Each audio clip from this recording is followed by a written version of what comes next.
Ladies and gentlemen, welcome to the Spina Gym here as we have the try today as St. Augustine Prep Wrestling is right underway at the 106 weight class.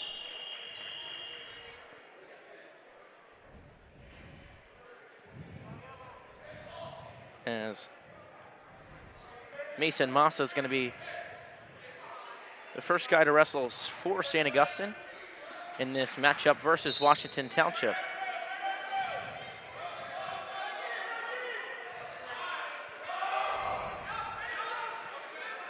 As Massa is going to be stuck on bottom.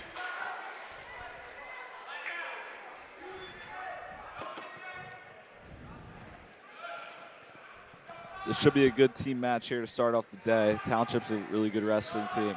And the other two teams here are Ocean City and Paramus, who are both other competitive teams.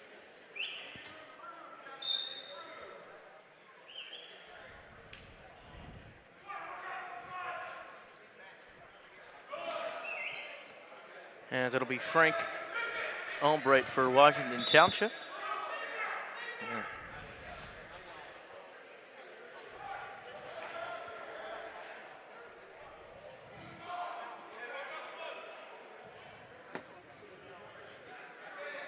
Going to work on Massa. As Albright's going to get the turn. We'll get two backs. He'll lead 5-0 here with 39 seconds left in the first period.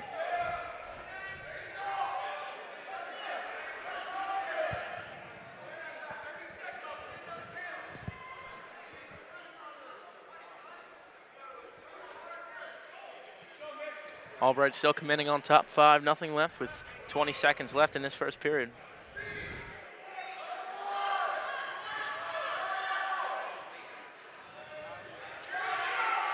Final 10 seconds. If Albright can route him out, he'll have a commanding 5-0 lead. He'll look to get more.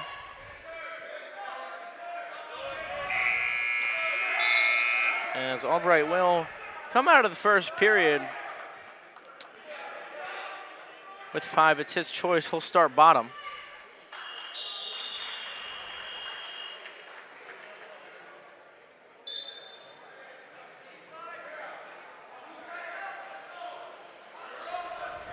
As Massa working on that far leg as Albright trying to escape. He'll gain position to do so. He'll look to turn this into a reversal. As he'll get his escape.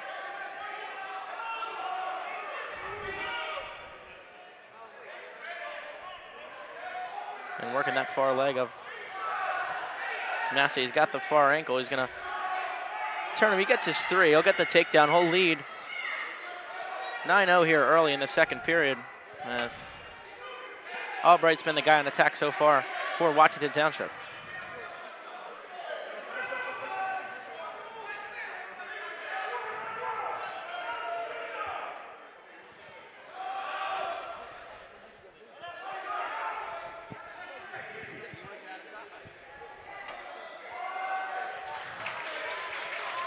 Albright here just riding him out, working the far single on the right shoulder of Mason Massa. Looking to work on the near hip and go for a near side turn.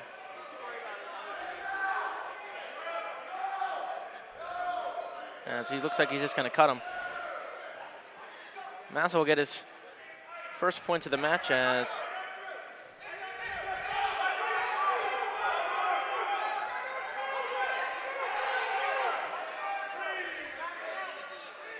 Massa will be taken down again. 2-1 with 15 seconds left in the second period.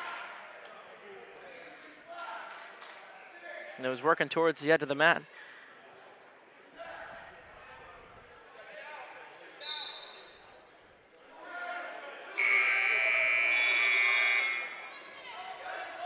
Albright takes a commanding 12-1 lead, falling into the third period here. Massa will be down 11. We'll choose to go bottom.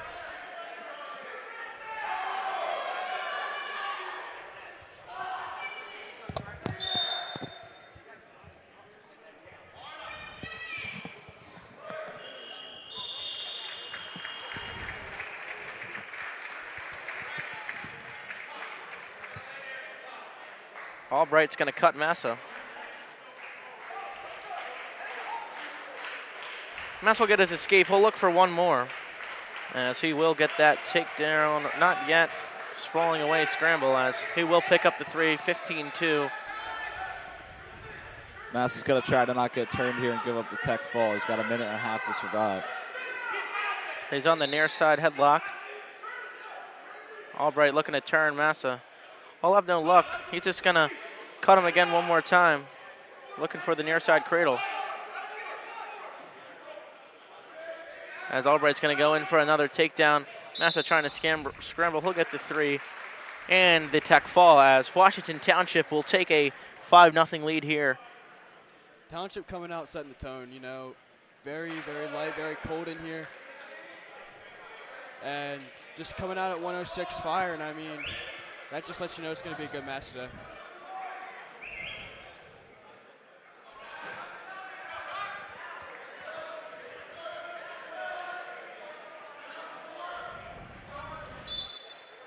Next at 113, it's going to be Finelli versus,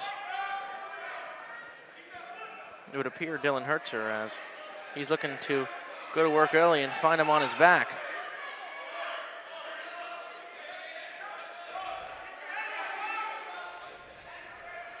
As Township is coming out firing here today, as he's going to look for an early first period pin, working on that firm cradle towards the near side, looking to get Finelli's back on the mat. Great job there by Finelli to fight that one. He sat there for maybe 20 seconds getting out of that.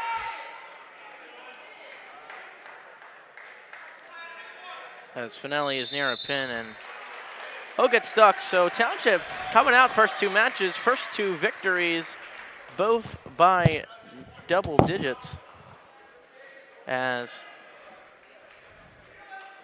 they'll lead 11-0 here.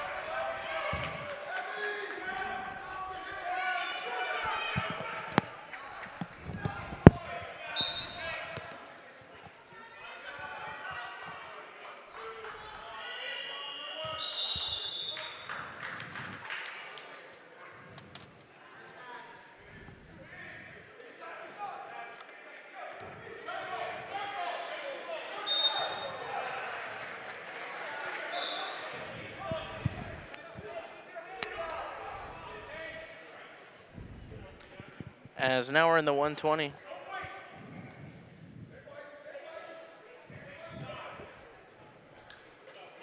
There'll be a blood timeout here for Washington Township.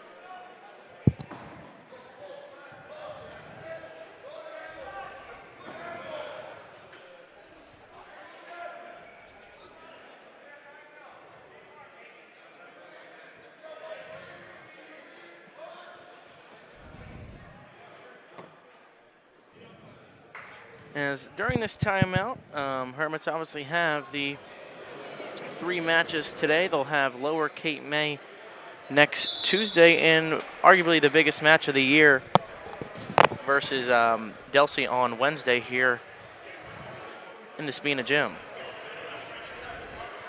Yeah, Delsey's going to be a huge match for the Hermits. Just setting the tone for South Jersey. Delsey known, had a transfer of ours, Anthony DePaul, so it's going to be a big match for Hermits trying to get their get back.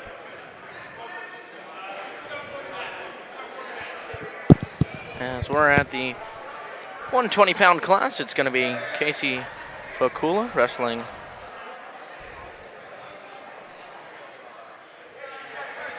at 120. Looks like he'll go up against Colin Hoops of Washington Township, as Fokula, a young freshman here at St. Augustine.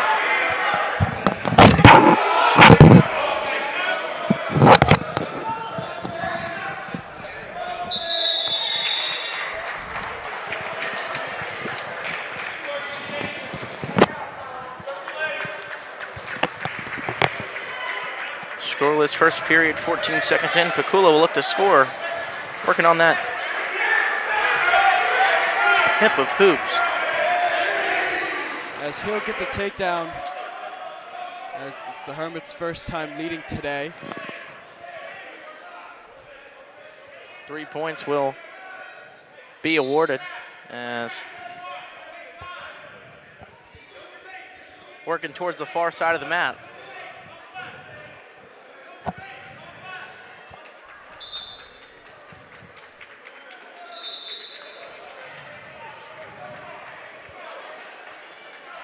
As they'll be ruled out of bounds.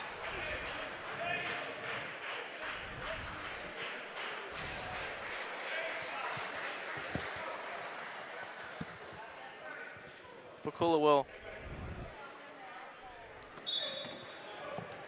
be the guy to start on top. He's going to try to work the near half Nelson on that right side of Colin Hoops.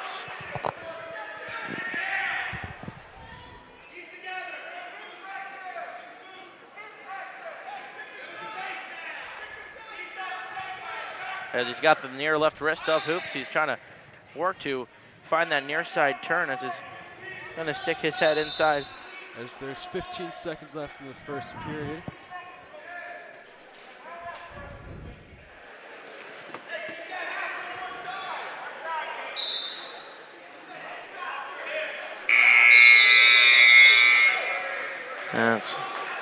That will be it for the first period as Casey Pakula will take a 3-0 lead here with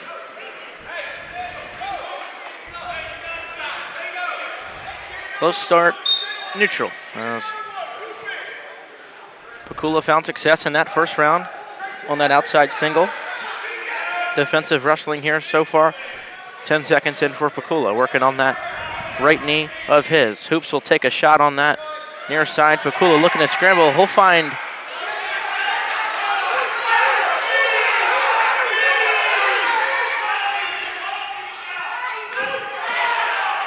Hoops will be awarded the 3-point takedown on that scramble. It was a well-executed shot by Pakula, who unluckily couldn't finish it out. Hoops gets the 3, and he's going to try to work a near side half. As Pakula will find his way to his feet, looking to break the lock of Hoops. Oh, let him go. Pakula will get his 1. Great job there by Pakula. Working towards the edge of the mat, Hoops will try to command the center.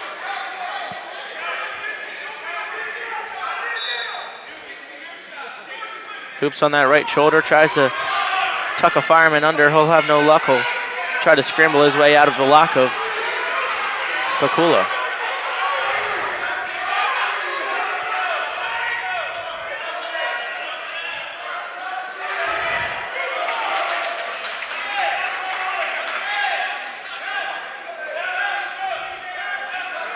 As Pakula's going to get the turn, he's going to find Hoops' way to his back. Looking to find his back points, maybe even a pin here in the second period. Unfortunately, he won't. Hoops will find his way to his stomach. Pakula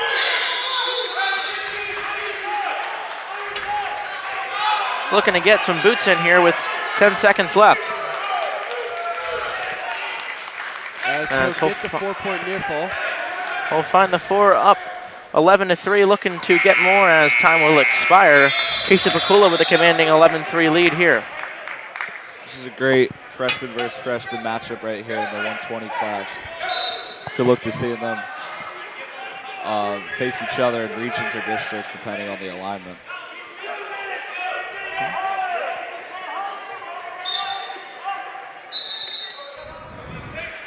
Pakula will start on bottom.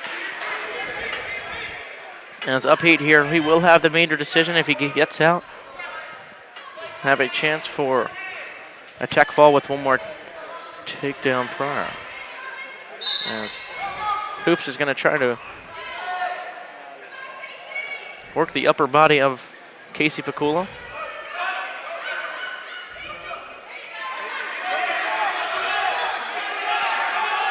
As they'll find themselves in the north-south position. Pakula trying to work on the right leg of Hoops. As Pakula will find the way to his feet, he'll go up 9.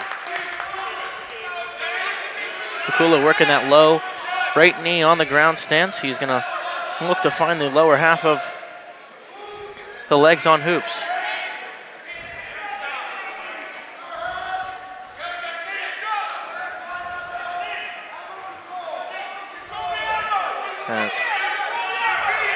Hoops looking to go to work on the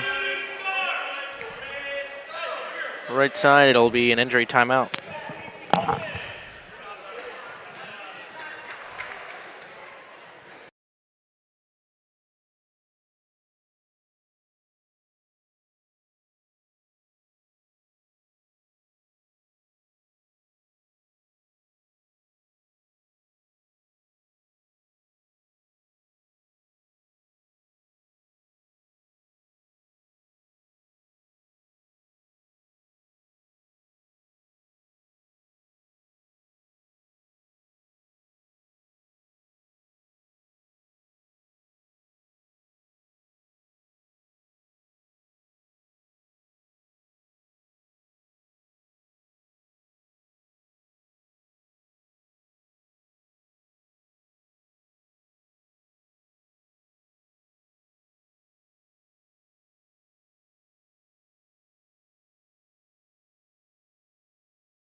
As we're back here after that bloody nose timeout.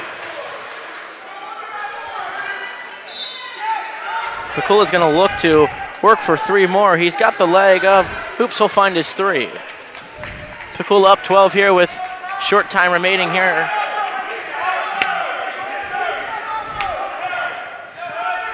In this third period. St. Augustine looking to get their first points of the night for the team.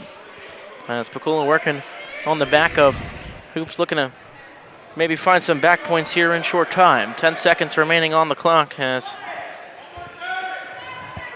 it looks like Casey Pakula will pick up a 15-3 meter decision here as St. Augustine will get their first points of the match with a 4-point major decision for the 120-pounder Casey Pakula. Next on deck for St. Augustine is going to be Chase Sudano. As he'll go against Christian Hoops of Washington Township, as Sudano wrestled in the 106-pound class last year. As he'll look to work a quick shot early here in the first period. Find no luck. Hoops will work up towards his feet.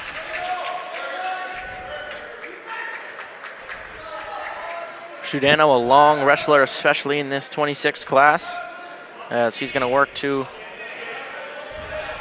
score early.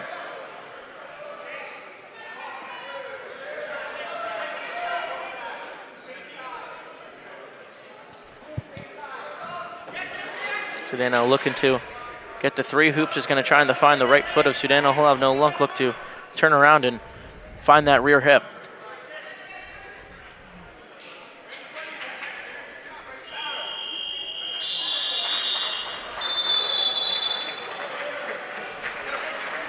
Be a stalemate call.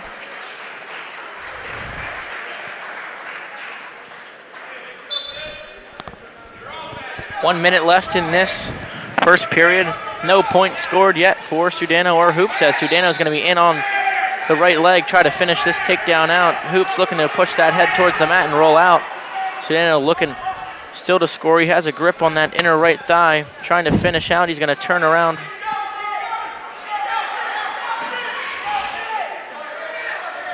Try and find the back of Hoops.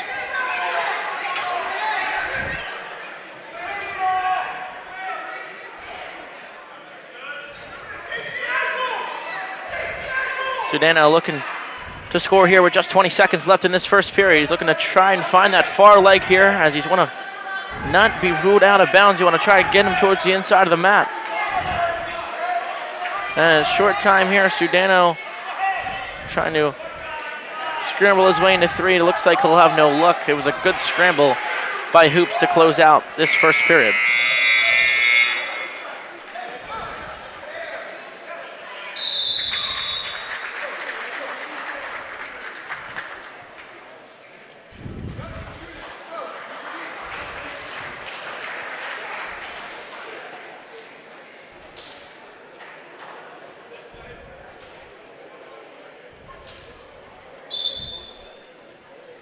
Christian Hoops is 14-0 this year, wrestling between the 126 and 132 weight class. This is a big matchup here. Sudano, a very solid wrestler, couldn't unfortunately wrestle in states last year, but in the time he had during the regular season, he was ranked in that top 8 of the 106-pound class. As a sophomore this year, Chase Sudano, bumping up to 26, he'll look to score. Sudano looking to go for the double. He'll have. And she's going to try to work towards the near headgear. No points scored yet through 2. Or excuse me, 1 point on the escape.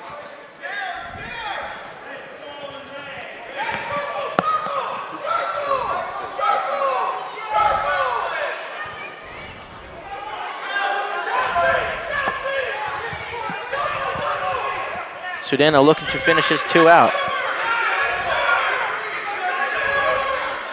Sudano finds 3.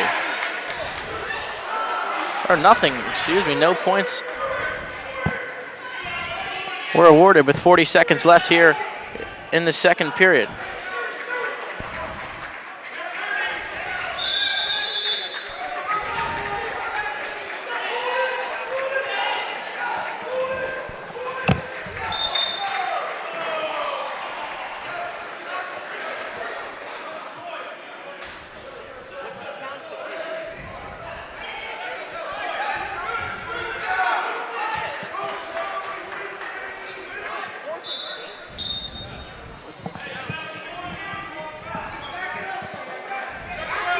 And it's working.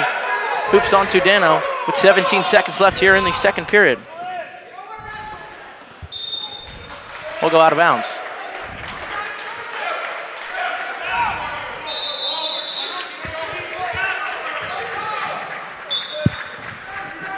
Christian Hoops defeated in states last year, defeated our wrestler Richie Wooten, who ended up transferring to Camden Catholic.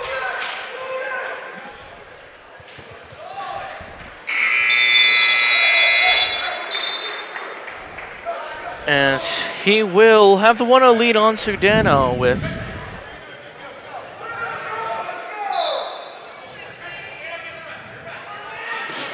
two minutes left for Chase Sudano. He'll choose on bottom. Hoops is probably going to look to ride him out.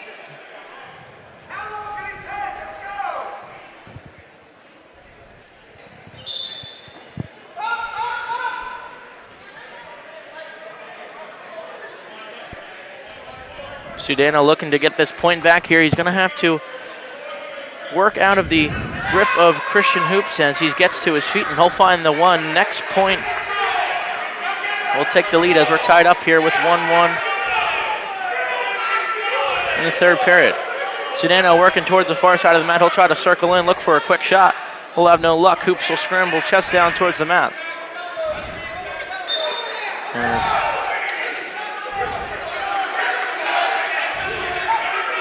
1-1 here, 1:27 left. Coach Bill Ward letting Chase Sudano know that's his guy and he could get to duke it out. As off the whistle, Hoops will look to go to work quick.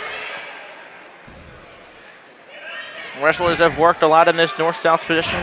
Couldn't really find the back of each other yet today, 4-3.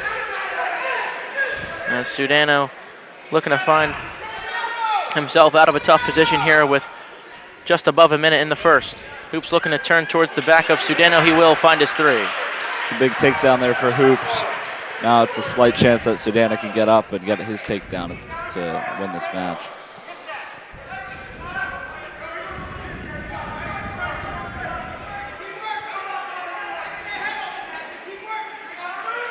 .40 seconds left in this third period. Hoops is just going to look to ride him out. Sudano called with a stall. 28 seconds left. Sudano going to look and try to work towards his feet. And he's on.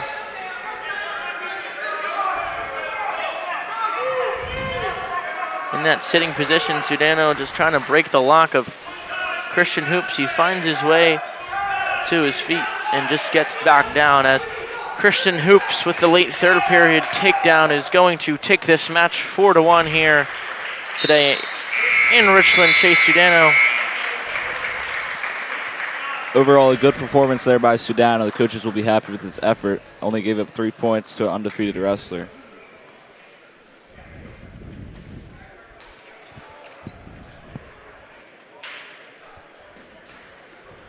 As next on the slate for St. Augustine is going to be the senior and Robbie Meyer. He's going up against Caden Haggerty's older brother, who defeated Carter Pack last year.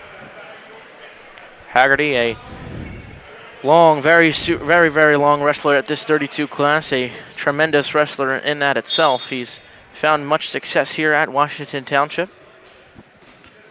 As he'll look and to go to work early on Robbie Meyer. Meyer's looking for a quick shot. Haggerty trying to find the far ankle.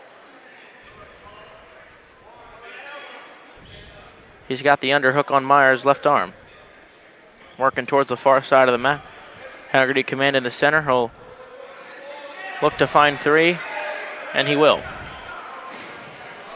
As Cole Haggerty will find the first 3 of the match tonight, or of the match today, excuse me, in this 32 class.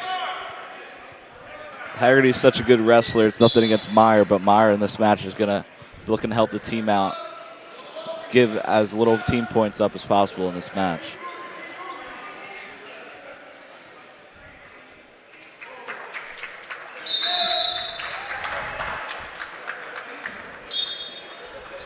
As Haggerty working off the whistle here. Looking to find the turn on Meyer. He will. He'll get him towards his back. We'll pick up 2. We'll lead 5-0 here with short time in the first period, under a minute.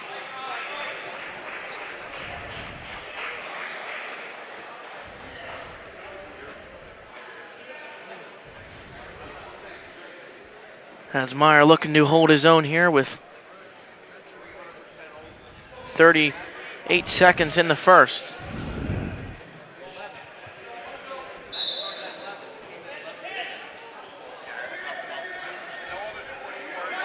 Meyer turned towards his backside.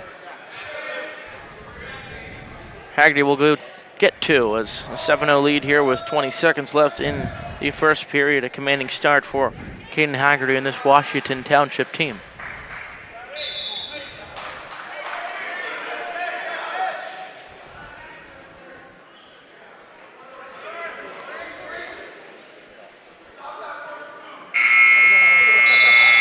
As that'll be it, as Haggerty has a 7-0 lead after the first period, as we'll decline.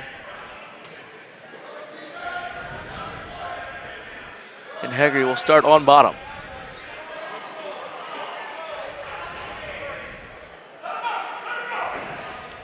There was a very slight chance today that Cole Haggerty would be bumped up and wrestle his little brother, Caden Haggerty, for prep. That did not happen, but it would have been very entertaining matchup at 138. As Haggerty looking to escape the ankle lock of Meyer, he will. He'll find his point up 8 here in the second. They'll find themselves in neutral. Haggerty will look to pick up the most points as possible, as he has the major decision so far, up 8, work towards the far side of the mat.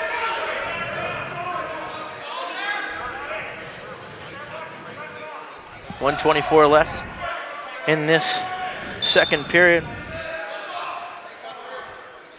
As Washington Township so far, guys, have been the commanding team so far in this lighter weights.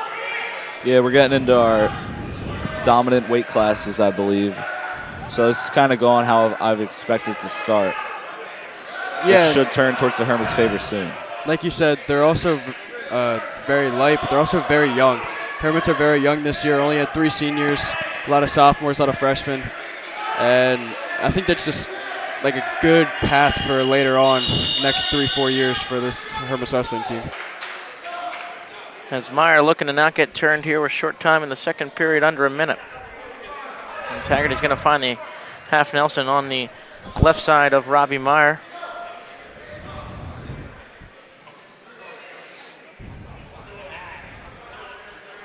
As Meyer will be turned and is going to be stuck in a bad spot.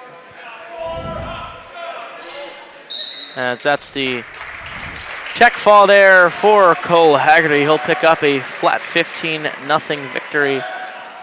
As next up will be his brother and Caden Haggerty in the opposite uniform for the prep. As it'll be Sammy Estrada for Washington Township. Haggerty, a football and wrestler here, alongside with a couple other kids in this program. As he's going to work and look to attack early, find the far leg, and will be pushed out of bounds. Haggerty looking to push the pace. Obviously, that's what he's done so far this year. Will work as a quick wrestler.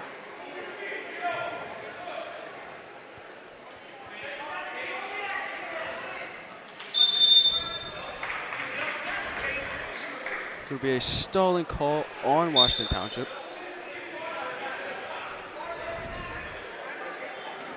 As Haggerty looking to find his shot.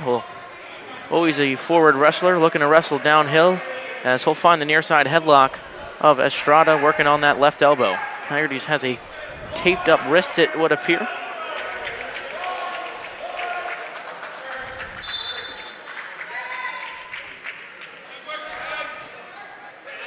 Although both wrestlers have been in neutral this whole match, Haggerty seemed to be a little bit more dominant and aggressive.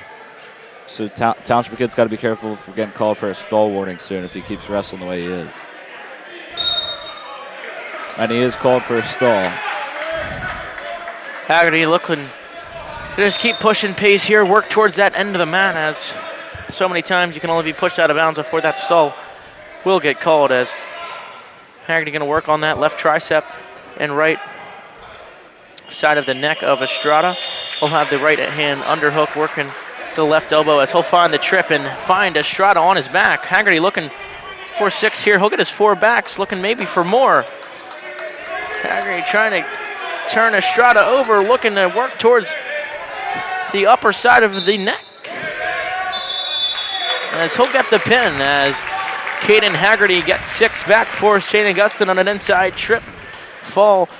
Caden Haggerty gets 1 more point than his older brother did during those 2 matches. Big pin there after the match started slow. He dropped him right on his back and stuck him. Has a big attendance here for the St. Augustine prep staff. I see head basketball coach Brendan Westcott down for his big matchup today versus Haddonfield. Father Tony made an appearance as well. As now it'll be Adrian Arbello for St. Augustine in the 144-pound weight class in those nice bright pink shoes, as he'll find the near ankle early, look to score. He'll find 3. Arbello usually a guy to just take down, cut to work towards his tech fall. He has had a couple of pins this year. He's going to look to go to work again. As he will do it again, and he'll look to force Goffredo to his back, as Arbello has a dominant position on top. Looking to find the inside half, will trap the leg, and Arbello's really in a good spot here. Arbello looking to work more. He's going to try and work the near side lock of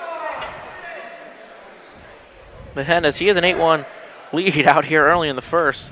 Quick points for Adrian Arbello. Yeah, as I said, the Hermits are heading towards their dominant weight classes, this being one of them. Our middleweights and our heavyweights are really good. And usually we're able to come back in matches that start down at the lightweights.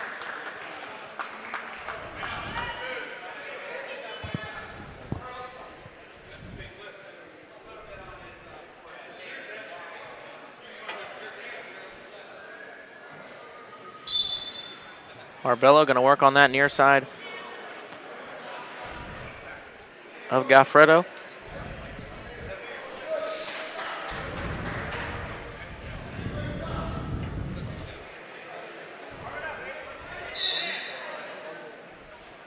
And so look for the turn with 20 seconds left in this first. Looking over at the other mat, Paramus Catholic is handling Ocean City pretty well, up 42-6 right now. That'll be a difficult match for the third match of the day for the Hermits.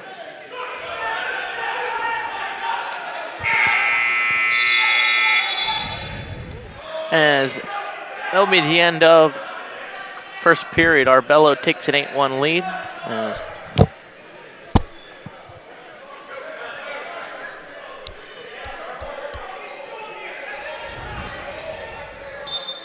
We'll just let Garfredo up.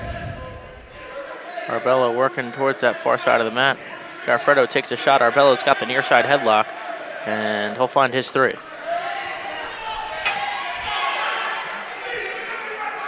Up 9 here. Arbello looking to continuously keep pushing this lead for St. Augustine. Maybe looking for 6. Yeah, it looks like Arbello should be able to get the tech fall here no matter what. So now it's a matter of trying to turn him eventually and finding 6 points. Arbello looking to go on that near side. And he's going to find Garfredo in a position he wants to. Looking for the near side fall on that turn. He found that turn.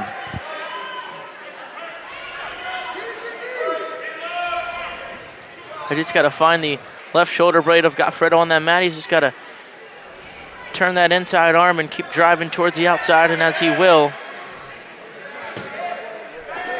looks to be in a pretty good spot. Pin should be here any second. That left shoulder looks down to me. As he will. Adrian Arbello picks up the fall by victory here in the 144-pound class. St. Augustine will fall within 3 of Washington Township as sophomore J.P. Bonnet will step up for St. Augustine. Hermits crawling their way back here, down 19-0? Yeah, back-to-back pins. Now we're 19-16, and just a little under halfway. And now we have one of our best wrestlers up right now, J.P. Bonnet, who starts up 3-0. Bonnet wrestling Michael Horn of Washington Township. Horn has found success this year, had a couple of wins against, I think he had a nice victory against Kingsway by pin. As Bonnet, a very good top wrestler, likes to work that turn a lot, as he will find turn here. He's got that arm exactly where he wants it for himself, and yeah, it's just a matter of where and when you're going to turn him, as he'll pick up 2 backs, 5-0. Michael Horn only has 2 losses this year, one being to Anthony DePaul. And as Horn's going to find himself right on his back, Bonnet will pick up 4. He's been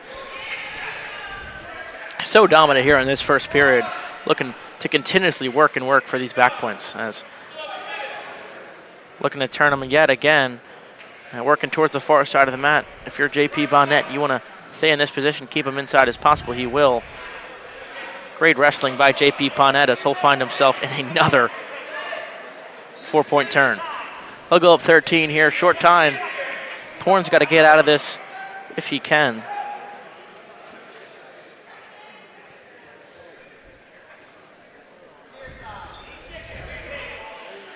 He's got the near side cradle of Horn, as Bonnet looking to get 6 for St. Augustine. He's got the tech fall secured. Now he's got to try and get that second shoulder down. As J.P. Bonnet will win by tech fall. St. Augustine leads 21-19 here in a first period victory by tech fall for J.P. Bonnet, the sophomore. Next up is going to be Johnny Chirico in the 157 class.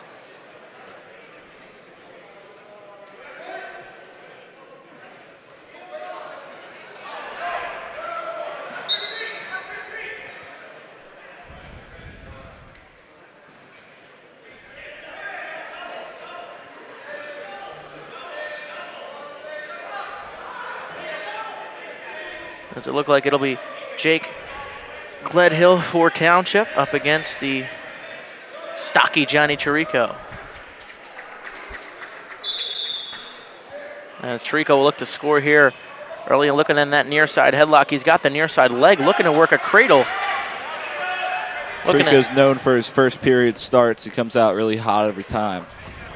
gets a lot of points early on in matches. 120 here, working to the far side of the mat. Chirico's got the far side arm, looking for a turn. In a position towards the outside of the mat, they'll go out of bounds.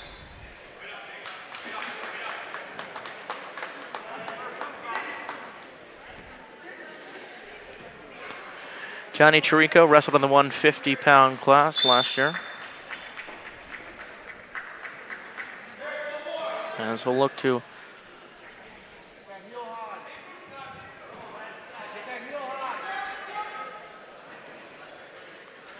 score more here as he's just up 3. He's got the hip of Gledhill.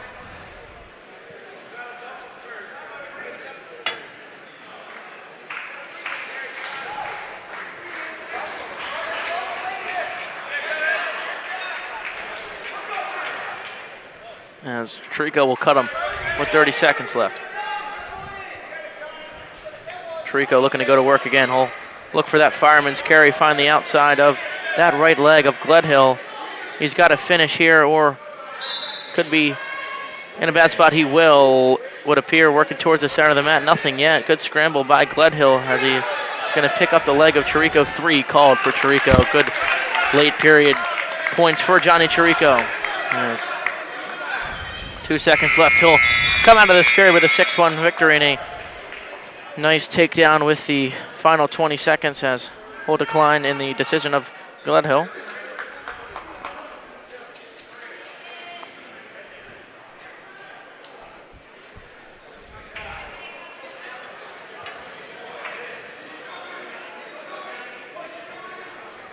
Gledhill will start on the bottom. Chirico working the near hip, trying to stay in command of Gledhill, working that near side headlock, looking to work towards the back side of Gledhill. He'll find the cradle now. It's just about finishing as Gledhill has a nice scramble to find his way out. Chirico up 5. Gledhill working on his stomach. Chirico has got to get that foot over, has a big step, keep driving towards the near side.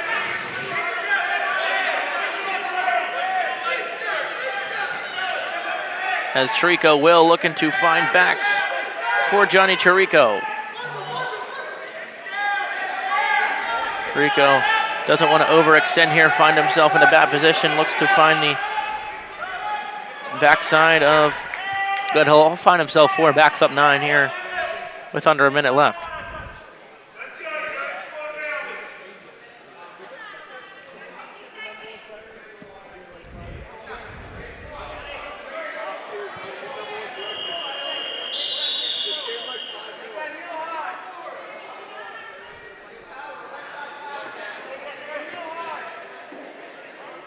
Chirico working the hip of Gledhill. Up 9 here with 27 seconds left.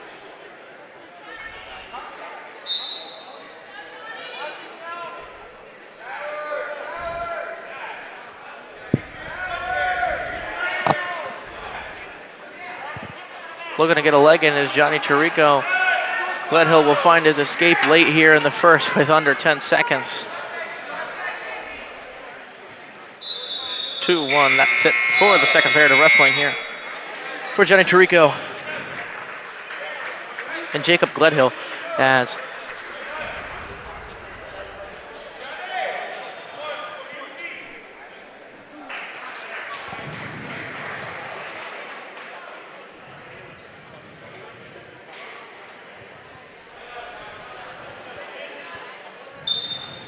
Chirico looking to work his way up, get that point back from the last period, as maybe even a reversal here. He's got to get that head up. He will. He'll find the reversal and backs.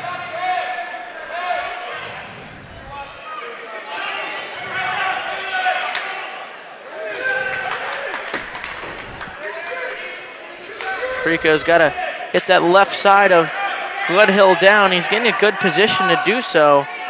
This would be a huge pin here in the third period if he's able to He's got to secure him right now. get under the head of Gledhill. That's the most ideal position you could find. And so he'll find 4 backs instead, up 14. One more turn, gets it done. Looking now for a pin. The match between Paramus and Ocean City just ended, and it was a lot to a little. Paramus smoked Ocean City. As Chirico has got to get that left foot over the head of Gledhill. As he will find the turn, looking for the pin here. As Chirico will pick up the tech fall. In a 20-2 victory for the sophomore in Johnny Chirico at the 157-pound weight class. As next up for St. Augustine is going to be Luke Ward up against Gio Zolo for Washington Township. As St. Augustine leads the match by 7 points. Ward looking to go to work early. He's going to look for a cradle right off the top. As we'll find himself in a scramble and a quick 3 for Luke Ward. Ward, a dominant top wrestler, has a lot of strength in the upper body. Obviously, he's a guy that doesn't cut down a lot of weight, so he's wrestling with a lot of energy. So you'll find him to be the dominant guy, especially in the back half of matches, as he's going to find himself with 4 backs up here 7-0 early. Ward's going to fake that far side cradle, work towards the near head.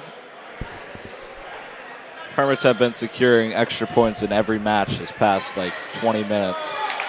It's been pure dominance ever since the slow start. As Ward will pick up the pin on the single. Nelson Luke Ward, victory by fall, as he'll pick up another 6 for St. Augustine. Next up is going to be the senior in Jack Olivo. St. Augustine leads 32-19. Jack Olivo's our class president, known for rugby. He's a really good rugby player out there, and he's been doing good wrestling this year for our team. As he'll go up against projectedly Landon Stone in this weight class.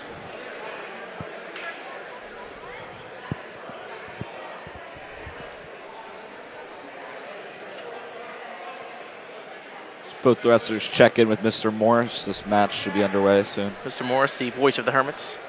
A legend. Go down as a legend in Hermit history. Also an alumni. Can't forget that one. True. Olivo, a strong, fast wrestler. Will, you talked about his success with rugby, as he'll find 3. And they're going to look to work towards back to the center of the mat as he has this near side cradle. Looking for turn, he'll find himself out of bounds. Man, Olivo had himself in a great position. Wrestling and rugby actually have some correlation, because the legal tackling in rugby is a lot like what a takedown is in wrestling. So this wrestling helps Olivo's rugby game. Well, obviously a wrestling legend in yourself. Or, excuse me, a Whoa. rugby legend. Rugby Can't forget about hockey. legend and hockey. Yeah. Come on. Playing tennis this year at the prep. Yep. Bet you have your eye on the Australian Open. Yeah, big match at 3 a.m. tonight. I will not be staying up. 3 a.m. I will be tucked away in my bed. Hope Jokovic will take it home, though. But I also hope Jack Olivo takes it home here in this match, as he's going to work. I'll be rooting for Alcaraz and Olivo, of course. Of course, you're rooting for Alcaraz. You always like the favorites, Will. As Nah, I just like some young blood. as Olivo was going to find himself on top, injury timeout, as my ears may be injured after Will's comment there.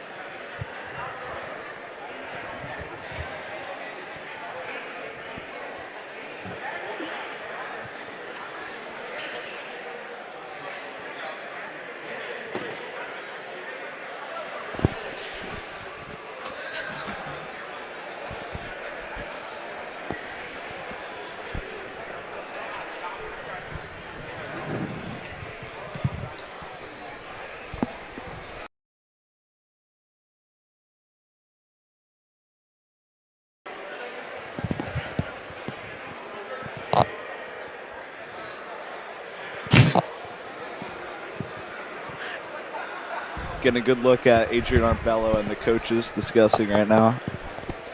And we're back to the match. As Olivo has the 3-0 lead here.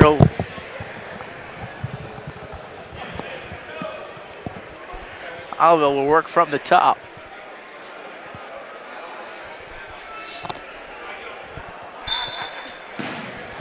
It's a big mat return by Jack Olivo. Wow. That laid a thud across the next 25 square miles. As Olivo looking to get him back down, work on top. Olivo, the big, strong top wrestler, he will find his way towards the edge of the mat. They'll probably go out of bounds. They will.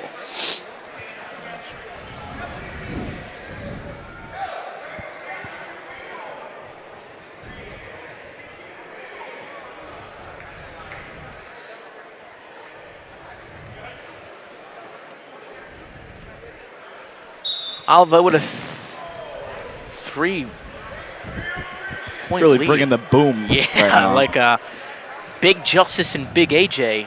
Jack Olivo so far has had 2 big booms. As Olivo working on that left hip of Stone. It is quite cold in here for a wrestling gym, and we're seeing people with I don't know what type of hat you call that, but I like it. Where are we seeing the hat? Oh, those are like those Russian hats that the Eskimo Colton hats? O'Connell yes, wears them. Eskimos. yes, yeah, Colin O'Connell. What a kid that is. As Olivo with short time here, looking to ride out Stone. That'll be the end of the first period as Jack Olivo will take a 3-0 lead going here towards the second. As next on deck for St. Augustine after this match, obviously the star freshman in Brody Taylor.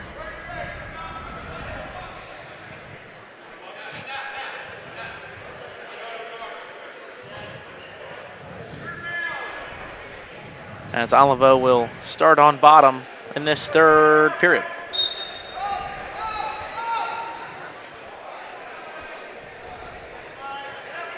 As Olivo will get out, look for the near side attack. As Stone's going to look for 3 in himself. As Olivo is going to find himself in a scramble, looking to not find himself in a bad spot.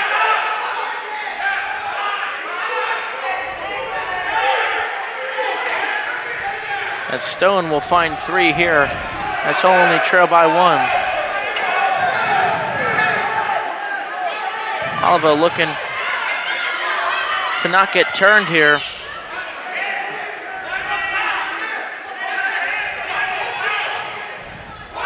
Stone working a little too high, it would appear, on Olivo as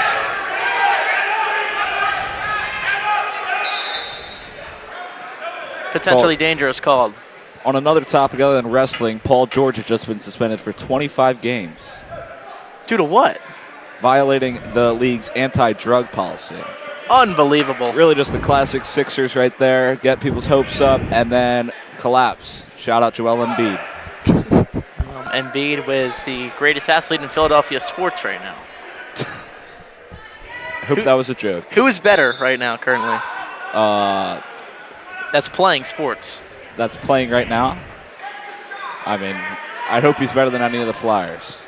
Oh, my God. Don't even want to talk about them. But what I do want to talk about is Jack Olivo here, as he's going to look to score points late.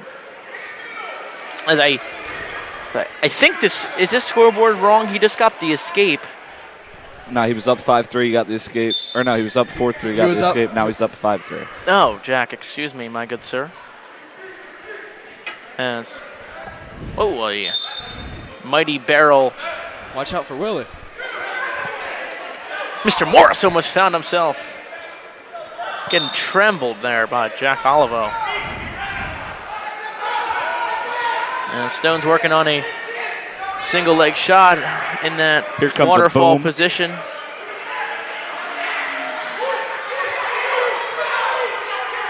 Olivo in a tough spot. He's got to get that left hip over. Doesn't want to find himself in a stall call here, down 1. Short time, sub 10 seconds here in this second period, working towards the edge of the mat. As Stone is just keeps peeking at that clock, just gonna work on this ride out as he'll stay up 1. Spina Gym is getting awfully loud during this match. Mr. Rizzo's taking a walk, relieving his stress.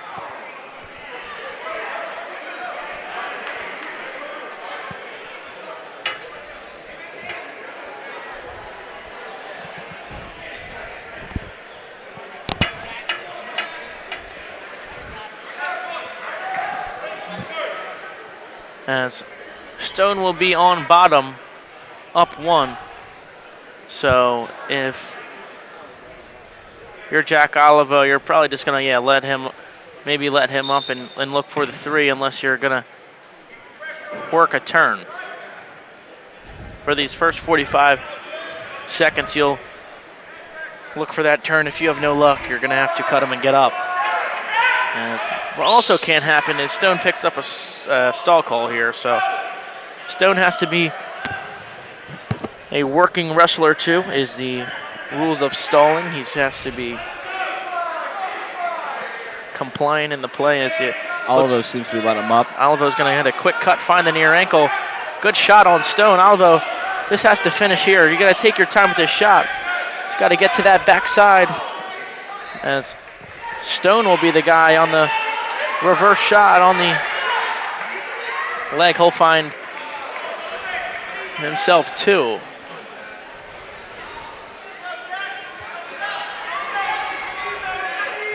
Stone up 3. Olivo's got to get out of this position here with under a minute and get a takedown.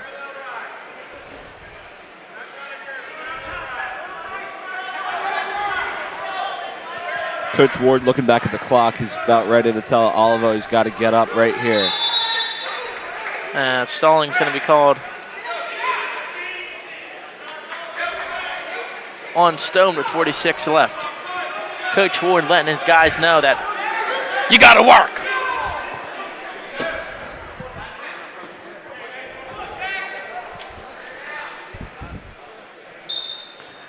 St. Augustine has a team up 13. Olivo is finding his way to defeat. 40 seconds left. Olivo finds his takedown. He'll win this match. Stone is already in a stall warning. As we're just about to cross the 30-second mark. Olivo taking a little bit more time than he should. Probably just took a bad shot there, continuously trying to work as he'll get down, and he'll find 3 for Stone as Olivo will fall within 5. Looking to keep this at least within a decision. 8 seconds left on this clock as Stone will find himself a victory and get Washington Township points back. It's a good match there. Ended up in only a decision, and with the Hermits having Brody Taylor, Danny Francis, and Braden Shields up in their heavyweights, they're in a good position, up 10. It looks like Danny Francis will wrestle 190, and he usually weighs in around 188. So it'll look like Francis will go 90, and Taylor will take on the 215. Danny Francis is a very good wrestler this year. I think he's around 8-2. This is his first year wrestling since freshman year for a little bit. He's also a very good rugby player and just committed to East Stroudsburg for football. Yeah, 3-sport athlete this year will be Danny Francis. He's going to work to get Anthony Lopez back towards the mat.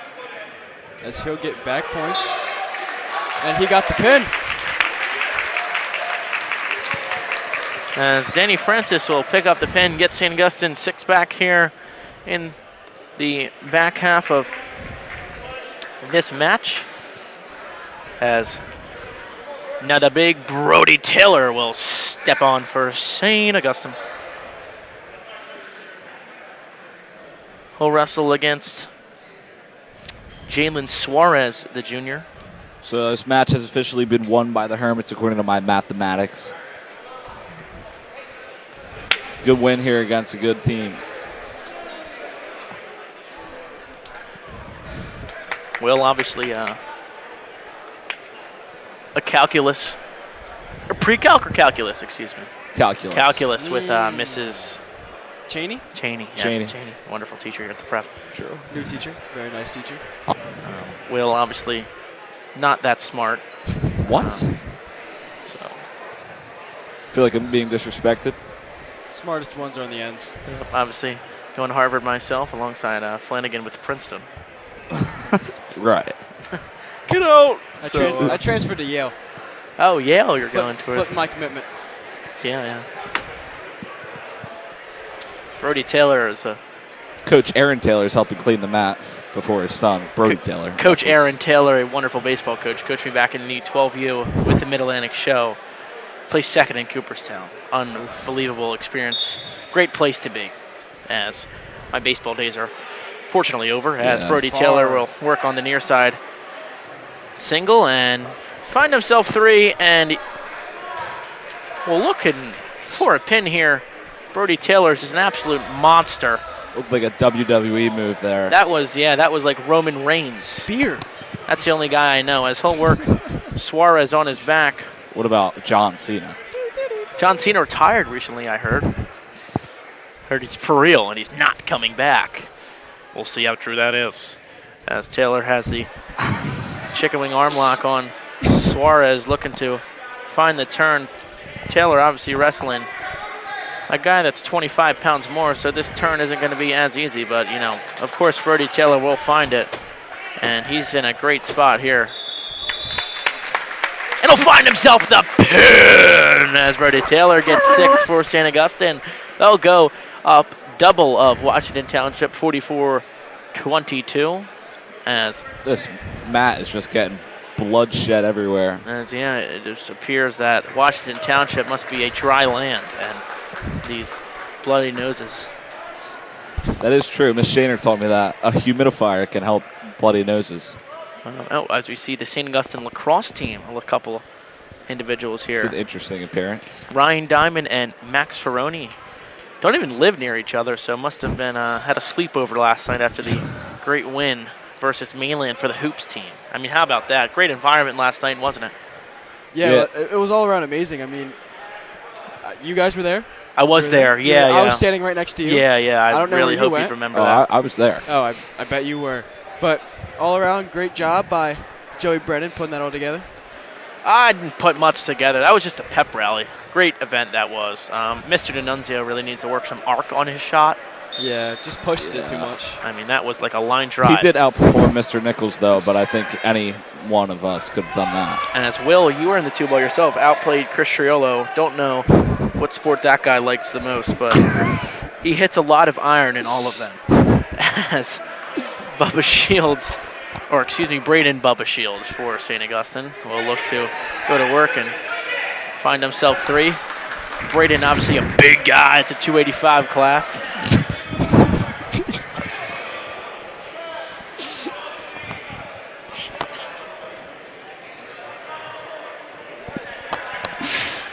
As he'll look to work towards more points for himself. Interesting right now, looking at Paramus Catholic has pink blankets, and they're looking over watching the Hermits of St. Augustine. I don't know this strategy. Maybe it's I think it's intimidating.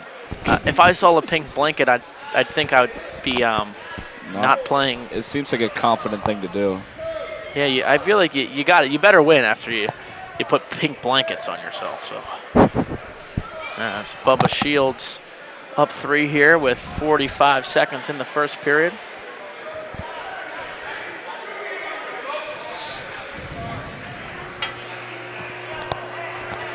As it would appear we're having sounds like a nuclear meltdown here in the Arena Gym. I don't know what that noise is. Kind of terrifying as you're standing on top of a balcony. Yeah. I think it might be Mr. the PA Brumel system seems to be with the scared. old speakers. Oh, it's gone. We are well and live, and we are all good following what sounded like a war field above us. So Bubba Shields will close out this period and ride out for a 3-0 lead. Seniors had retreat today. That's why the lacrosse kids are here. Why are you not at retreat? I had it earlier in the year. Interesting. I don't know if I believe that. I'm going to get a check on that, but Ask Dr. Zags. Matt Carr is here in full uniform. Dr. Zags? Dr. Zags. Dr. Zags isn't even at the prep anymore. Great teacher Works at the at prep, Devon though. Prep. Devon Prep. Devon Prep. One heck of a place, as Bubba Shields will be working on Gunnar McFall. What a name, Gunnar McFall. I mean, that's got to fire you up if Gunnar McFall's throwing out the heavyweights for you. Gunning for you, Gunnar's gunning. I like that. As Shields will look for that snap away. Shields looking very nonchalant after that play. He walked around like he was the man with the plan. As he has that, looks like a ram horn on the top of that headgear.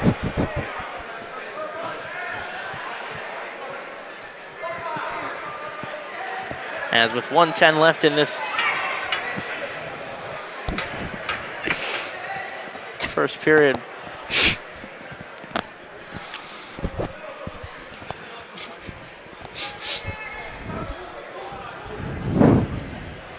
Shields will work with 50 seconds left in the second period.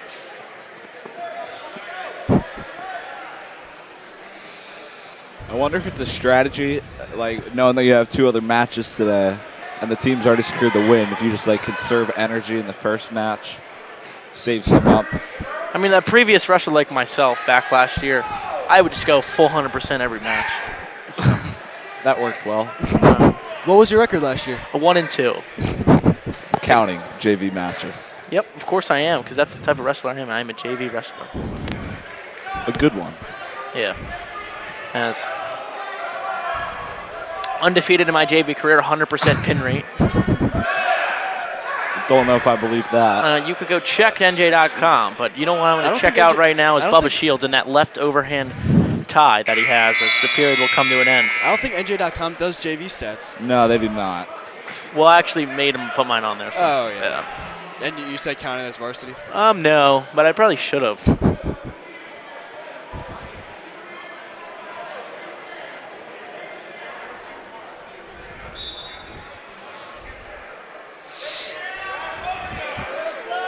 Seeing some Hermits socialize with the other teams as Johnny Trico talks to the Washington Township team. Obviously a Township native himself. True. Luke Bennett is here from Ocean City. He went here for his 1.5 years, and now he's at Ocean City. As he will wrestle the Hermits in the next match. As it looks like there's just going to be it kind of looks like a cuddling session between Bubba Shields and Gunnar. I don't know if I would ever describe wrestling as that. Well, I mean, not in the way that you guys are obviously taking it, but not a lot of work going on here.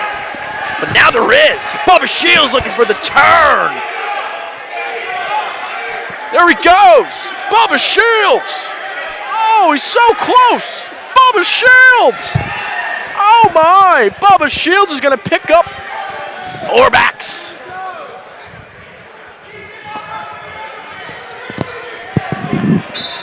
Bang! Bubba Shields with the pin.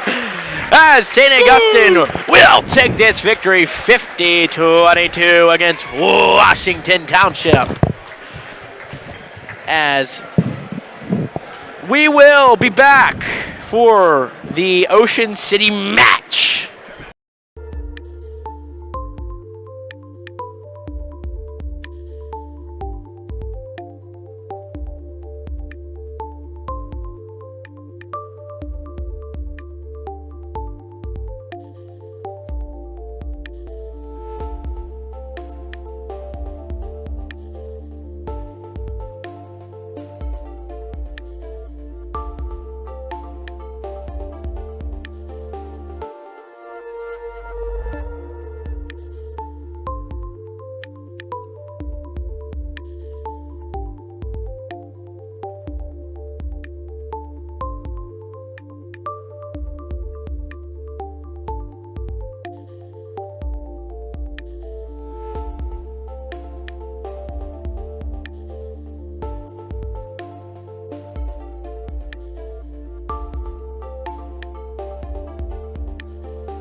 as we are back here as Ocean City taking on St. Augustine, starting in the 113-pound weight class. Sawyer Gasecki is going to be taking on Finelli of St. Augustine.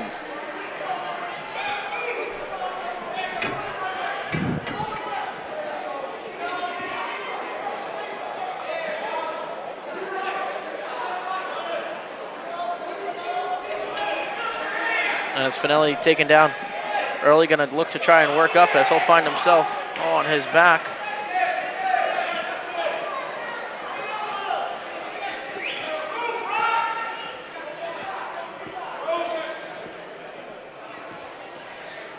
Looking to try and work out of this if you're Finelli, as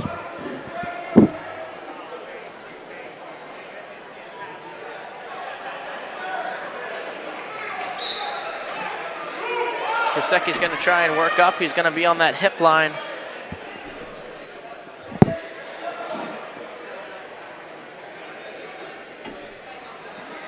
And look for the near side turn.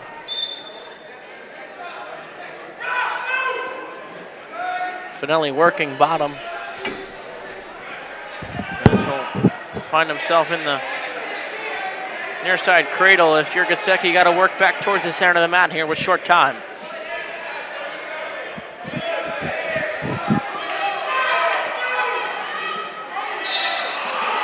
As out of bounds, luckily for Finelli with 5 seconds in the first.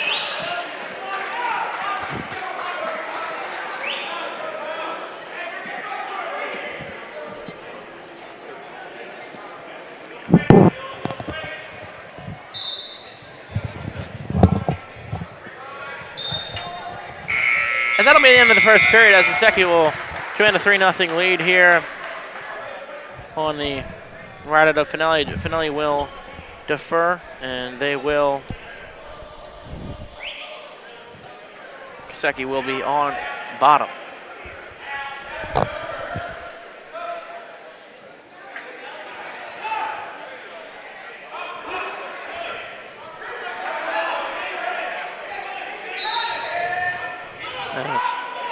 Finelli looking to try and ride out Gasecki in this second period on that near side hip block. Gasecki will escape, get his point on the. Finelli finds the left ankle waterfall position for him and Gasecki. Gasecki's going to try and tear that ankle out. Finelli's got to work up and command that ankle and kind of turn that right shoulder into the hip of Gasecki.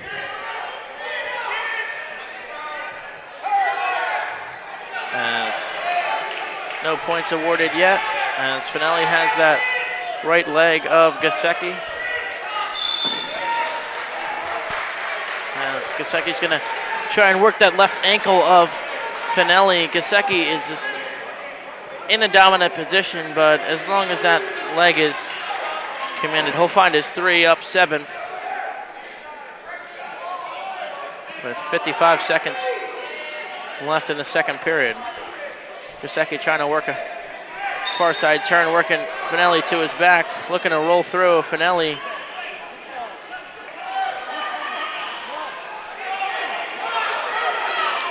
great fight there to get out of that cradle. Now he's got a reversal. Finelli gets a reversal too.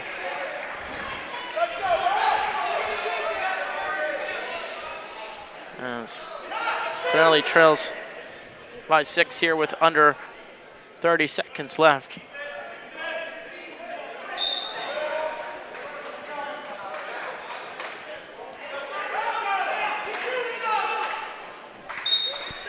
Ten seconds left. Gasecki leads 8-2 in this second period. As he'll take a late period shot, short time. He's got to finish through here. He won't have enough time.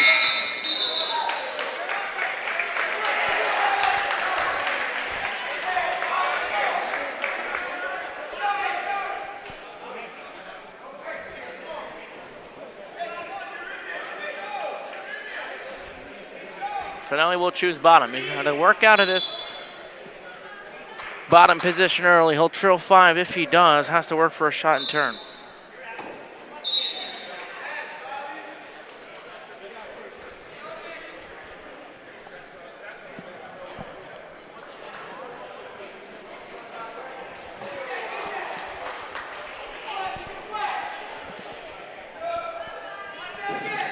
Gesicki commanding the top here, 20 seconds in.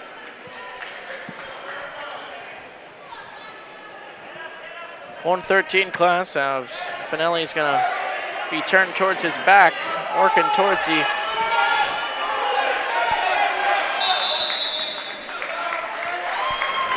edge, out of bounds. Up 10 goes Gesicki.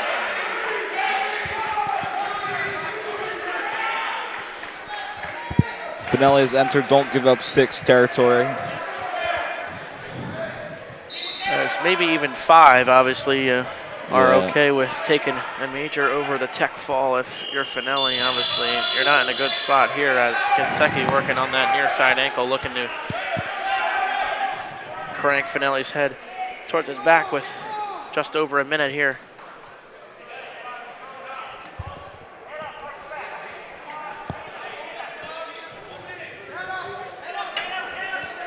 Under a minute here, Finelli working on bottom. Gesicki looking to get that far side cradle, working towards the right hip as he will sprawl out towards more the center of the mat. Short time here if you're Gesicki to try and pick up this tech fall. Strategy now for Finelli is to just stall out on bottom. Stalling points aren't going to lose him a point. As not in a good spot here for Finelli. As he's got to work towards the outside of the mat, get this wrestling out of bounds. 4 points for Gesicki. He's up 14. He's going to need another turn.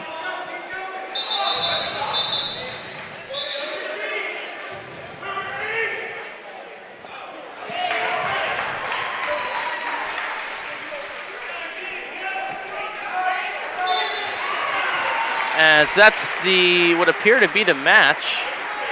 Got called for locked hands there. Locked hands on Finelli as Gesicki will pick up victory by tech fall.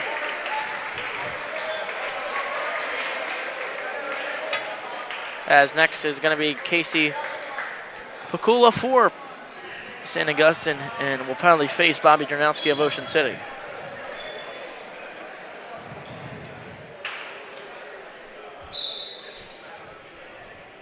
Pakula working on a early shot here. He'll find himself with a quick 3. Casey Pakula looking to get to work.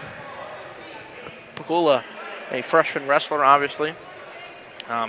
Didn't really know what weight he was going to be at this year. Projected beginning of the year was around that 13 class. He went a little bigger. As he'll find himself picking up more points here and maybe working towards a pin for Casey Pakula. And he will. Casey Pakula picks up victory by fall. Hermits leads 6-5. Casey Pakula, 2 quick victories today for himself. How did he win that first match? I believe it was either by tech fall or pin. Now we have Chase Sudano for the Hermits, who put up a good fight against a great wrestler from Township last time. It'll be Dante Serlio for Ocean City. Sudano will look to get back in the win column in this match. As he has the inside leg, looking to work towards the back. He'll find himself 3. Sudano is a guy who works that near side turn very well, gets the arm behind the back of his opponent wrestler and just drives that outer leg. That's what he'll look to do here. And he won't get it yet. Working that underhook turn in that groin area of Cerilio. Sudano here's got to try and sit on his back, and that looks like what he'll do. Sudano looking for as many as he could get as that arm by Cerilio is out, and Sudano will pick up 3 backs.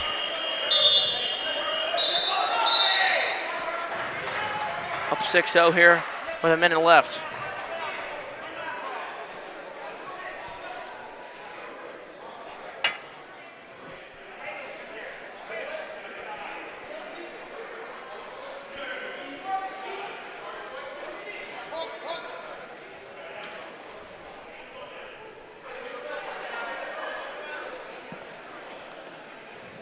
Sudano working. Still that underhang tie. He's got 6 points here in the first period as he's looking to get that same turn again. Has to bring Cerullo to his back. He will. He'll pick up 4 backs this time. He leads 10-0 in the first period. As just 10 seconds left, Sudano will look for a ride out, maybe a last second turn if he could find it. Looks like he's going to be settled with the 10 of the first period as Chase Sudano with a quick start. It's going to be Sudano starting on bottom. A quick escape or reversal here for Sudano, obviously, and try to get out of here with a pin or tech fall. As Sudano will work the back. Cerullo get the reversal. Up 12, one more turn. We'll get it done instead. He'll cut Cerullo. Sudano, a long wrestler. He'll shoot the near double waterfall position for him and Cerullo. Sudano's got to get that leg out tripped. He gets 3. He's up 14. It's one more cut and takedown and gets it, and that's what he'll try and aim to do. And Sudano in a good spot here for the 3, and he gets it. Jay Sudano, winner by check fall here in the 126-pound weight class for St. Augustine. They go up 11-5 in team points.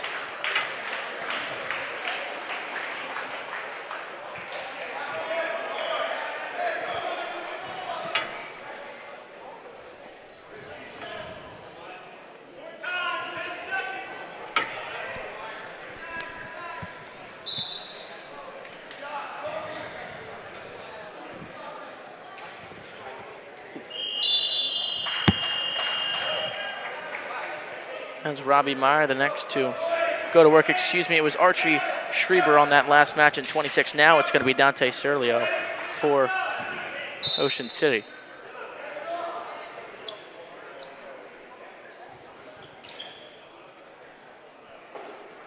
As Robbie Meyer obviously had a tough match in Cole Haggerty in his first match against Washington Township.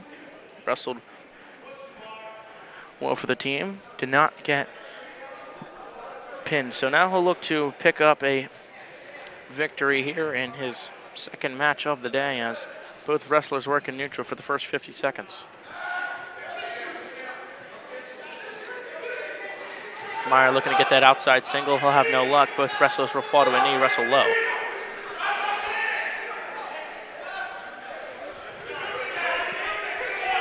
As Meyer doing good job of commanding the center of the mat. He's going to look for that ideal shot. Obviously, don't want to take anything that you don't see. As Cerullo, another long wrestler at this 32 class.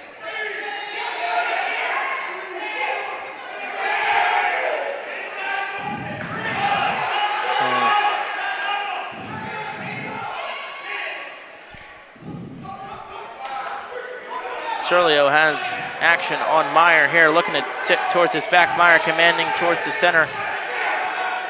Working that outer hip well on Cerullo. Good defensive wrestling by Robbie Meyer.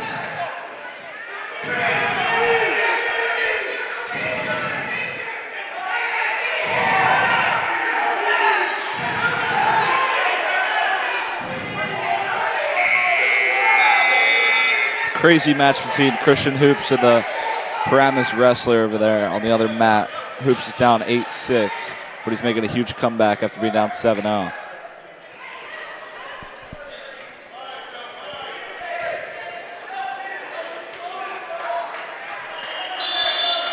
Hoops was unable to make the comeback over there, but a great match between two great wrestlers in the state of New Jersey. Paramus,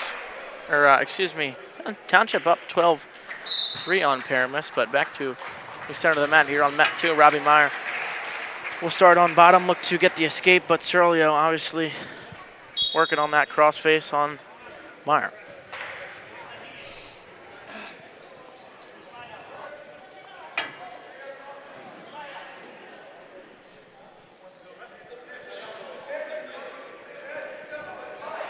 Cerullo working on the top of Robbie Meyer.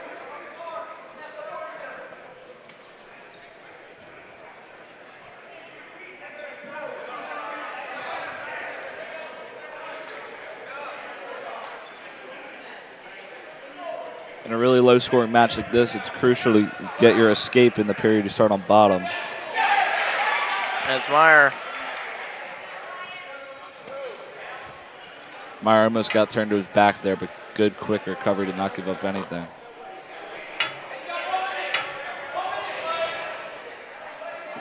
And Serlio, a minute into this rideout, has found his success.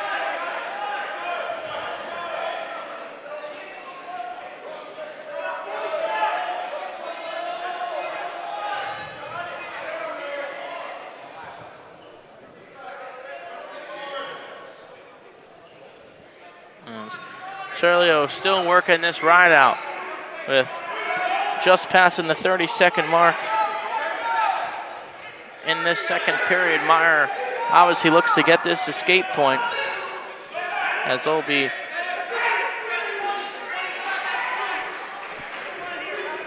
near that out of bounds line. They'll go out of bounds, 15 seconds left.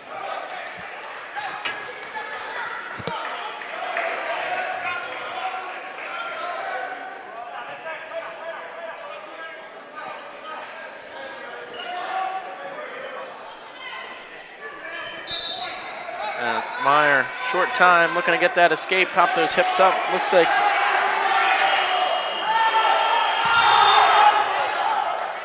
he won't have any luck, as it's 0-0 still here after 2 periods between Robin Meyer and Serlio. Now the question is, will Meyer immediately let him up and then bet on his neutral abilities, or will he try and ride him out for the whole 2-minute span and take it to overtime? And obviously that first period, we didn't find a takedown between either of the two, so Robbie Meyer looks like they're going to try and ride him out. Meyer working on that right hip, making Serlio pop towards the north side. Serlio looks like he's going to get out of this lock. He will, and look to get a quick re-attack. Serlio has the 1-0 lead.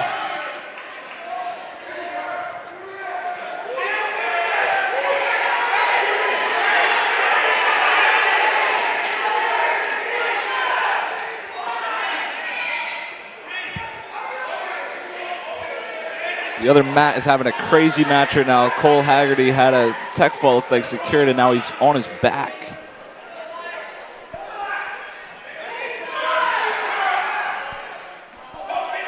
As Robbie Meyer is going to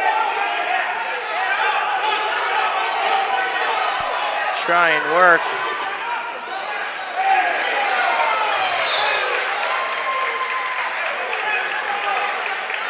And Serlio will pick up a takedown. Now Meyer has to get up fast and get a takedown here.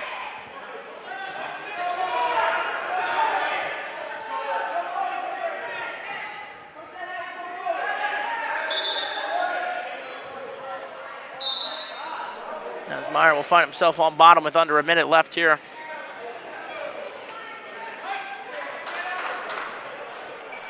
In this third period, down 4.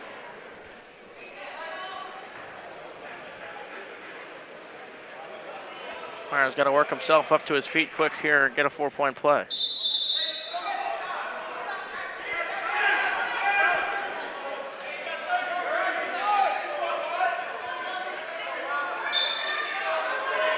As Meyer gets his escape, he's got to score here. 4-1, up is Serlio. Meyer looking to get his attack that he wants, forcing towards the outside half of the mat. Serlio with the overhand lock, under 20 seconds, passing that 15 mark.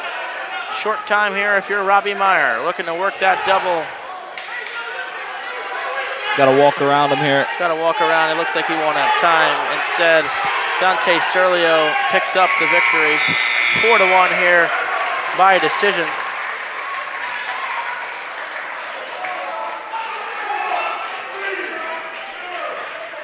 As Ocean City trails 11-8. But next up for St. Augustine is going to be Caden Haggerty at the 138-pound weight class.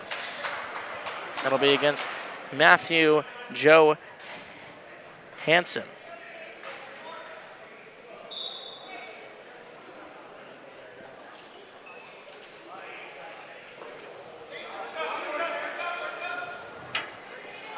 Haggerty will score here first. as he'll cut and push as Haggerty working towards the outside half of the mat as Haggerty works those stalling calls early. And they'll be out of bounds.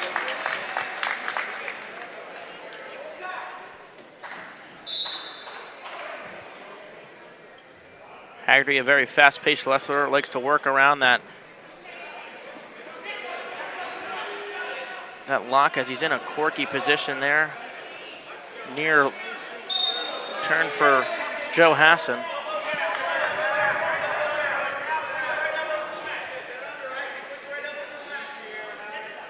It's 3-1 here, passing that 120 mark in the first period. Haggerty looking for that inside trip. Will force him out of bounds. Dangerous there, getting pushed onto the hardwood, but there was no malicious intent. That's good vocab there, Will, with the malicious terminology. Yes. Have you ever done anything malicious before? I don't know what would be considered malicious. I don't know. You just said something with malicious intent, so you tell me what malicious is, Will. As Haggerty looking to score again. He's got that outside block of Joe Nasson.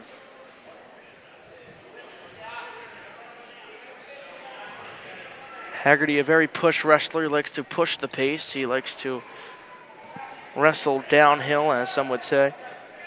As he's going to try and work that outside headlock.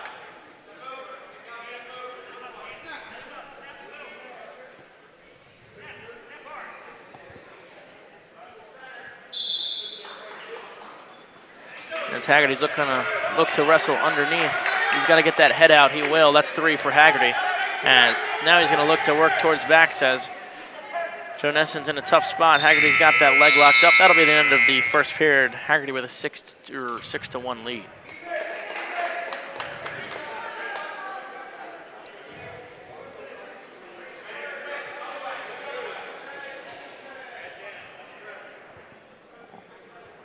Joey, as a wrestler last year, what was your favorite move? You know, I really liked me a nice, single Nelson fundamental, turn on when I'm on top. But if in neutral, what I found most of my takedowns was an inside step outside reach. Haggerty gives up a reversal there, and it's now a 3-point match.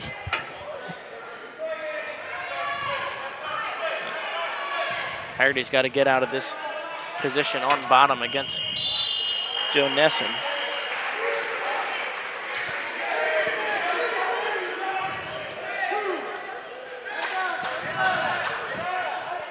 As Haggerty will get himself 2 points back, he's up 5.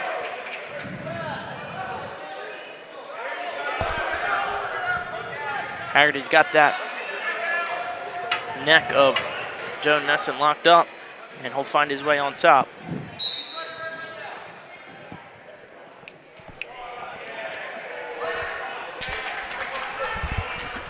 As Haggerty's got the pure side, near side cradle. He's going to have to force the action towards the other side. He will pick up at least 4 backs, looking for the fall.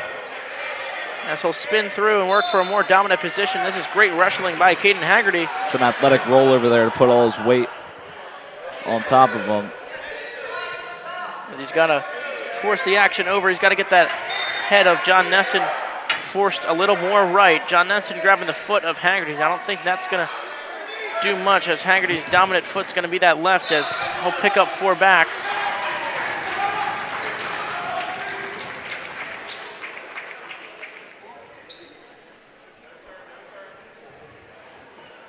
He'll lead by 9.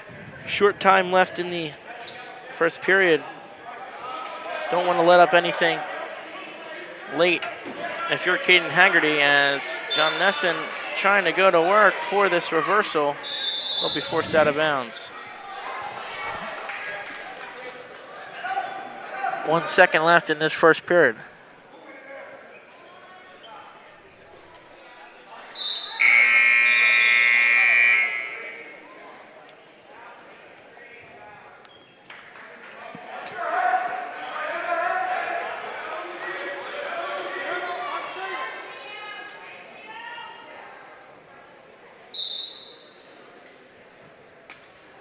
As Haggerty's going to start on bottom, down 9 here in this third period. Or up 9, excuse me, in this third period in major decision territory. He's got to work out of this position.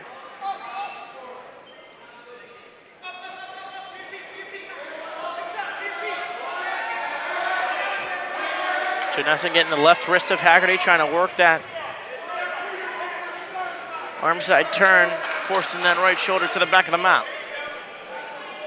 As Haggerty wrestling well balanced on bottom. Minute 20 left here in this third period.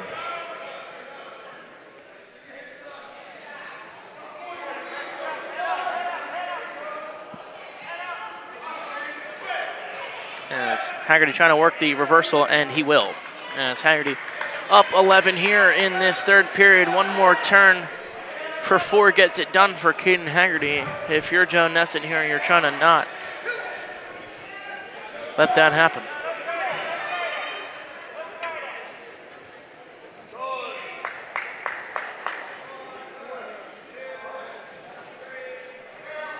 And Haggerty will get that turn. Pick up the tech fall there as Caden Haggerty with a victory by technical fall, as that's his second win of the day. As Caden Haggerty got sneak attack there after securing the win. A nonchalant little walk away, trying to command the aura, as that's Will's favorite word. Definitely not. You know, one thing about wrestling, Will, there's no stick banging like the hockey games. So I bet you appreciate that. It's pretty loud right now with the 4 teams in here. As Adrian Arbello wrestling for St. Augustine. Up against Luke Finnegan for Ocean City. Arbello looking for that outside single ankle pick. He won't find it, but he'll wrestle continuously, working that outside leg. Arbello gonna work towards the back pickup. Arbello's a very dominant wrestler. He'll be looking for extra team points in this match. And then on deck will be JP Bonnet versus Luke Bennett, which is one that I have been looking forward to myself. As Arbello, shot be taken on him. He'll look to re-attack here quick early. Yep, he will, and he'll find himself with another 3. Adrian Arbello working quick. And Arbello looking just to cut him and force action back to the middle of the mat. He's up 6-2 in the first. As Arbello working on that near side, find himself with another 3. Adrian Arbello is working astronomically fast.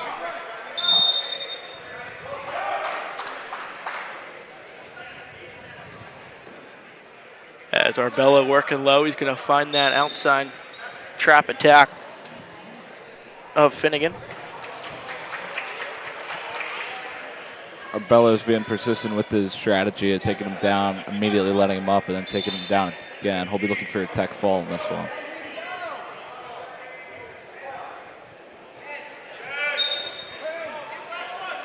As Arbello will take another 3 here. He's going to go up 15-4, 11 left as Adrian Arbello takes in a commanding 11-point lead in the first period.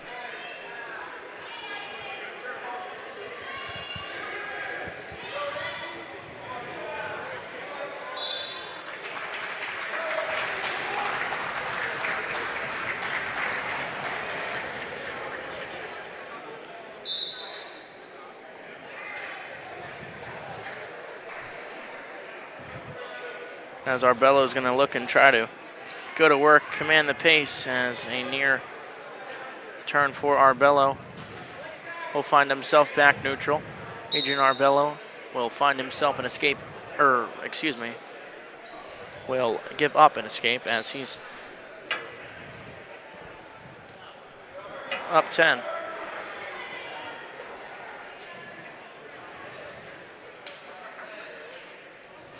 Wow, what an ankle pick by Adrian Arbello. Will find himself another 3. Great wrestling on display here this afternoon. Now he just needs one more of those sequences to secure his tech fall.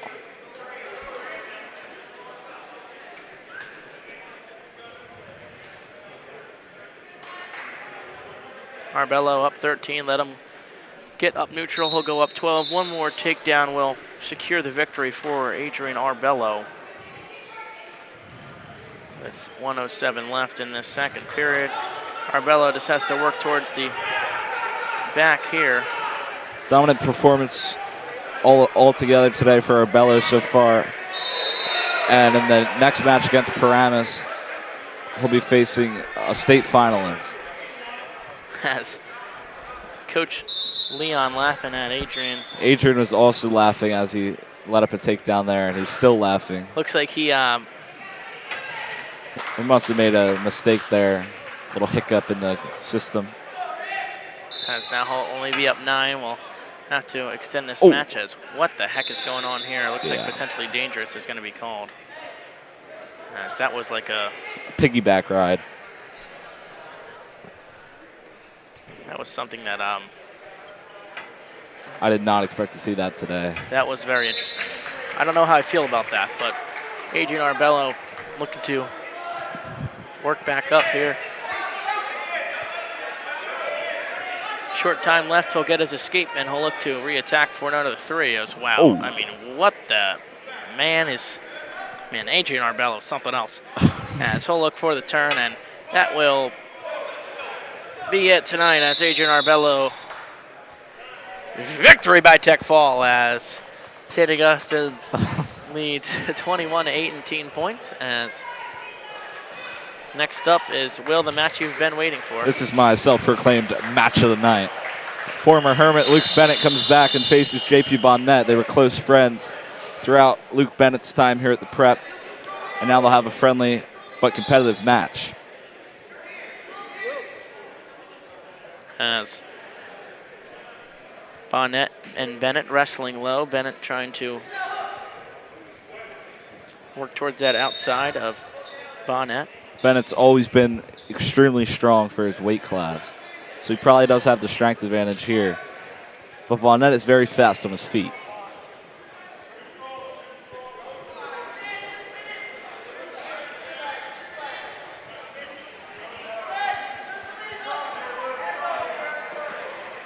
As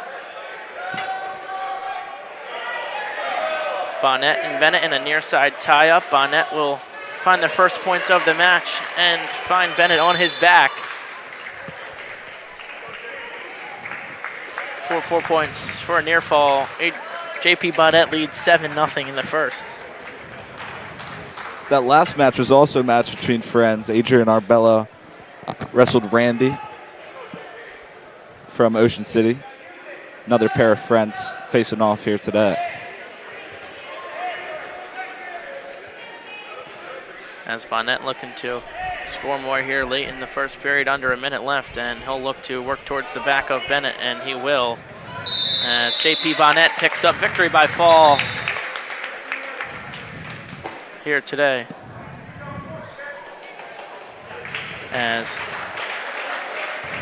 Hermits will pick up another 6.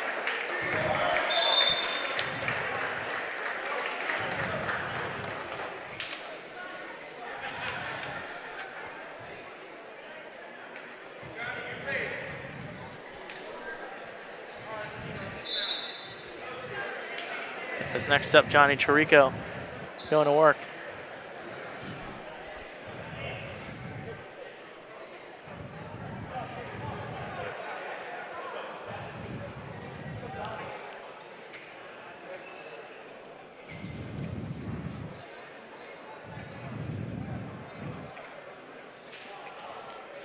As Johnny Chirico with a pin previously.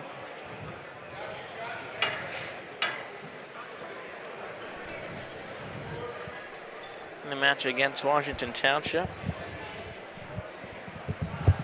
Will look to extend this St. Augustine lead here at the 157-pound class, as Chirico will find himself with a great takedown. This will probably be a 7-point takedown, and it will. And how about 6 points for Johnny Chirico if he could find the fall? He'll get the leg over. He has a dominant position on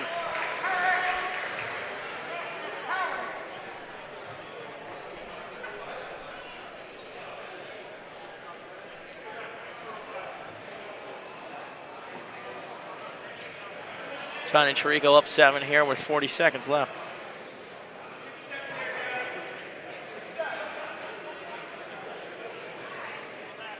Chirico working towards the near hip. Up 7 as we discussed. 30 seconds left. Will, what's your thoughts on the St. Augustine performance so far this match? Pretty dominant so far. Their most competitive match will be up next against Paramus, where we'll be underdogs. Going into this, you would expect the Hermits to go 2-1, but Township match was kind of a questionable, so that was a big win there. But this match is going about as expected. It should be dominant for the Hermits. And Chirico will find himself another takedown. It goes up 10-1.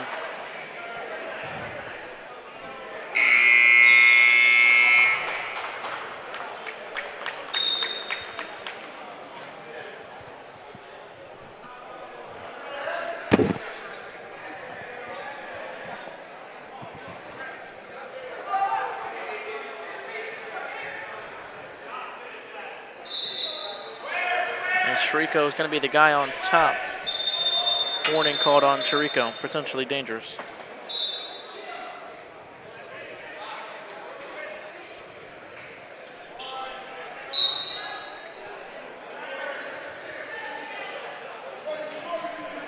As Chirico will find himself towards the outside of the mat, looking for another 3, nothing called yet.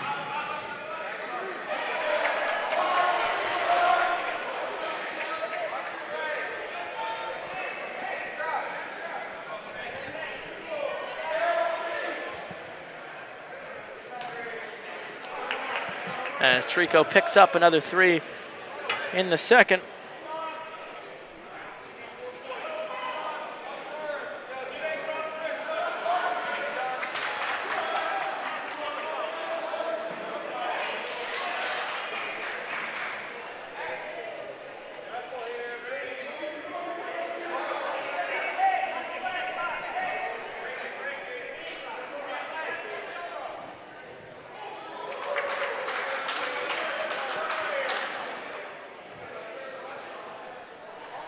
Chirico's match going similar to how Arbella's went. Pretty dominant. Takedown, get up, and he'll go for the tech fall as well. Up 10 here with under a minute left in the first period as Chirico's foot on that out of bounds line will look to work towards back the center of the mat as Chirico in that waterfall position will find themselves out of bounds.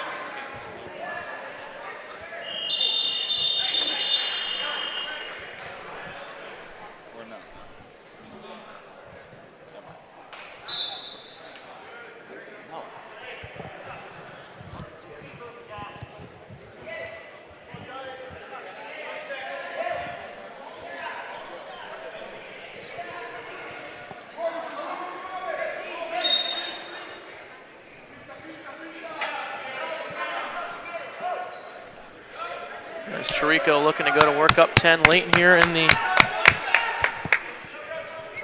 second period. As it'll be Johnny Chirico up 10.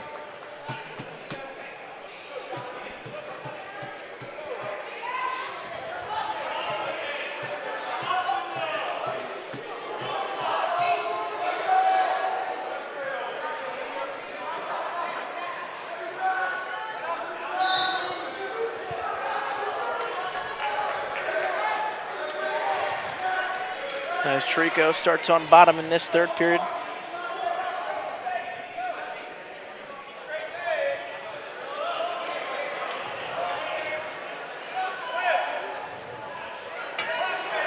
Chirico looking to work for 6 points here, and he will. Johnny Chirico victory by fall. As St. Augustine with another bonus point victory. 33-8, St. Augustine leads. Up next will be Luke Ward for the Hermits at the 165-pound class.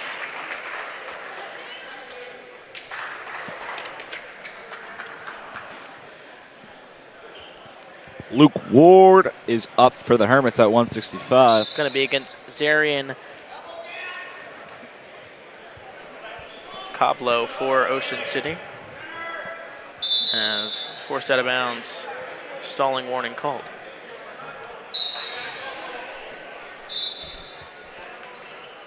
Ward, obviously a dominant wrestler, works fast-paced, works great up top, up the upper body positions on top. He's a well-rounded wrestler as well. As Ward with a great takedown, will find himself with 3, get boots in, looking for the near side turn on Cablo.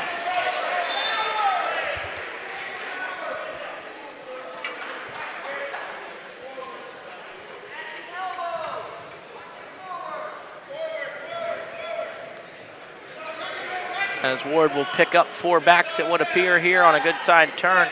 Looking to get 6 points for the team. Luke Ward continue to push. He will. Luke Ward, victory by fall. Hermits up 39-8 as last 3 matches have been 4-6. As it'll be the 75-pound class, Dominic Schultz for Ocean City up against Jack Olivo for St. Augustine.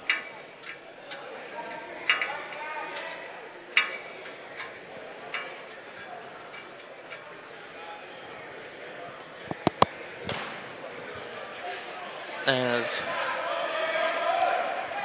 the next match at the 190-pound class, it looks like Brody Taylor is going to be taking on Aiden Majors.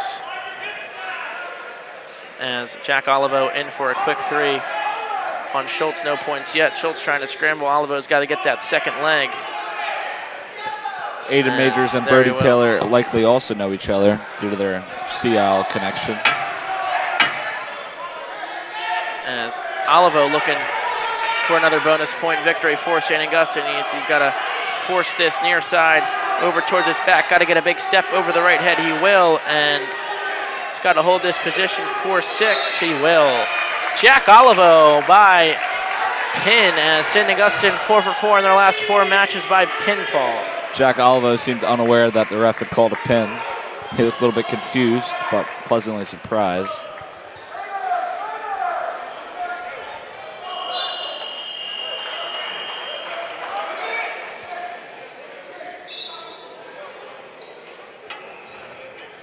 As Brody Taylor in for a quick shot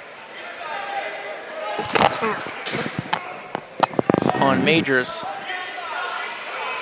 Looking for 3, still nothing. As he'll find his 3. Wrestle out of bounds.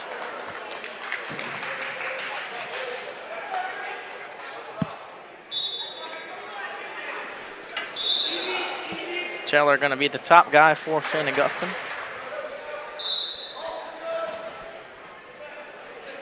As he'll work on that near side around that neckline of Majors, looking to turn him. As he'll pick up 4 backs. The Hermits heavyweights seem like they are very, very good in my opinion. I wonder how they'll match up against the Paramus heavyweights. Yeah, Brody Taylor obviously very skilled, a freshman.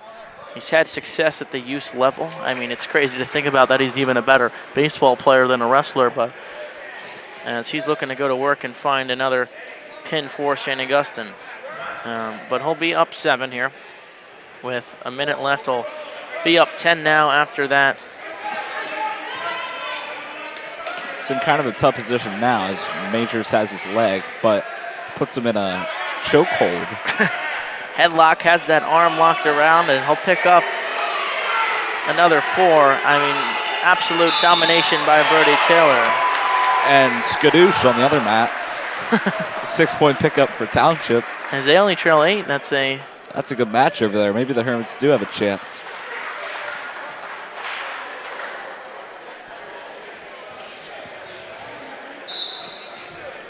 Taylor up 14. Obviously, one more turn will get it done for himself as he's just absolutely flying here in the first period. Obviously, may want a pin. Short time for Taylor as Majors has to work for. Best team matchup of the day will be next when we take on Paramus Catholic. It should be a lot of great individual matches between state place winners and state qualifiers. A lot of great wrestlers. Yeah, absolutely. It's Brody Taylor, may be one of those state placers this year with the way he's been wrestling in these last 4 weeks. As that will be it. Brody Taylor winning by technical fall, 16-0. A dominating match by Brody Taylor. So we saw that Danny Francis wrestled at 190 the last match. He will be the guy at 215 today. He's going to face Jacob Chapman of Ocean City.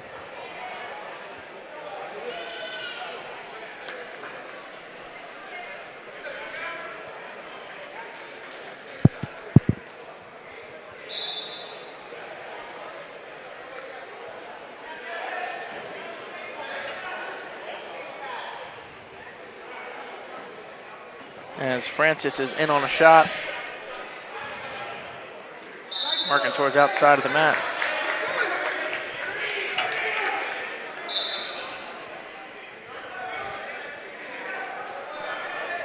As Francis, obviously a tremendous first period wrestler, looks to get to work early. Chapman will wrestle out of bounds with Francis.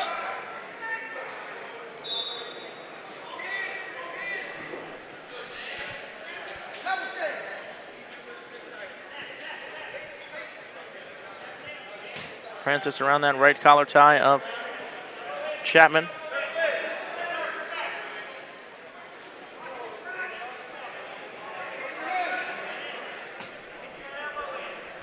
Chapman, a big wrestler, obviously, against Francis. Francis usually weighs in a little lighter than 215, as Francis will be caught. Chapman will pick up his 3.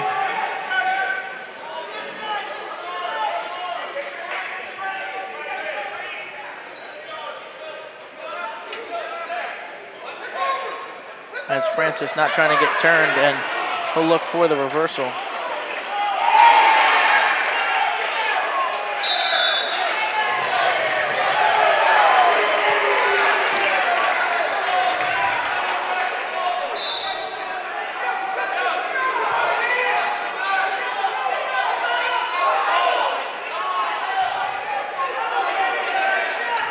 As Francis trails 3-1 here.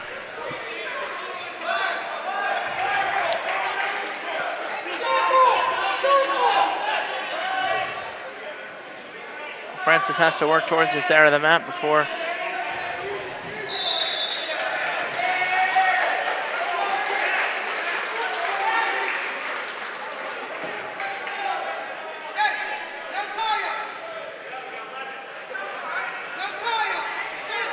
Francis trails by 3 with 11 seconds left in this first period. He'll look for a quick shot. Chapman will find his 3.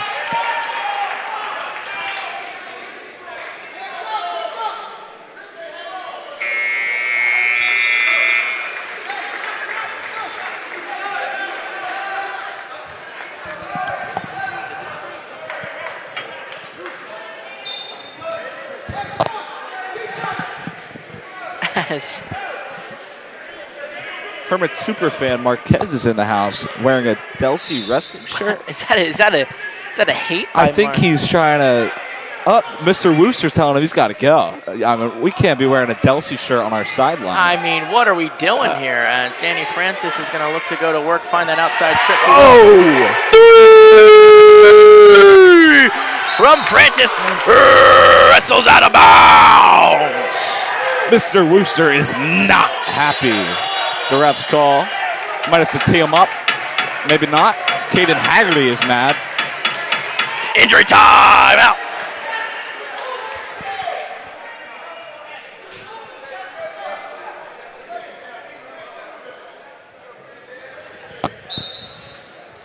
Caden Haggerty has been calmed down by Mr. Brumell and Miss Adamucci. As Coach Rizzo. Coach Rizzo asks Marquez, what is he wearing? That was very abrupt by Coach Rizzo there. What are you wearing? He's done. I think he's giving some motivation to the coaches, to the players. As Francis will trail by 3, 1:05 in this second.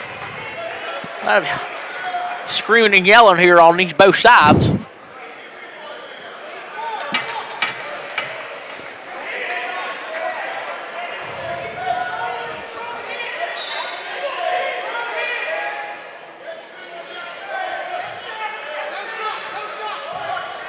Francis trails 4 in this second period of wrestling. Francis looks to be a little gassed out in this second.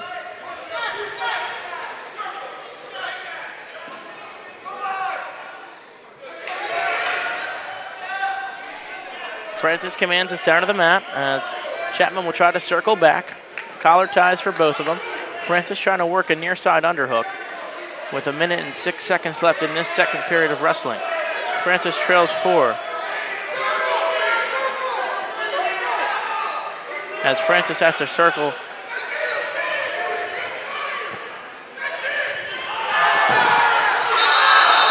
Wow.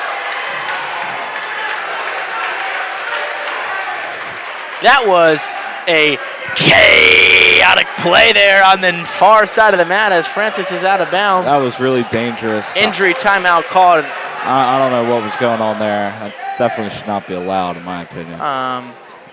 As we'll throw the camera towards the Washington Township side during this injury timeout. Yeah, we might have not gotten that on camera, but it was definitely dangerous heading towards the chairs. Heading towards the chairs, the hardwood. Francis has 40 seconds left of injury time. Mr. D'Annunzio has arrived, and he's got to be a little bit startled by what he just walked into. Mr. D'Annunzio, that is probably one of the last people I would expect to be here on a Saturday night.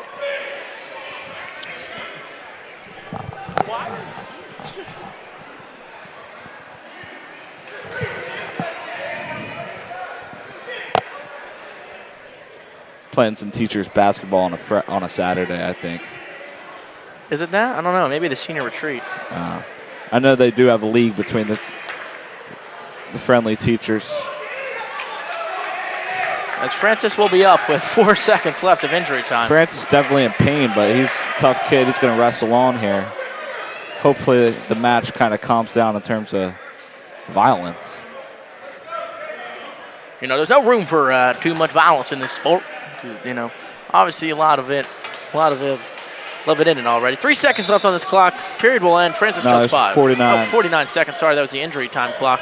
Francis elected for neutral, so he gave him a point. Francis trails by 5.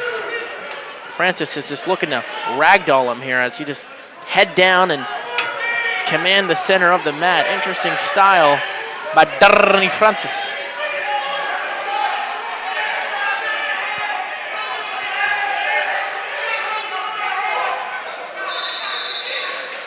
As wrestles out of bounds.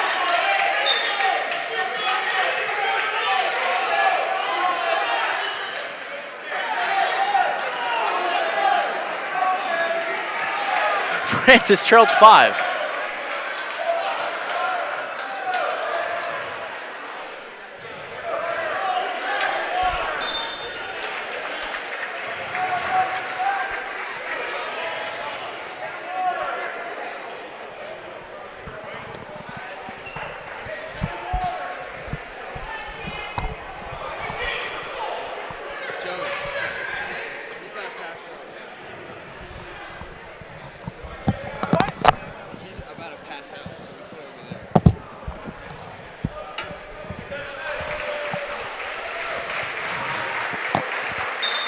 Francis is not going to be able to continue this match. Hermits will end up giving up the 6 there, and Braden Shields will wrestle next. Unfortunate there, as you know, obviously this sport comes with its ups and downs, and one of the unfortunate Francis seemed parts. awfully dizzy. Just safe play to not let him finish it out. And Shields will win by forfeit, and the last match of the night is going to be the 106, or last match of the day is going to be the 106 class here. But yeah, obviously for this sport, you know, you see the positives and the wins, and you know the medals and trophies and tournament wins. But you know the thing that does unfortunately suck about this sport sometimes is just the brutality of it. So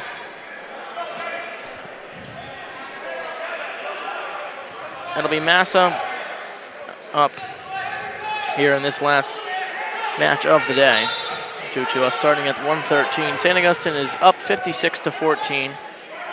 Would have been up 56-8, but unfortunately, you know, obviously our prayers go out to Danny Francis and hoping that he's going to be all right.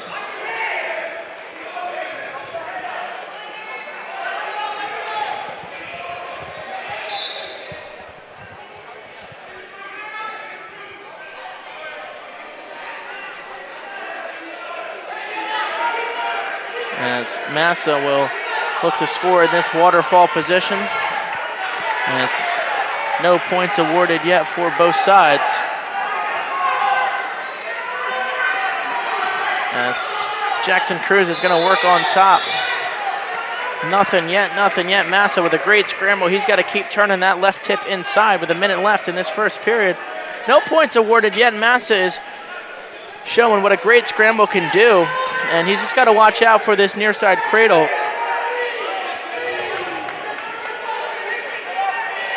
Still nothing. Massa on that leg, not giving up, as finally Cruz will get the three.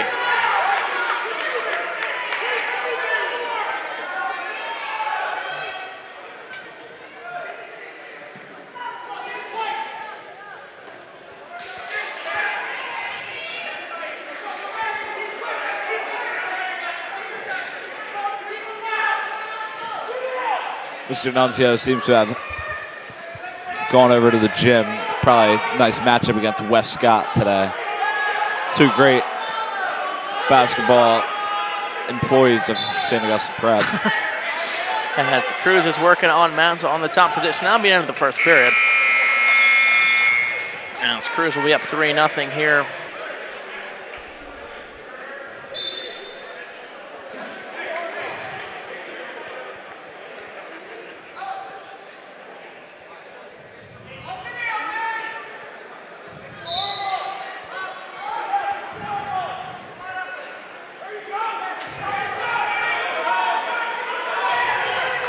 As Massa looking to turn him on his back. He will. 4 backs awarded for Massa, looking for the fall. He's got to drive that right side. Coaches are hyped as the young kid is in a great position. Got to keep working, got to get that left arm. He's got to lock the arms and get the head of Cruz. As he has a good position, he's got to drive back. He's in a good spot. Massa looking for the fall. Still looking. Near, so close. Cruz on his back.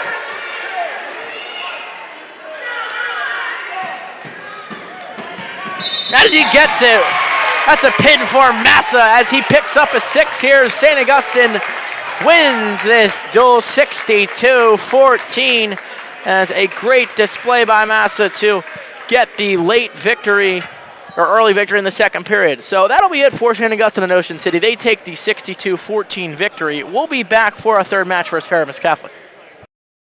The Rich Bersani Group at Green Tree Mortgage and Nick Christopher and Sherry Klein of the Christopher Property Group at Remax Community have been proud partners with St. Augustine Prep since 2015. Let our 50 years of experience guide you through the home buying and selling. The Rich Bersani Group at Green Tree Mortgage and Nick Christopher and Sherry Klein of the Christopher Property Group at Remax Community have been proud partners with St. Augustine Prep since 2015. Let our 50 years of experience guide you through the home buying and selling process.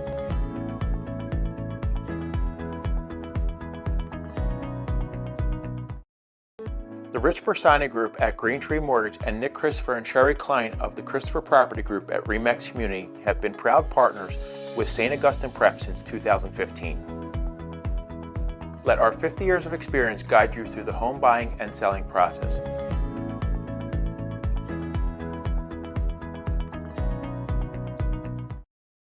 The Rich Bersani Group at Green Tree Mortgage and Nick Christopher and Sherry Klein of the Christopher Property Group at Remax Community have been proud partners with St. Augustine Prep since 2015. Let our 50 years of experience guide you through the home buying and selling process.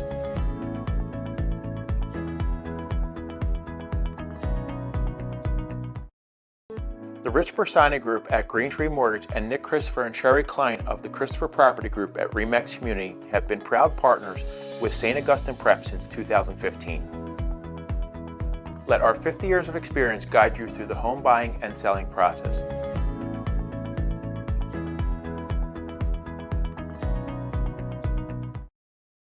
The Rich Bersani Group at Green Tree Mortgage and Nick Christopher and Sherry Klein of the Christopher Property Group at Remax Community have been proud partners with St. Augustine Prep since 2015. Let our 50 years of experience guide you through the home buying and selling process.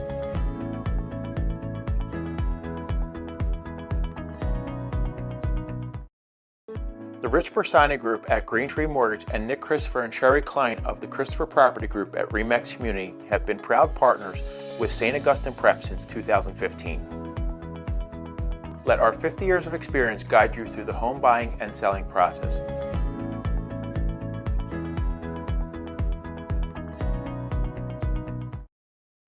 The Rich Bersani Group at Green Tree Mortgage and Nick Christopher and Sherry Klein of the Christopher Property Group at Remax Community have been proud partners with St. Augustine Prep since 2015. Let our 50 years of experience guide you through the home buying and selling process.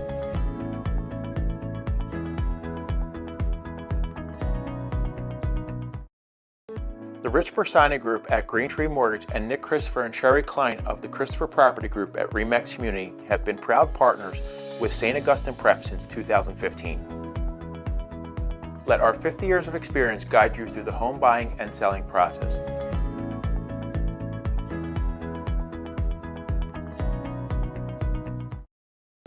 The Rich Bersani Group at Green Tree Mortgage and Nick Christopher and Sherry Klein of the Christopher Property Group at Remax Community have been proud partners with St. Augustine Prep since 2015.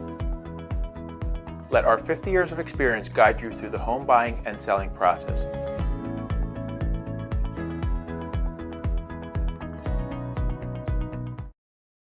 The Rich Bersani Group at Green Tree Mortgage and Nick Christopher and Sherry Klein of the Christopher Property Group at Remax Community have been proud partners with St. Augustine Prep since 2015.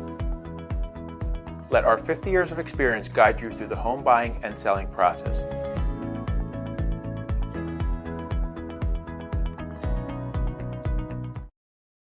The Rich Bersani Group at Green Tree Mortgage and Nick Christopher and Sherry Klein of the Christopher Property Group at Remax Community have been proud partners with St. Augustine Prep since 2015. Let our 50 years of experience guide you through the home buying and selling process.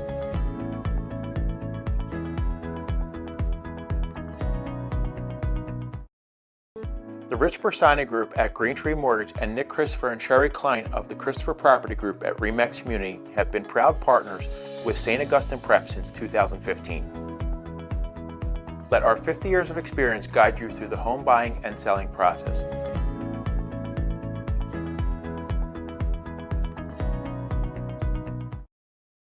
The Rich Bersani Group at Green Tree Mortgage and Nick Christopher and Sherry Klein of the Christopher Property Group at Remax Community have been proud partners with St. Augustine Prep since 2015.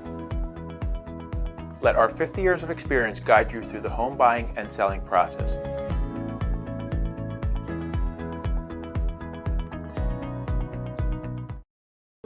The Rich Bersani Group at Green Tree Mortgage and Nick Christopher and Sherry Klein of the Christopher Property Group at Remax Community have been proud partners with St. Augustine Prep since 2015. Let our 50 years of experience guide you through the home buying and selling process.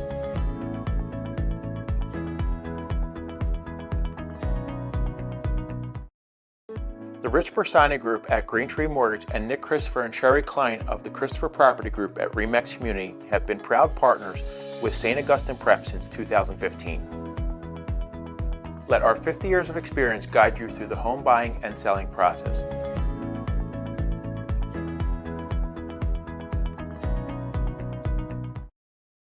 The Rich Bersani Group at Green Tree Mortgage and Nick Christopher and Sherry Klein of the Christopher Property Group at Remax Community have been proud partners with St. Augustine Prep since 2015.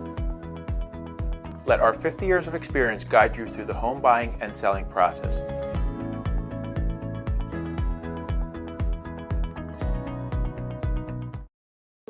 The Rich Bersani Group at Green Tree Mortgage and Nick Christopher and Sherry Klein of the Christopher Property Group at Remax Community have been proud partners with St. Augustine Prep since 2015. Let our 50 years of experience guide you through the home buying and selling process.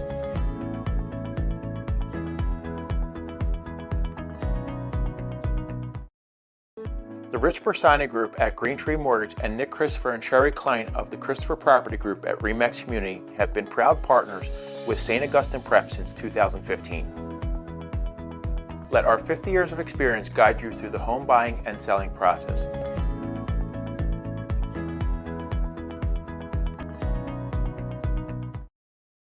The Rich Bersani Group at Green Tree Mortgage and Nick Christopher and Sherry Klein of the Christopher Property Group at Remax Community have been proud partners with St. Augustine Prep since 2015. Let our 50 years of experience guide you through the home buying and selling process.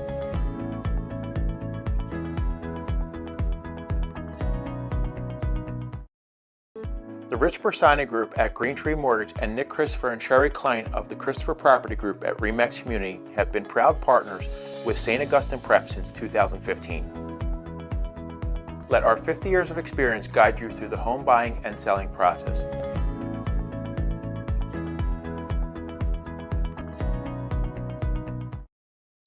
The Rich Bersani Group at Green Tree Mortgage and Nick Christopher and Sherry Klein of the Christopher Property Group at Remax Community have been proud partners with St. Augustine Prep since 2015. Let our 50 years of experience guide you through the home buying and selling process.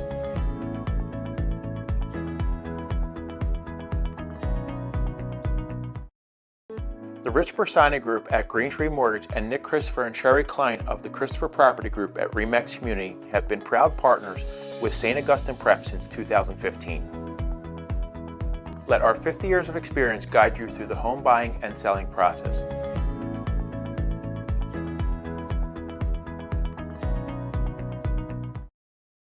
The Rich Bersani Group at Green Tree Mortgage and Nick Christopher and Sherry Klein of the Christopher Property Group at Remax Community have been proud partners with St. Augustine Prep since 2015.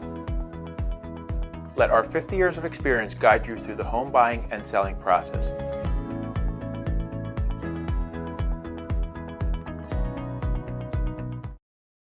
The Rich Bersani Group at Green Tree Mortgage and Nick Christopher and Sherry Klein of the Christopher Property Group at Remax Community have been proud partners with St. Augustine Prep since 2015. Let our 50 years of experience guide you through the home buying and selling process.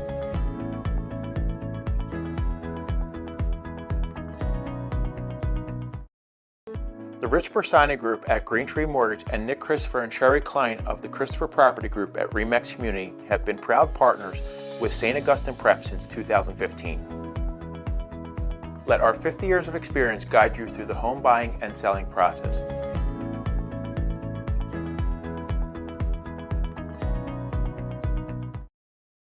The Rich Bersani Group at Green Tree Mortgage and Nick Christopher and Sherry Klein of the Christopher Property Group at Remax Community have been proud partners with St. Augustine Prep since 2015. Let our 50 years of experience guide you through the home buying and selling process.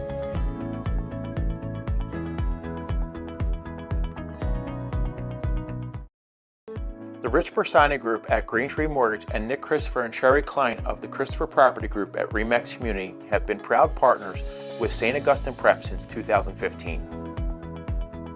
Let our 50 years of experience guide you through the home buying and selling process.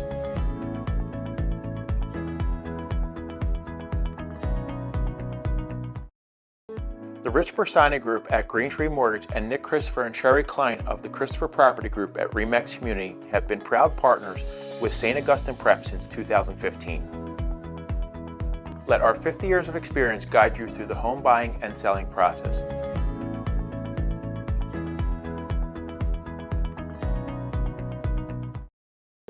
The Rich Bersani Group at Green Tree Mortgage and Nick Christopher and Sherry Klein of the Christopher Property Group at Remax Community have been proud partners with St. Augustine Prep since 2015. Let our 50 years of experience guide you through the home buying and selling process.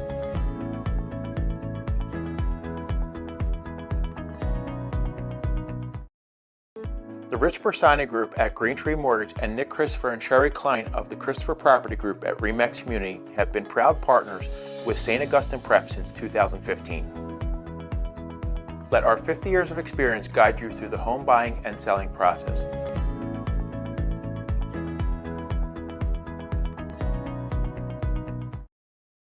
The Rich Bersani Group at Green Tree Mortgage and Nick Christopher and Sherry Klein of the Christopher Property Group at Remax Community have been proud partners with St. Augustine Prep since 2015. Let our 50 years of experience guide you through the home buying and selling process.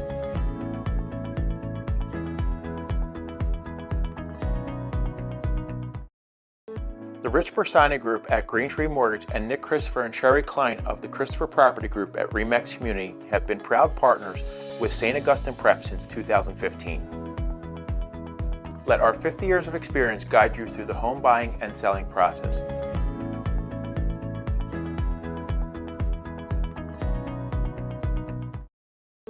The Rich Bersani Group at Green Tree Mortgage and Nick Christopher and Sherry Klein of the Christopher Property Group at Remax Community have been proud partners with St. Augustine Prep since 2015. Let our 50 years of experience guide you through the home buying and selling process.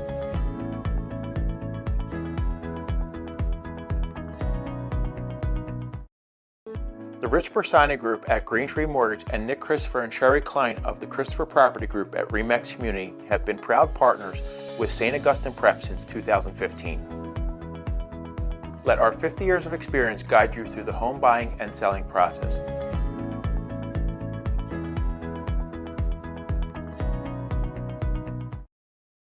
The Rich Bersani Group at Green Tree Mortgage and Nick Christopher and Sherry Klein of the Christopher Property Group at Remax Community have been proud partners with St. Augustine Prep since 2015. Let our 50 years of experience guide you through the home buying and selling process.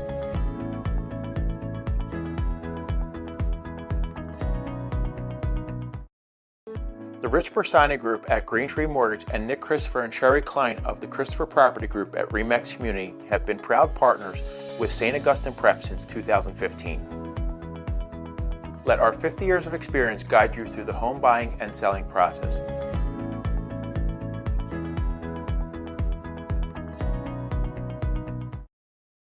The Rich Bersani Group at Green Tree Mortgage and Nick Christopher and Sherry Klein of the Christopher Property Group at Remax Community have been proud partners with St. Augustine Prep since 2015. Let our 50 years of experience guide you through the home buying and selling process.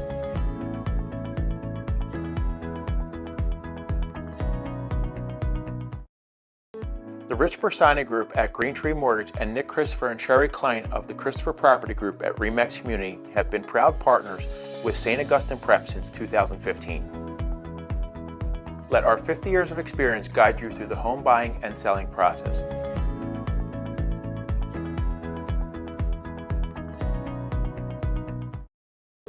The Rich Bersani Group at Green Tree Mortgage and Nick Christopher and Sherry Klein of the Christopher Property Group at Remax Community have been proud partners with St. Augustine Prep since 2015. Let our 50 years of experience guide you through the home buying and selling process.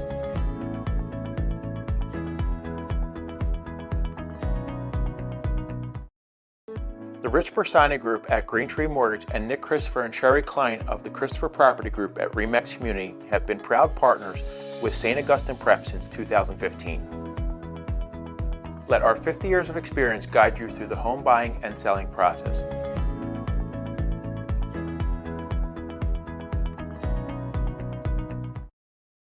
The Rich Bersani Group at Green Tree Mortgage and Nick Christopher and Sherry Klein of the Christopher Property Group at Remax Community have been proud partners with St. Augustine Prep since 2015. Let our 50 years of experience guide you through the home buying and selling process.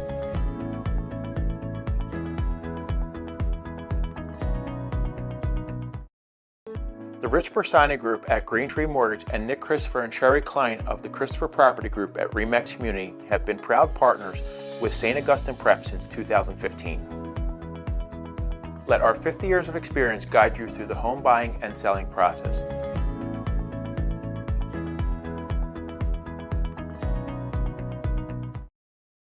The Rich Bersani Group at Green Tree Mortgage and Nick Christopher and Sherry Klein of the Christopher Property Group at Remax Community have been proud partners with St. Augustine Prep since 2015. Let our 50 years of experience guide you through the home buying and selling process.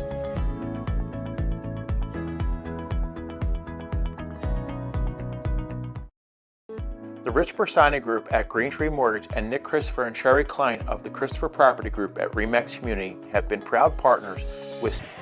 And ladies and gentlemen, we are back here on Hermits Broadcasting for the final match of the night here as St. Augustine Prep takes on Paramus Catholic. Will, obviously Hermits are not favored in this matchup the first time today where they are not the team expected to win. Your thoughts on how this team has to perform? You're going to have to win a lot of toss-up matches. Maybe have an upset or two to win this one. There's a lot of good ones that should be in this next hour. Will, you are a man of few words, as we are going to start at the 120-pound class. Casey Pakula is going to take on Richie Martinez of Paramus Catholic. And just waiting for the okay here, it would appear to get underway.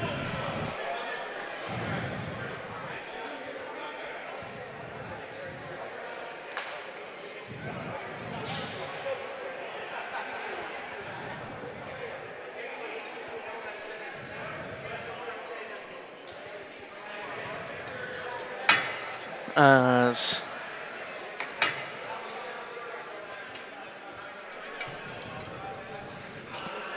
we look to Spartans.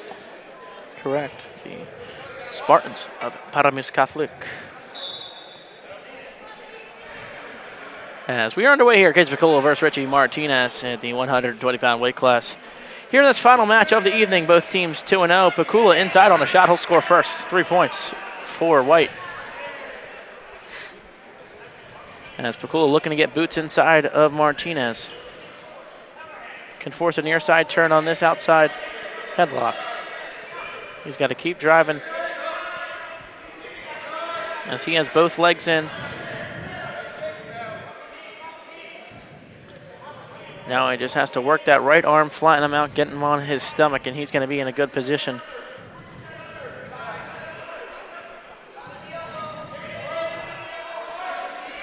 As Pakula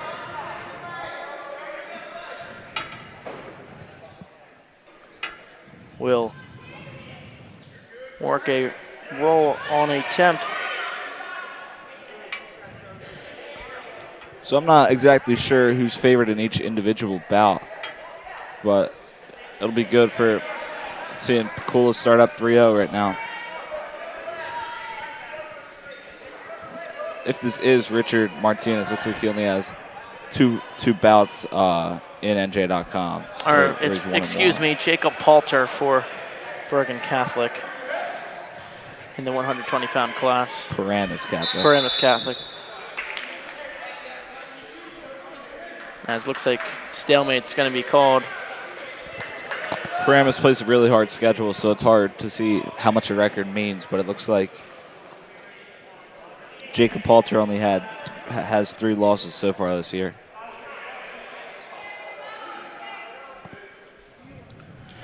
Pakula, a talented wrestler in this 120-pound class. He's, a very quick, fast, speedy wrestler. He likes to work from that top position. He works well on turns. He likes to throw boots in when he has opportunity to do so.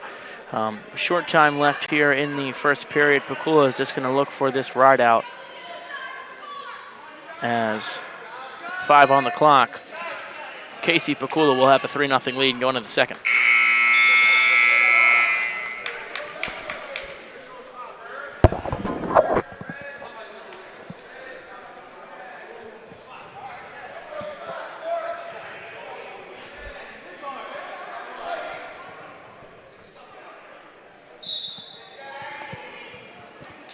Camera will be back any moment. Excuse us for those technical interruptions as Casey Pakula is going to work another shot. He's got that right leg, looking to extend towards the outside of the left hip. In a tough position.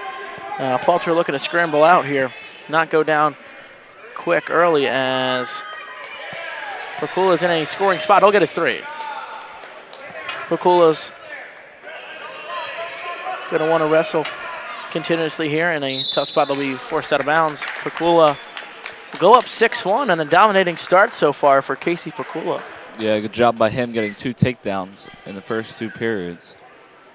Now I wonder if you could ride him out again. All right, you're live again. Just make sure the wires don't get knocked out. So we are back here. Sorry for the technical difficulties here in Richland as we are back at the Paul Spina Gym as Casey Pakula is leading this match 7-2-2 against Jacob Palter. Yes. With just 35 seconds left in this third period, Palter's got to get to work early as Chase Sudano is going to be on deck for St. Augustine in that 126-pound weight class. As we excuse all the commenters in the chat, the stream is back up and working. We see your comments, Mr. Jambuzzi.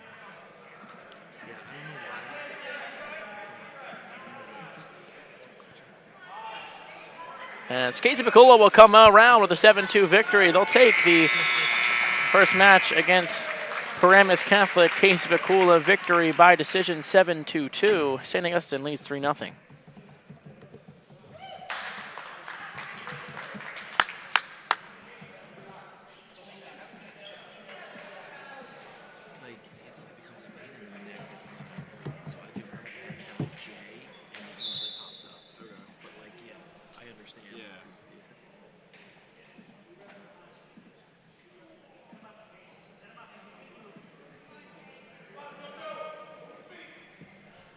As Chase Sudano now wrestling for St. Augustine.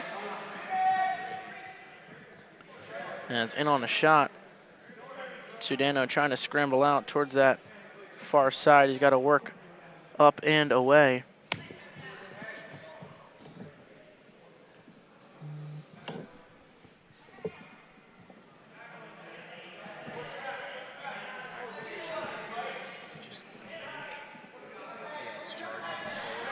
Is going to be up against Jacob Pilecki of Paramus Catholic, potentially dangerous colt. Still 0-0 here with 1:10 left in this first period of a 126-pound bout.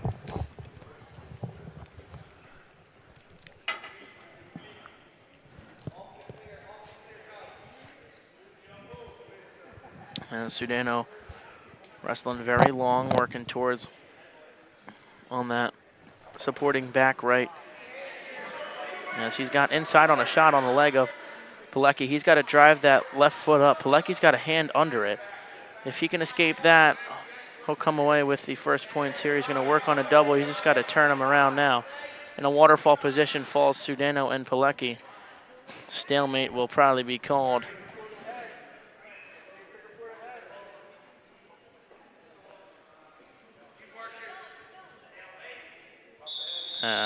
Stalemate called.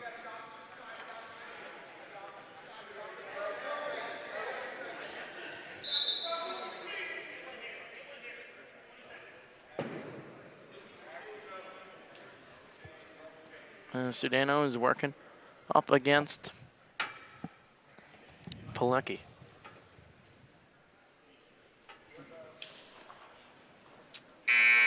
Near side headlock. That's the end of the first period. Sudano will take match will be still 0-0. Sudano defers. Pilecki will take bottom.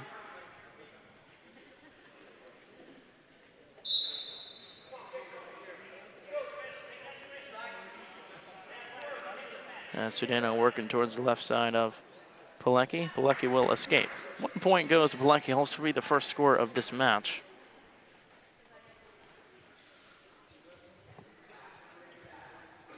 Sudano is looking to get to work on that near side. Sudano working low on Pilecki. Pilecki trying to get the overhook on that left arm. He will. Sudano will match with the elbow. Will sprawl out. Sudano in on a near double. Sudano has to turn around, get that hip lock out of Pilecki. Pilecki has been great at sprawling today in this opportunity of when he's been caught on these waterfall doubles. Yeah, Pilecki's a wrestler who won 2 matches last year in Atlantic City for the state championships. So definitely good competition here for Sudano. As under a minute, Sudano has to find his way out of this tough spot against Joe Pilecki of Paramus Catholic. Sudano has to keep driving those legs. Keep driving, has to escape. And another stalemate's going to be called. Sudano almost in on another 3. Sudano has been the guy who's been, dominant offensively so far this match. We've seen Pilecki with the lead due to the escape, but in neutral positions, Chase Sudano has been the more dominant wrestler as he's been in on those double side shots. Pilecki will always sprawl to that waterfall, and 2 stalemates already. And Sudano in on another single. As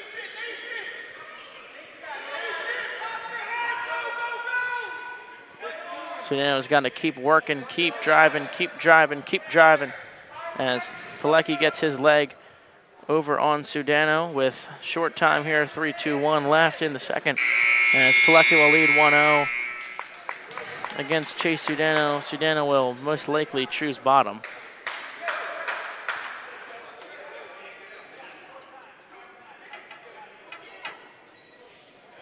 Sudano seems to want to choose neutral, even though the usual thing would be to choose down so you get a point, but Sudano seems confident in neutral, less confident in his ability to escape. Sudano will work neutral. He's had the shots so far, so in this match, it's just a matter of finishing those shots. He's gotten in on legs, and we see Pilecki may have an opportunity to score here on a good sprawl. He'll trap the wrist of Sudano. Shot there with his head down, and now Paramus kid is going to want to try and walk around for his 3. But Sudano's got back to his feet. Sudano with a good job of escaping there, wrestling towards the edge of the mat. Sudano, the outside wrestler, Pilecki on a re-attack. Pilecki trying to drive the hips of Sudano. No points awarded yet. Sudano still wrestling head down, mat side with his knees facing forward. Points won't be elected. As in a good scramble here is Sudano and Pilecki. Pilecki trying to drive outside as he'll get the 3. That's a big takedown there, as Pilecki had already been charged with a stalling warning, so just one more stall and it would have been a time match. And Sudano will start on bottom, 58 left. Sudano is going to need this escape obviously here, and down 4 with a minute is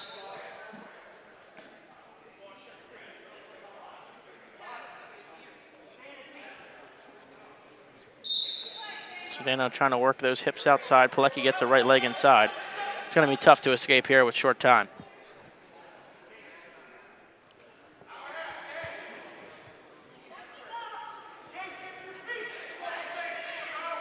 Down 4 is Sudano. He's shown, no matter what this score is going to end up being, he's shown a very successful match. It's just about finishing these shots that he's had inside.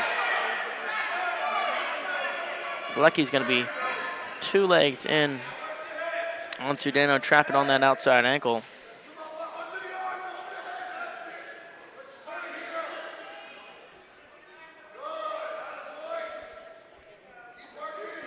As Sudano face down, stalemate called.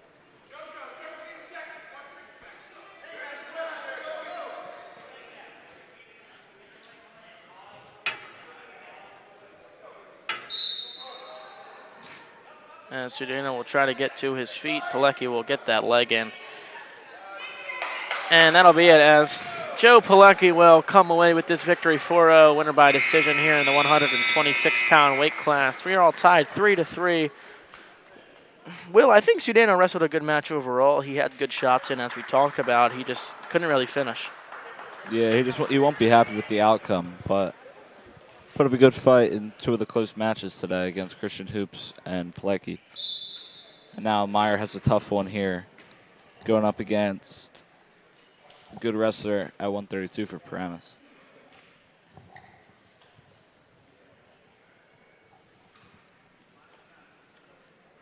River Hibbler is the name.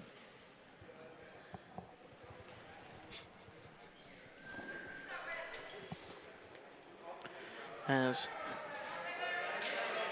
Meyer, obviously 2 losses today, but he's wrestled 2 good opponents. I mean, 2 guys who have been successful in regions and been successful in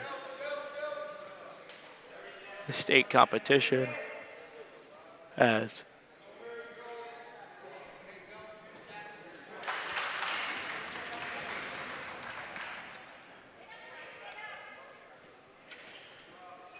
Hibbler is going to be the first to score on this match as he's looking for the turn, maybe a fall. Might be a reversal here. Nope. As Meyer will fight to keep this match in competition, as Hibbler was going to work that right side of Meyer.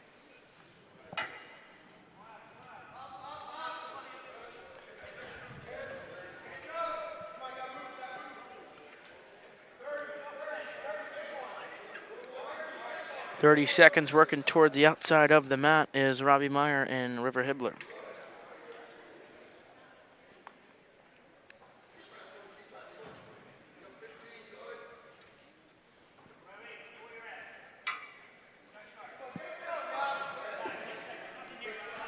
As Meyer, good job of not getting tilted here late in the period. That's a good job by Robbie Meyer as the period is over to, not let up any extra points. Yeah. The gym has really quieted down ever since Ocean City and Township left. And you can now hear the coach's advice, and the coaches are obviously really happy with the effort there to not get turned. As Meyer will start on top. He'll look to get to work as Hibbler will try to sprawl out. Meyer will try to work the front headlock, and instead a reversal will be for River Hibbler as he goes up 5.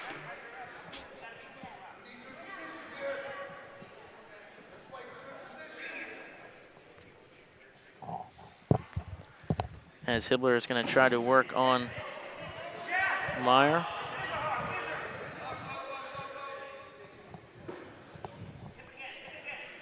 Hibbler has that right leg on Meyer locked away. Robbie head down on the mat, left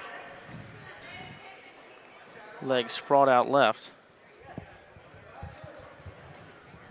Up 5 here in the second period as we're about to cross that halfway point here. At 1 minute and 4 seconds left here in the second period. Meyer obviously on bottom, led up the reversal early in the second. Hibbler trying to, turn or tilt Meyer.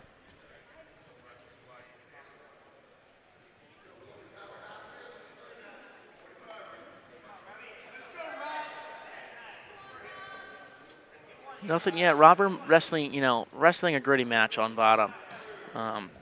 Obviously let up the 3 early, let up the 2 early in the second period, but as we've seen, has been very dominant with his, center of gravity not being able to get tilted yet. 30 seconds left. Hibbler's in a good spot to try and get some extra points here. He's got the chicken wing lock, looking for a near side tilt. Robbie has 15 seconds. He's got to survive it here as he gets that leg out that he wanted to, and he's in a great position. Robbie Meyer will have 5 seconds to survive. He will. Meyer just showing some great fight at the end of these periods. Obviously, he's going to be really tired now. He's holding his right shoulder as he was putting that chicken wing. As Robbie Meyer with a great display of gritty wrestling here as we have 2 minutes left. Robbie will pick bottom. Obviously, the ideal spot here is you could get an escape or a reversal. You don't want to get caught in anything too deep. Yes. If he keeps this match, the score it is, I feel like it would be a success for Meyer. 100%. Only letting up 3 points to the wrestler like River Hibbler.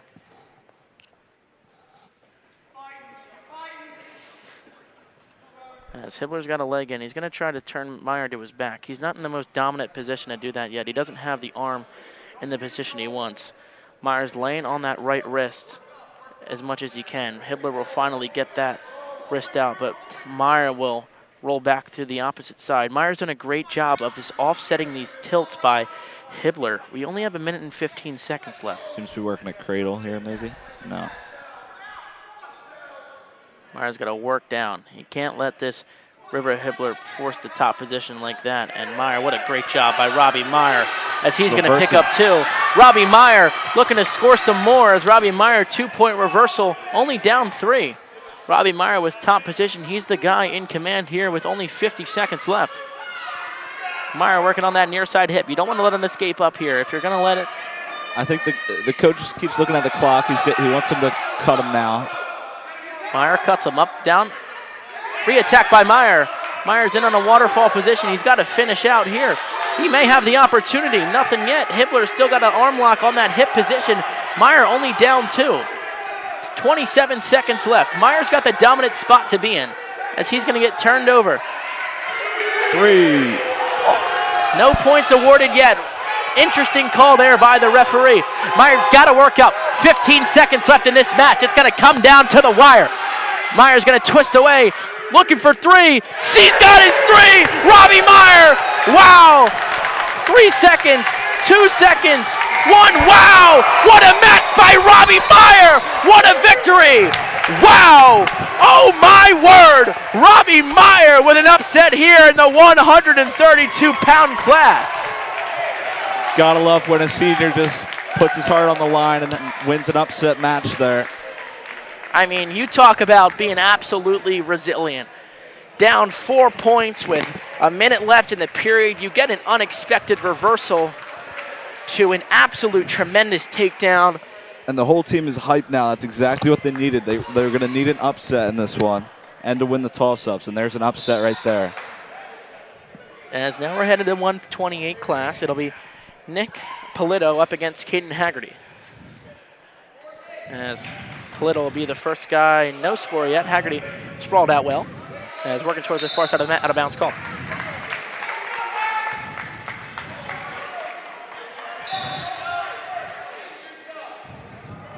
As Haggerty tries to get over the top, he'll get swarmed out for 3. Polito gonna work on the near side headlock, looking to get that turn on the near leg. As Holdus force Haggerty up. 1 point escape for Haggerty.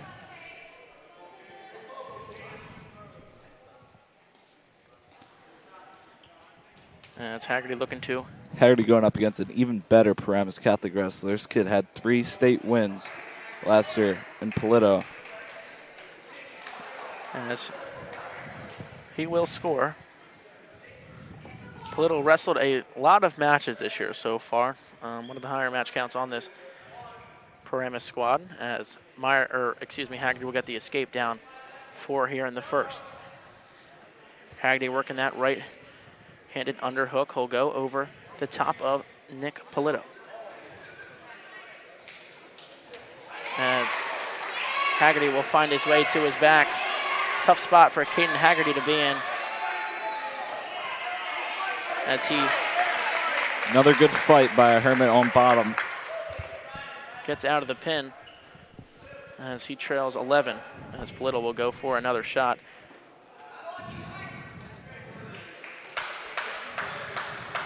Goes up 13.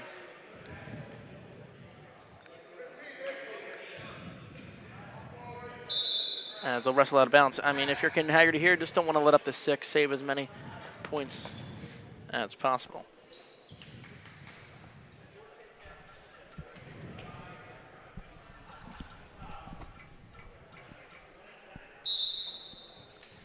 As Polito will start on top. Short time left here in the first period.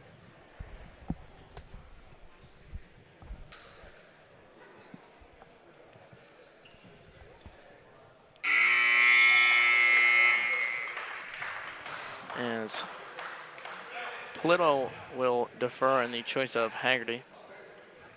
He'll start neutral.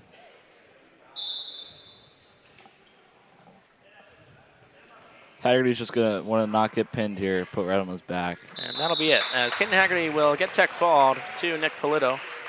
As now we have a big match here, a winnable one, but it's going to be a close and tough one, hopefully. Arbella going up against a state placer from Paramus. But Arbella is one of our best, if not our best, wrestler. So this should be a good match.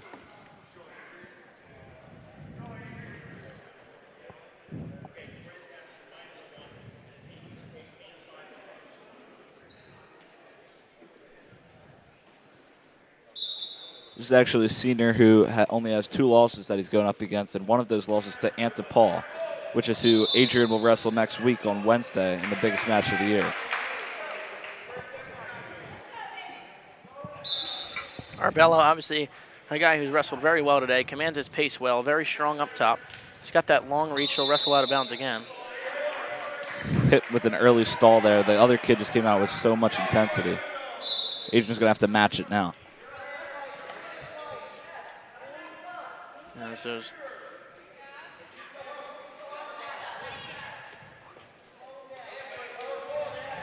Arbello in on a near leg. He's got to work that towards the top. Encouraging shot there by Arbello. Should buy him some more time before he gets hit with the stall again. Got to work towards the near of the mat. He's in on the leg. I don't know what we're looking at here if Arbello doesn't have his 3.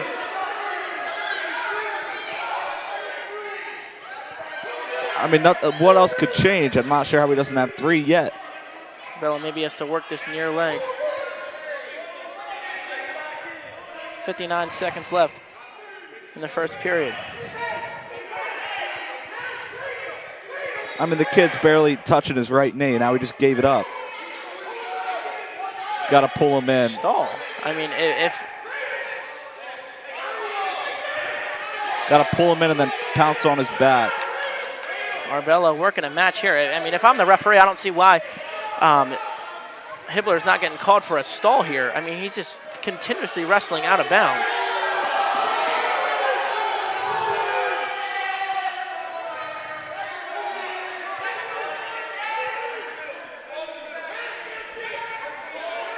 I mean, Arbello doing the absolute most he could do here, wrestling towards the edge of the mat, trying to pull Hibbler in. Hibbler's just staring at the clock, looking. Yeah, his opponent seems to be doing the absolute least, just trying to survive. How is there not a stall or takedown awarded there?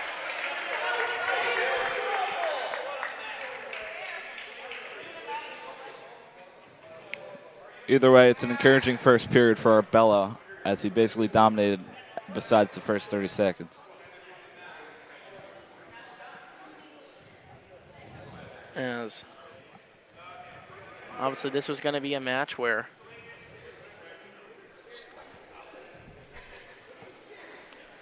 as wrestling a very talented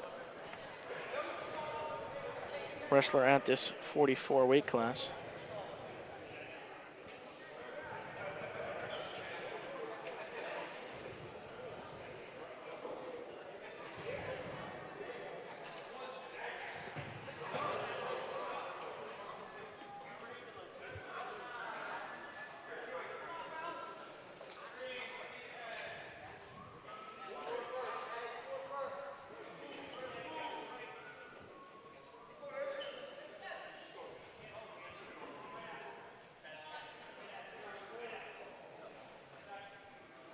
As Arbello will start on bottom.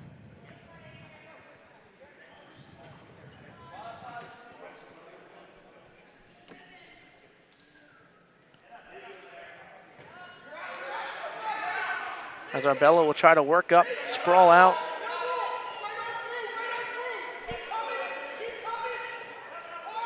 Arbello looking to go to work. Arbello trying to work the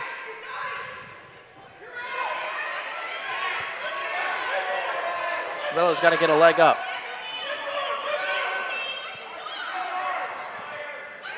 Got to stick your leg here if you're Arbello, PD called.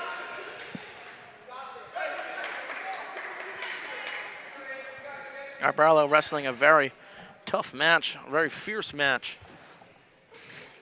so far.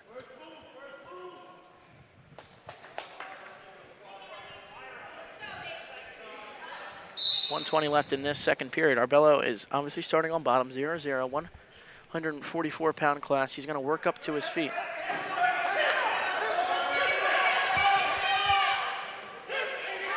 As he'll get out. Arbello gets the first point of the match on the escape.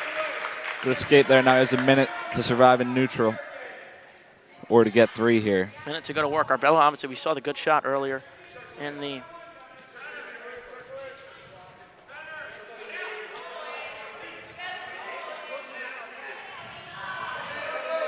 Arbello in a tough spot near this mat. Could get called for a stall stalemate. Yeah, Arbello does have to be careful. He's already been given a stalling warning, and you don't want to be tied going into the third. That would give the advantage to the Paramus wrestler. Arbello obviously works a very controlled pace. He likes to wrestle in the pace that he wants to start this match. Obviously, this one is a little bit more controlled versus his previous matches where he's been go, go, go, go. Obviously, 1-0 lead, 30 seconds left in this second period.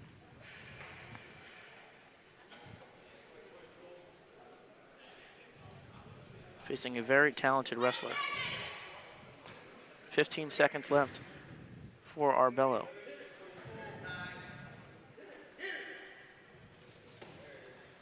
As 10 seconds left for Arbello to go and try and score, or some say survive. 3, 2, 1, that's the end of the second period. Adrian Arbello survives, he's up 1.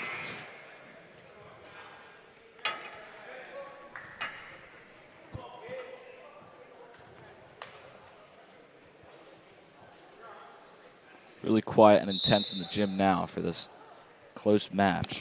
As we see old Hermit coach John Van Brill on the sideline for St. Augustine, as Adrian wrestles for him in Siegel's, obviously, club wrestling. So, got a tie match now. we're going to have a tie match 1-1 here, as look at the escape was led up by Arbello.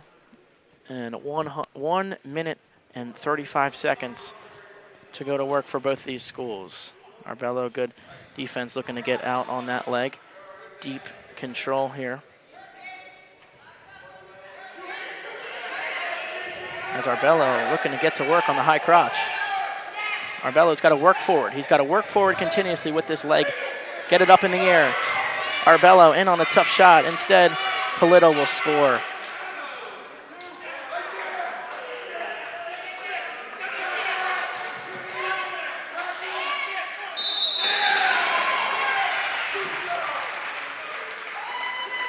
Tough match there for Adrian Arbello, as he will be defeated by fall. Yeah, that's a tough one to take. Obviously put up a great fight, wrestled pretty well, and then just one minor mistake it must have been that led to the 6.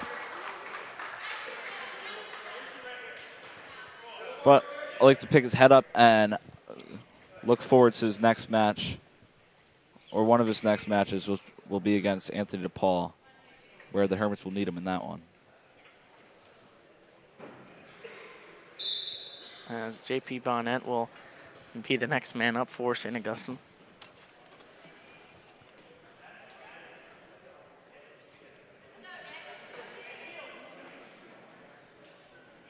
He'll face Nick Barone.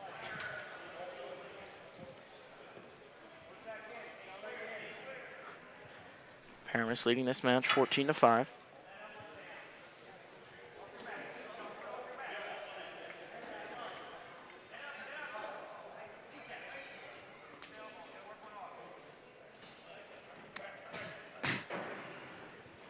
As Bonnet versus a very skilled Nick Barone, obviously top 10 rank in the state, as he's in on a shot on Bonnet. Bonnet will sprawl, look for the impact double.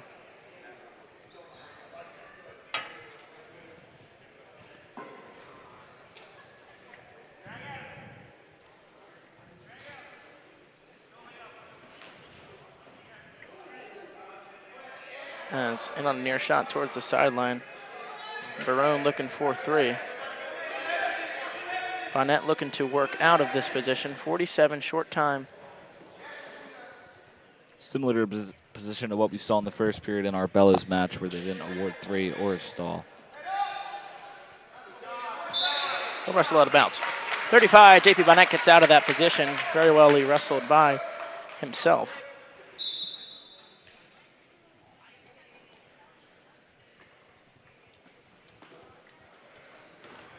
As in on a shot goes Barone.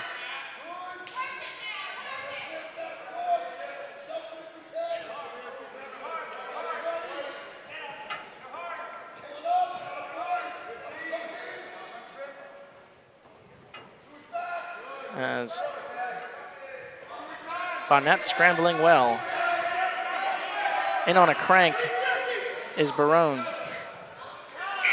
As that's time. Great survival there by Bonnet. Didn't even give up 3. Assuming he'll be bleeding. That was a very His wicked nose, face crank. Yeah, his nose is getting. But no, match will continue on.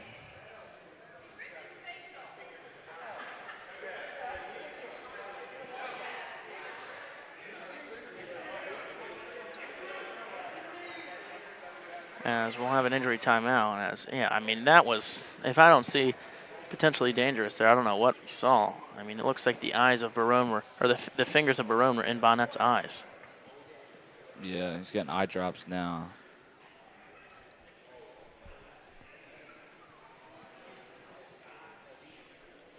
As Coach Aaron Taylor is having a discuss with the referee after that. Yeah, I never like to blame the refs for anything, but certainly didn't go our way the first period of our Bellows match. And then, I don't know what you call there, but. I mean, yeah, just a tough spot for the referee. He was obviously refereeing from out to in, so he probably didn't see the inside grab of Barone, as Bonnet will be the guy on top to start the second period.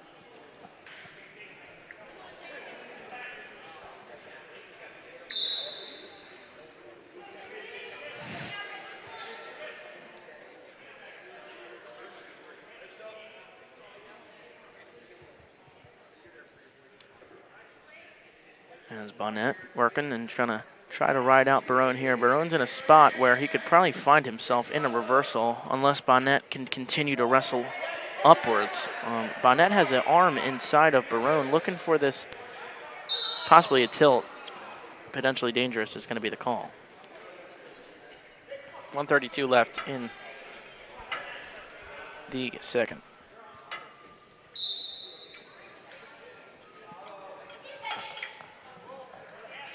As Bonnet working on top.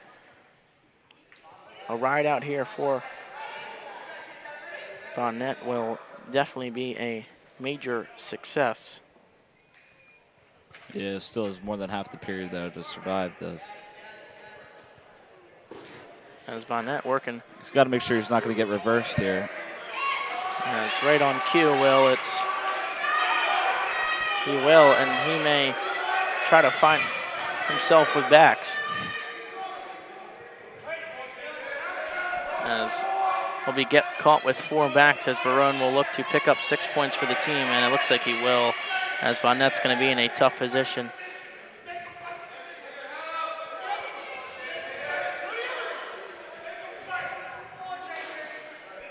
As Bonnet is obviously going to be caught in a tough spot. As pin is called as Nick Barone pins JP Bonnet. Paramus Catholic falls out to a 22-5 lead.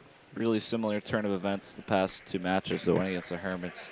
It's going to be hard for them to afford that going up against this really talented team. But just 2 really close matches that turned into 6 points for Paramus. Now it'll be Johnny Chirico up at the 150-pound weight class. He'll take on Harry Astrian of Paramus Catholic.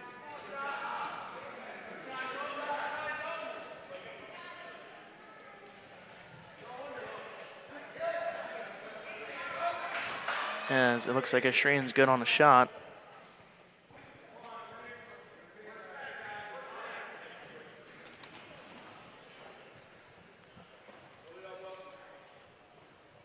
Chirico try to work outside towards the sideline. As out of bounds. They both go.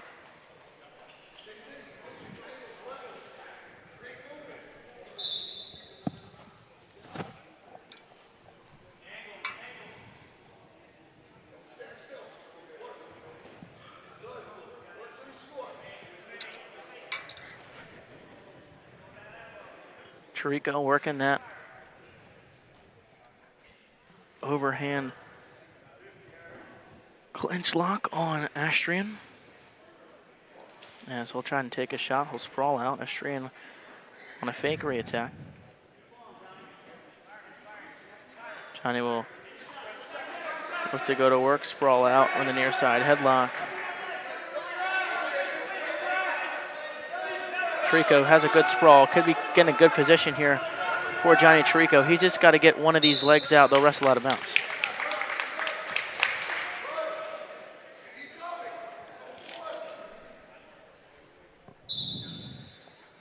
As Tirico will be predominantly on that left leg, front weight. Will work that right hand overhook as Estrian tries a shot, no luck. Tirico's try, he has the right hand on the right under the headgear of Estrian, as Estrian is good on the shot. He's got the left leg of Tirico. Now he's got to sprawl out towards the left. 2 seconds, he won't get it. As a good sprawl by Johnny Tirico keeps this a 2-point match.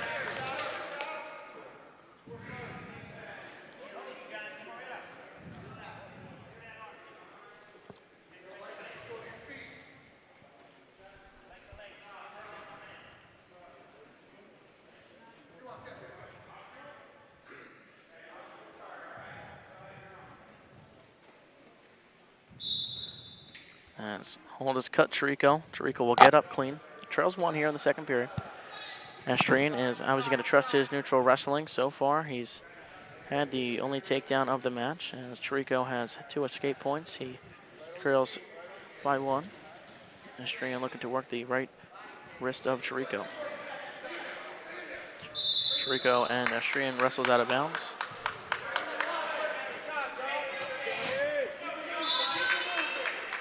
Johnny wrestling low. Feels like he's got the more gas so far in this match.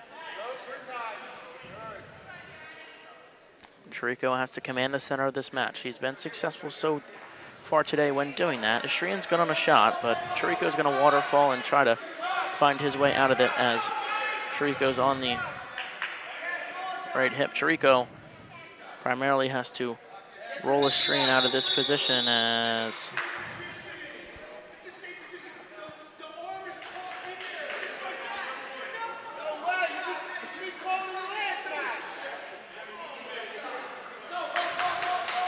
it appears a stall call on Tirico.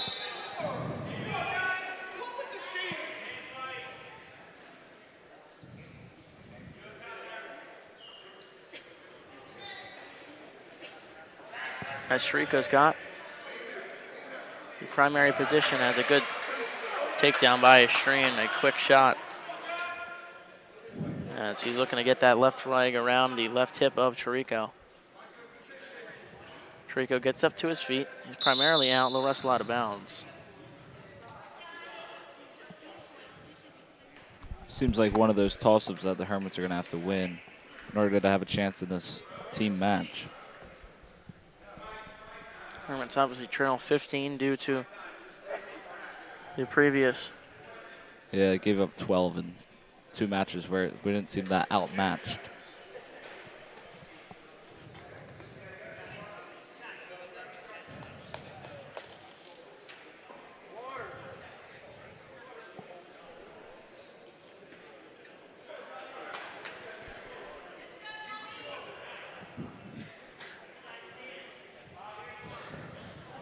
Tirico will be on bottom, 40 seconds left, and Estrian will just cut him. So Tirico trails 4.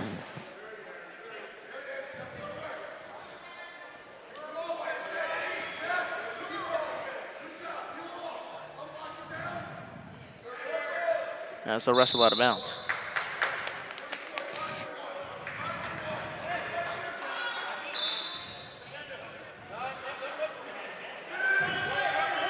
Estrian in on the shot. Tirico's going to have to sprawl out of this position. He's got the right arm around the hip of Estrian.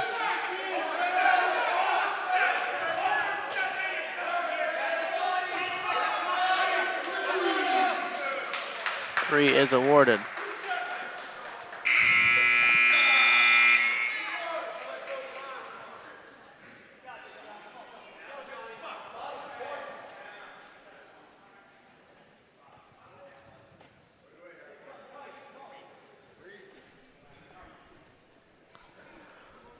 Tirico will start on top.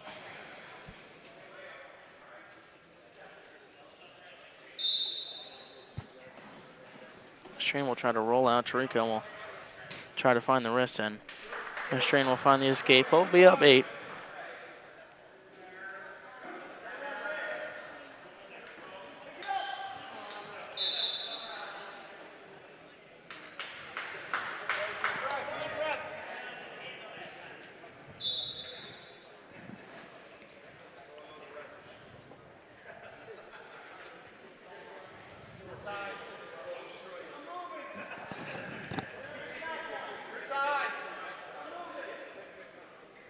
Tarico working the single collar tie here with Estrian.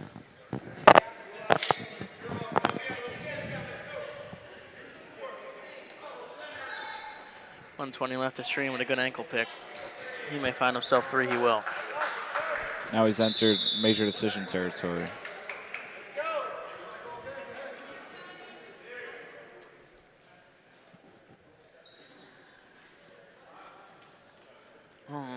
Yeah. Estrian up 11. 14-3 here. 4 more points will get him the tech fall. Now it'll be 5. Tarico, a minute left, is just trying to, not let up as many bonus points as possible. He's looking forward to what he can do. Tarico faking shots. Estrian as well, faking shots. Tarico looking to maybe try and score here. Instead, Estrian will be in on the shot. Tarico's got to push that chest down towards the mat and get his hips back as far as possible too. As it looks like 30 seconds left here in this match. Stanley called.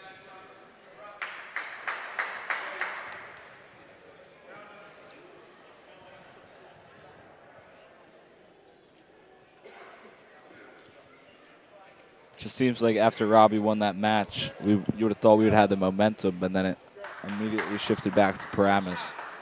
And the Hermits haven't had anything going their way of recent.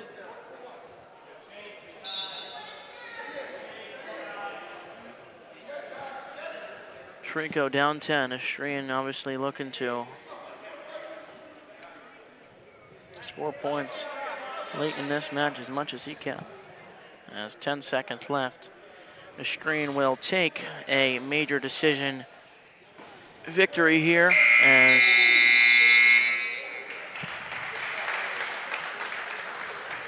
we'll win by 10.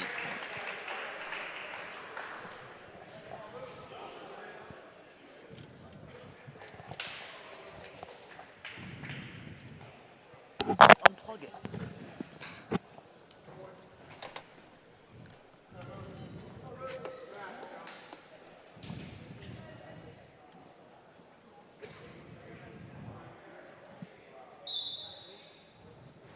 As now it'll be Luke Ward for St. Augustine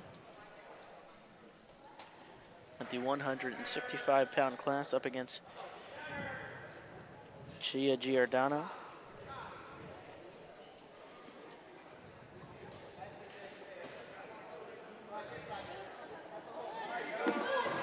Good move there. Ward is in on a good shot to take the first lead early.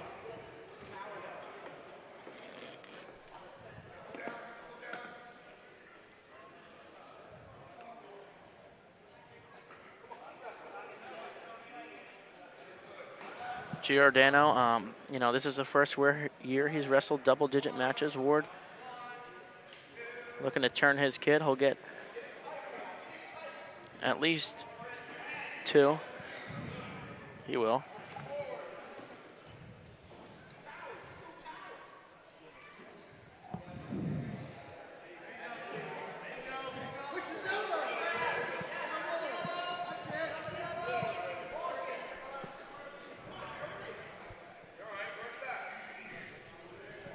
Ward working on top. He's got the 5-point lead here.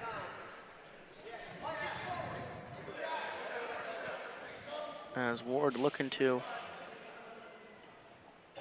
have a little more points possibly if he could here.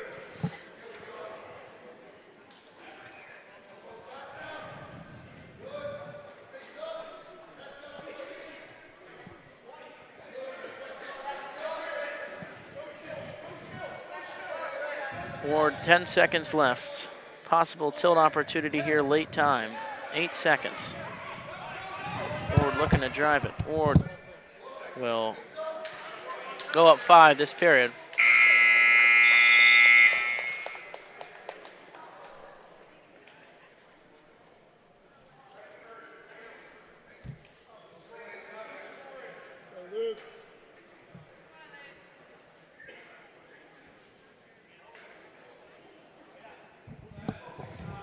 Ward will start on bottom. Look to reverse or escape. As he'll work up towards his feet. Just got to pop the wrist out, he will. Ward goes up 6.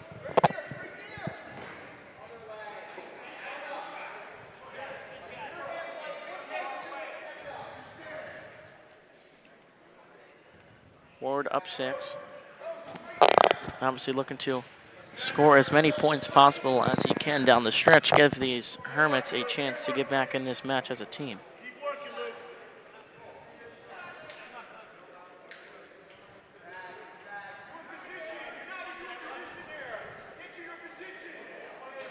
Coach Ward obviously asking him to get to his position.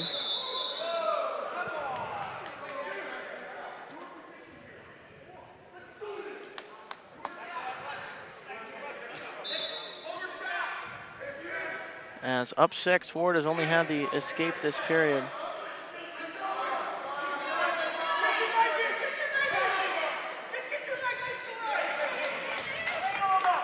Ward's wrestling really well to that. Very. Finds himself up 9-0.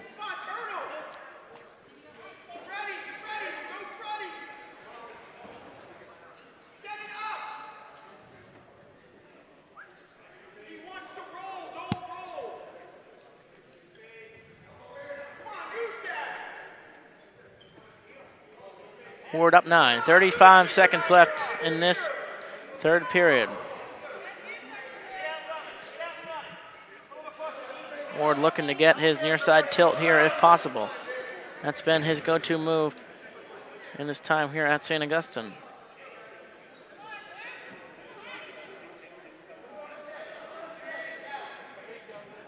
Ward looking to drive it.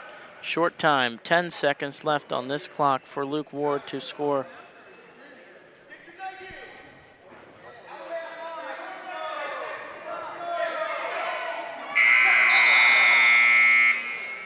As a near tilt opportunity there for Luke Ward as he's up 9. The goal here, if you're him, is to score 6 points. Doing that, however, is the question.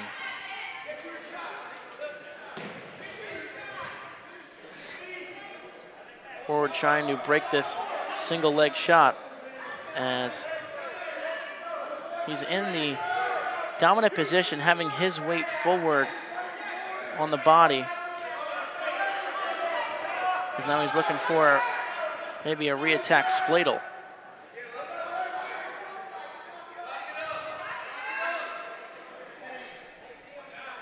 He's got to try and get his left foot out right now. Stalemate called.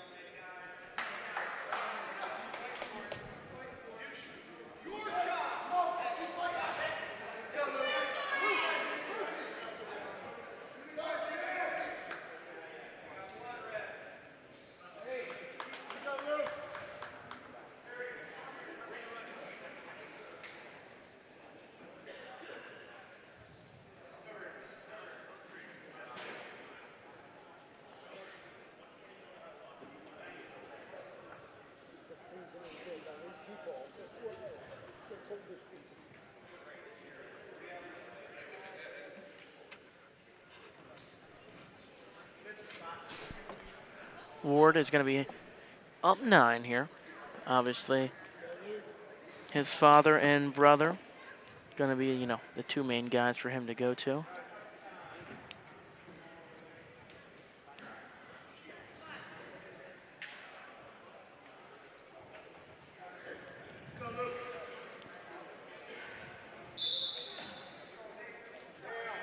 As Ward is up 9. Obviously, you're going to be in major decision territory if you're him.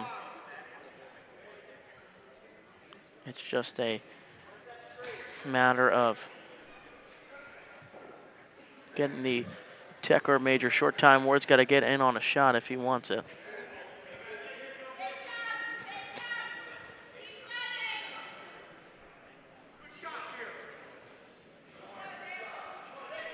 Up 9, Ward working the near wrist. Clubbing over the neck.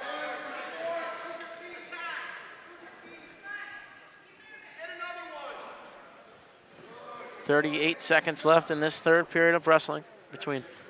He's in major decision qualifications right now, but Coach Ward wants him to get another one, and he shoots for it. That's an opportunity on that near side ankle, as he just needs to get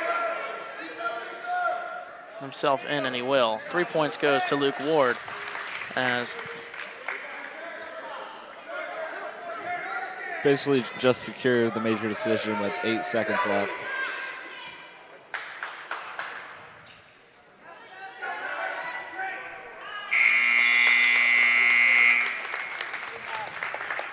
as Luke Ward takes a victory 12-0 against Gianmaria Giordano here.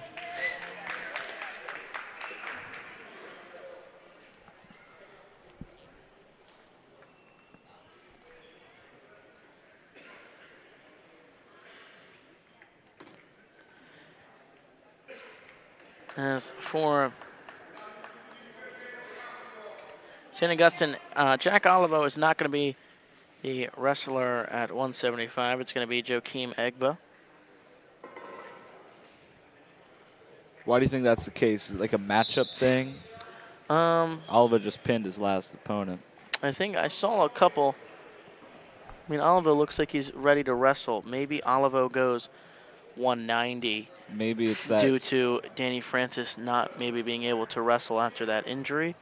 Would be my best guess, because Olivo, oh no, it looks like Olivo is going to be taking off his shoes. Maybe they would just only use Danny Francis if they need him for this match, because he's probably not in the best shape right now, but I do think he's going to wrestle. Yeah, it looks like Olivo is going to be done for the day.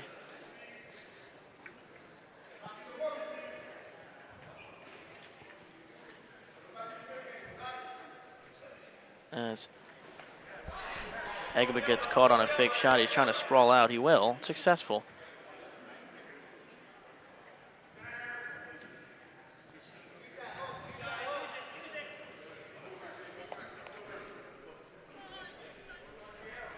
Egba wrestling. So far, so good. Tries to get in on the shot. Looking to sprawl out. He'll get caught.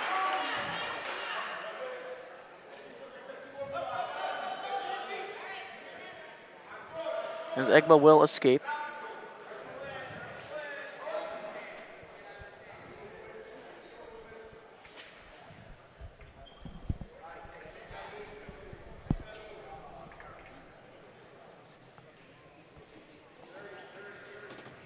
As Egba looking to score here, only trailing 3-1.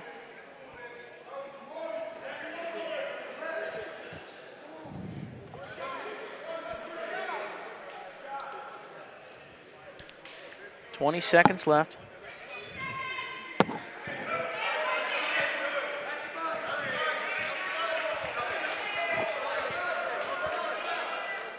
As Egba gets taken down, this whole trail 6-1, most likely going into the second. That is.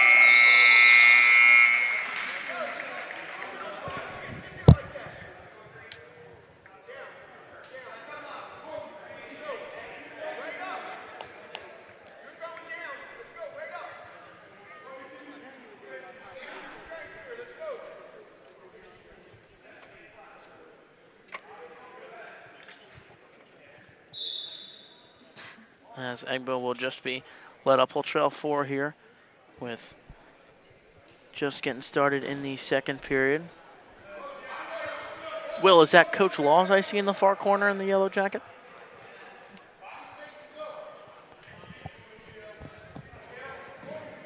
Is that Coach Laws in the far corner? Yes. Yeah. As Egba will get taken down.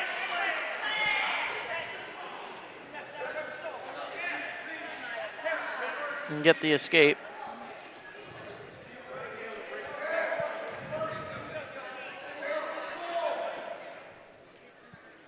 We'll trail by 6.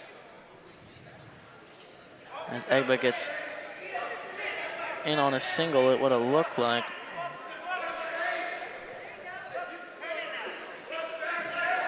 Trying to work up. If you're Egba here, you got to get that right ankle free.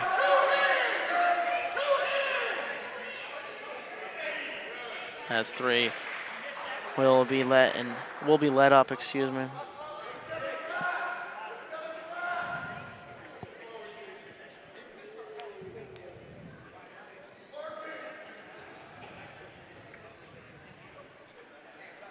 As Egbo will get up, he trails 8. Obviously now you're going to be in major decision territory. Yeah, he's going to want to keep this one at major decision territory to give us a chance heading into the heavyweights and then the 2 lightweight bouts. I mean, honestly, if you need a decision to be in it, because then he'll be down 18 points. There's 5 matches left after this, though. Oh, I forgot. Yeah, we started at 120. 120, excuse me.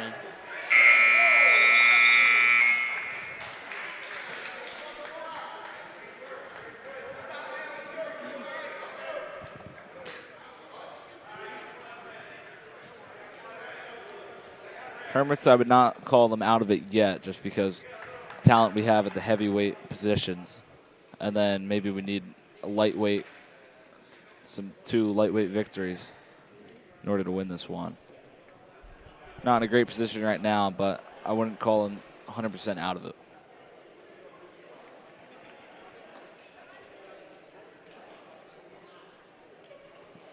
As we'll have some blood time, it would appear.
As we are back here, 2 minutes left in this third period.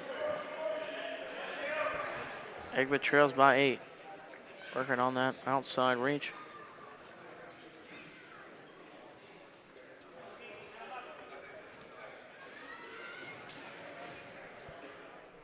Egba looking to push the pace here towards the edge of the mat. Instead, he'll be caught on a shot, and he may get caught on his back. Good strength there by Egba. Almost got caught on his back, but he was strong enough to get out. He'll trail 10, 1:20 left in here. This a little bit of unorthodox shots for Egba has been, his kryptonite. He's just got to wrestle more his style, work that over-top strength. He likes to find backs of opponents as he'll get caught in a shot. Find his way to his feet, possibly.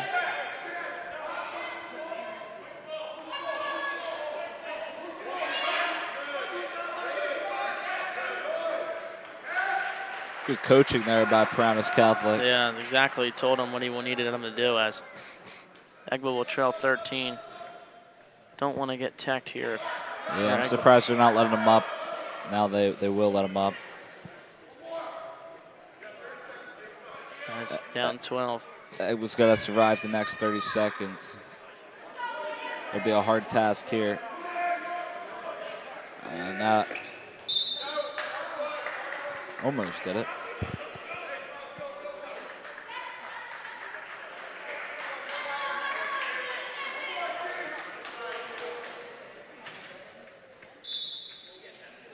That's a quick shot off the whistle. Egba may be caught.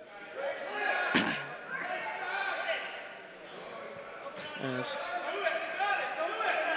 20 seconds left.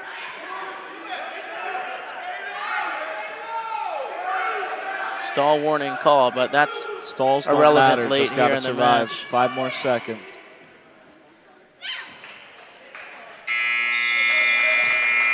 And avoiding the tech fall is A great success there if you're St. Augustine for, Jakeem Egbo.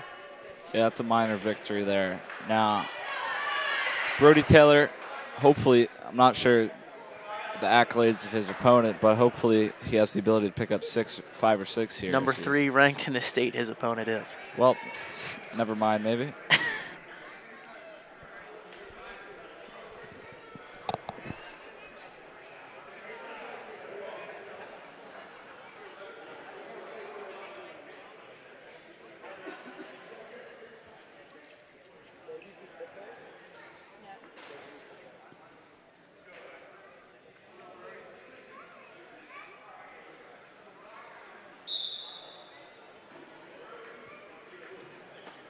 As Taylor, obviously the 2 wins today has been his success, but obviously going to be a tough test here against Olslener.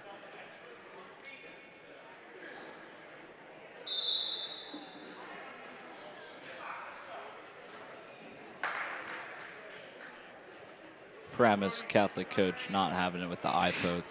Wants him to shake it off. Come on, let's go. That was the exact dialogue.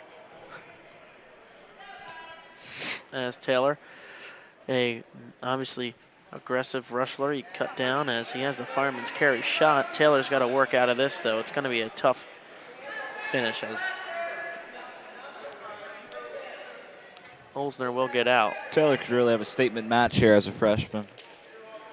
Get his name out there even more than it already is if he picks up this one. Yeah, obviously only being a freshman, he's found much success this year.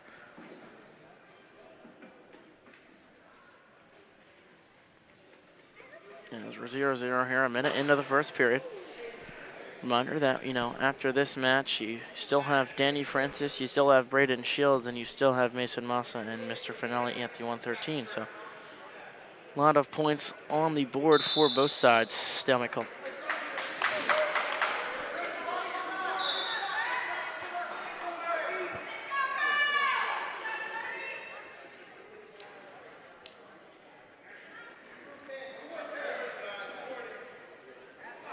Taylor, not afraid to, really back down anyone. He's found his success in a short period of time here at St. Augustine as he'll look to go to work. He'll sprawl out of a shot, have a right underhook. Both have an underhook on each other. Stall warning there on Paramus. Taylor's got a minor advantage right now.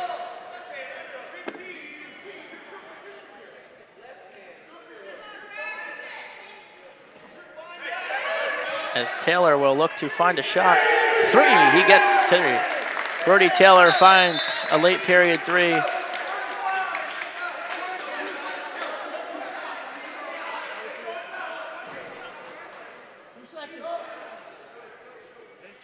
And there's 2 seconds left here in the period. As a great late period shot for Brody Taylor.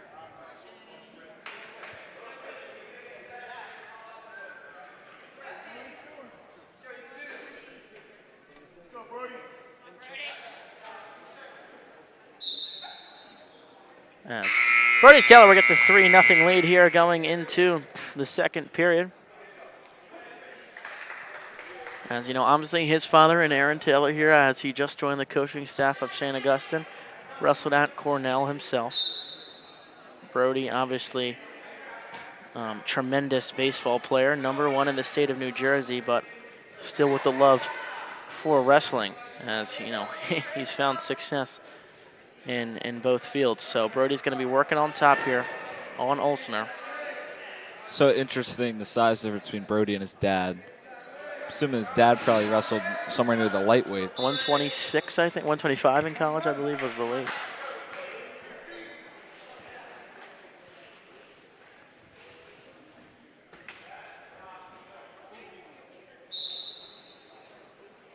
As Brody wrestles up, Olsen to his feet. He'll try to sprawl out, and he'll get the reversal, possibly. Taylor trying to spin out. What a play by Brody Taylor.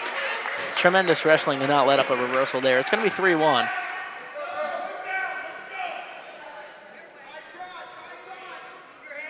As Taylor's shot so far has been that fireman's carry high crotch or just simply an underhand scoop. We'll look to see if he goes to work here or be, okay with his lead.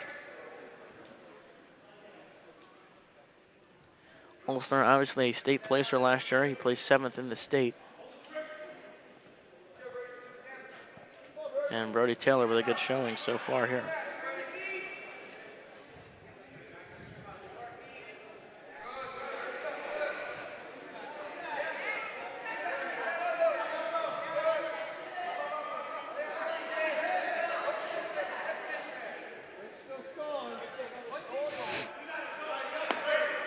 Brody, 30 seconds left.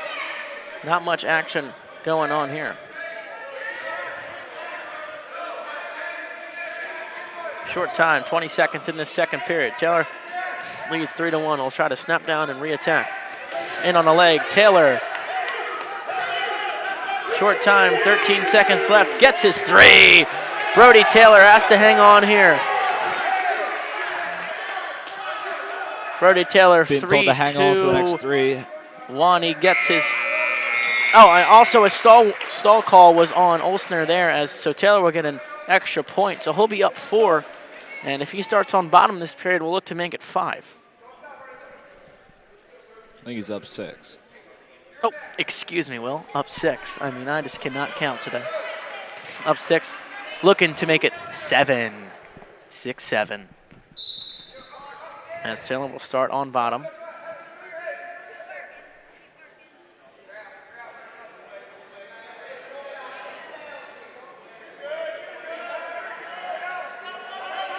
Taylor works for his feet well, gets the extra point. He's up 7 now, 8-1. Brody Taylor can make this into major decision territory on a match that he probably really wasn't favored.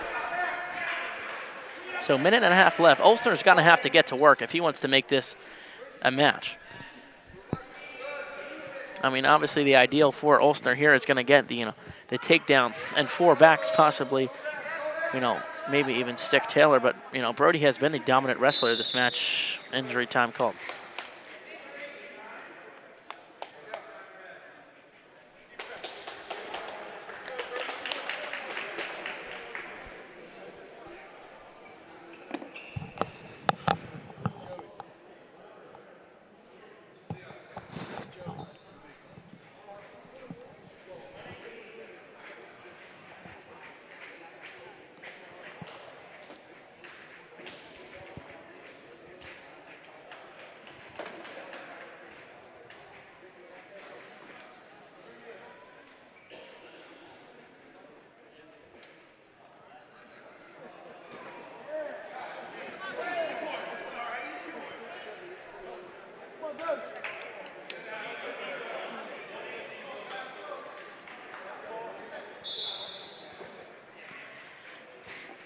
All right, we're back here. Taylor up 8-1 in this third period. He's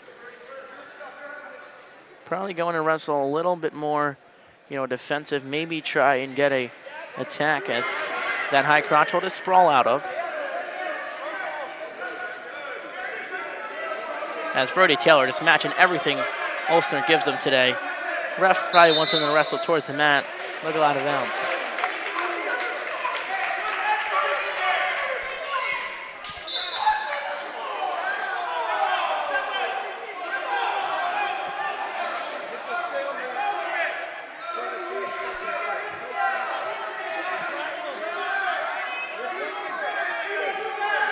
Taylor in on a position that he likes.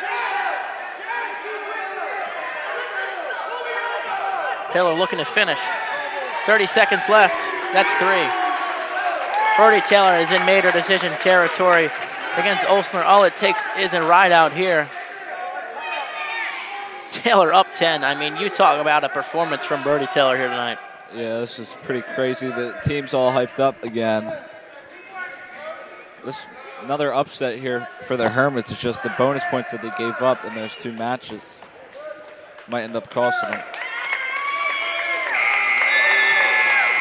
As Taylor shows his emotion late towards this match as he gets a major decision victory, 11-1 over Olsner. St. Augustine will get 4 for the team. But you talk about a dominant performance by the freshman in Brody Taylor.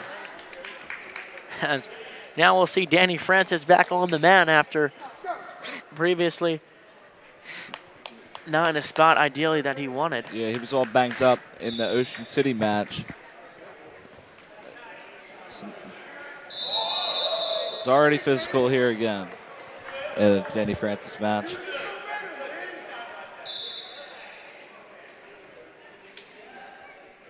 Brody Taylor seems extremely happy after that match over there.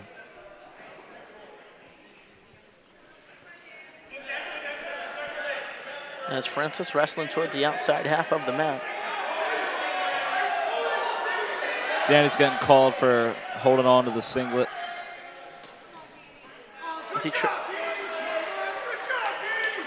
As he tries a lat drop, Francis. His dad is hitting him with sarcastic yells from the stands.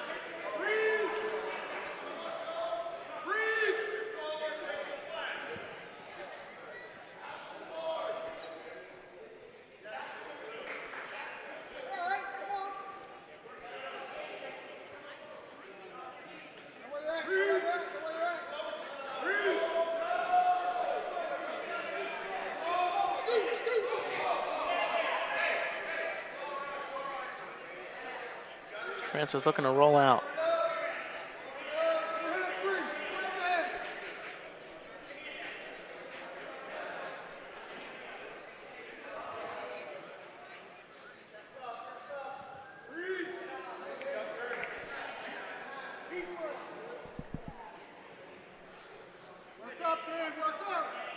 Francis trails by 4.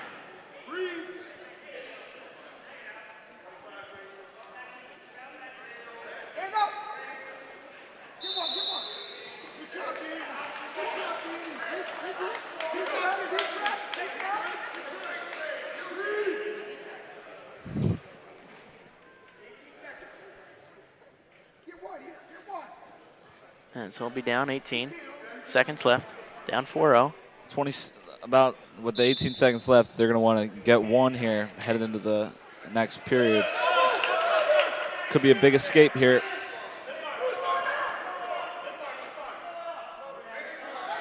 As he'll get the escape. And he'll just appear to get taken right back down, late period 3.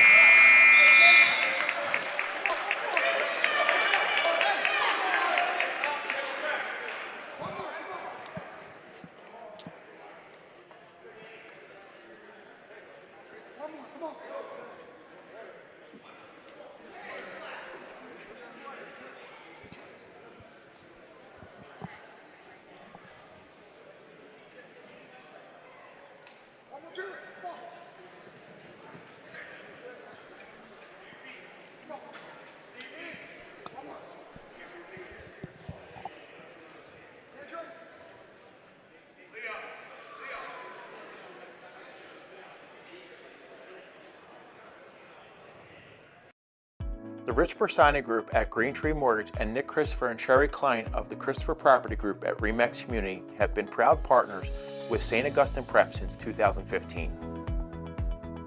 Let our 50 years of experience guide you through the home buying and selling process.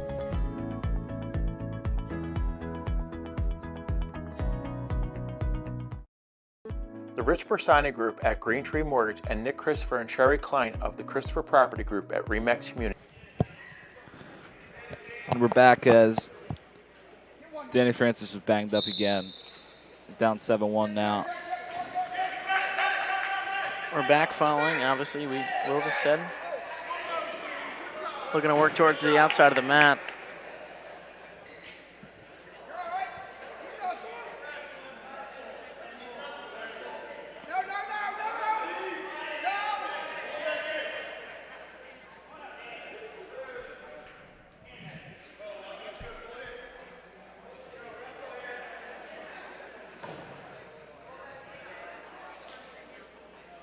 And it's Francis on his stomach.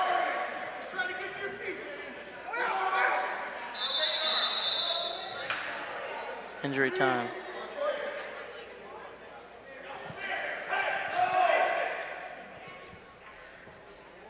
We'll be back. The Rich Bersani Group at Green Tree Mortgage and Nick Christopher and Sherry Klein of the Christopher Property Group at Remax Community have been proud partners with St. Augustine Prep since 2015. Let our 50 years of experience guide you through the home buying and selling process.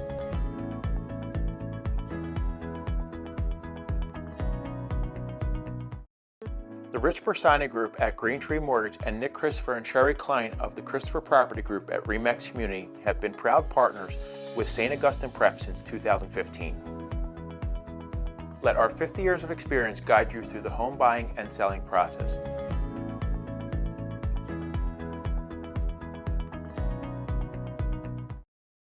The Rich Bersani Group at Green Tree Mortgage and Nick Christopher and Sherry Klein of the Christopher Property. Danny Francis had to forfeit that one as he could not continue the match. It's got to be real tough to wrestle on a quad. You got to do 3 matches in one day. It's the second time he's had to medically retire from the match.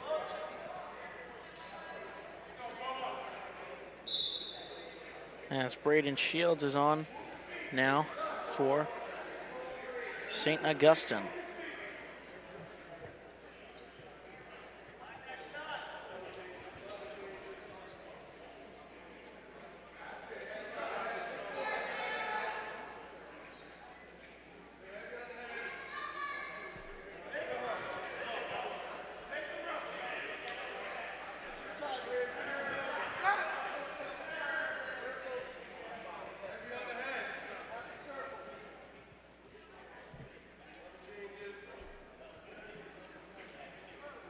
Shields, obviously a big wrestler, standing at, 6'4", 285 pounds, stall called. So this team match is mathematically over. We're down 21 with 3 bouts left. Good effort from the Hermits to end 2-1 on the day. I mean, yeah, you showed strong sides, obviously.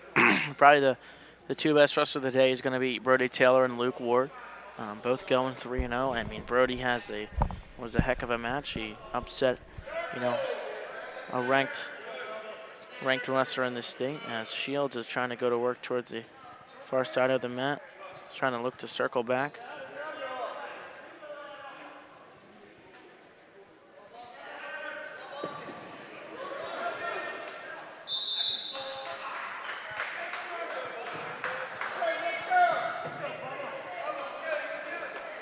Shields, obviously the taller wrestler in this matchup.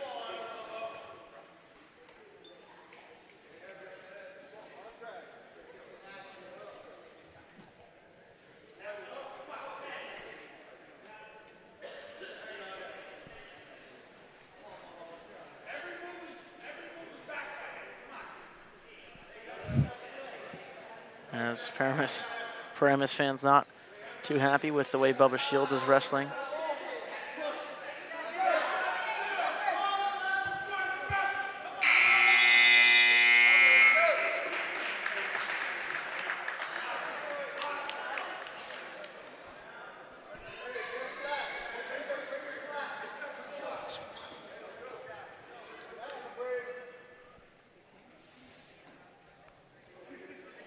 And Shields will start on top.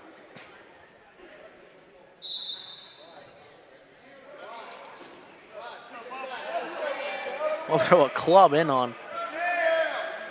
As far as near side of the head, Bubba, obviously a good wrestler when he's on top. He looks to score more here in these close matches versus scoring neutral, as escape will be awarded. 1-0, Shields trails.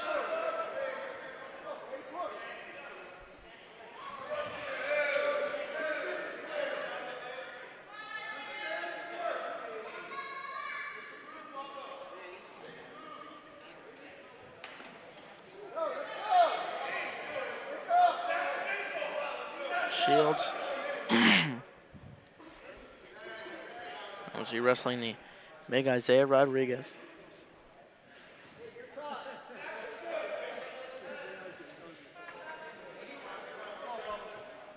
Shields has to work in this position. Try and score if, he really can. It just feels like he isn't going for the shots that he normally does.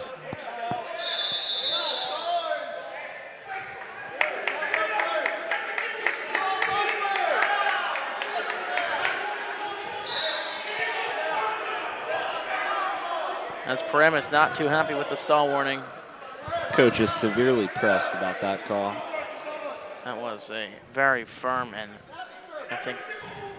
he's still going. Every single move's backwards. Every single move is backwards. I mean, I'm no expert, but I think he thinks every single move is backwards. As Shields wrestling, still on that collar tie. Moving towards back the center of the mat, as that was a forward move. Let's Coach know that he's wrestling a little more center.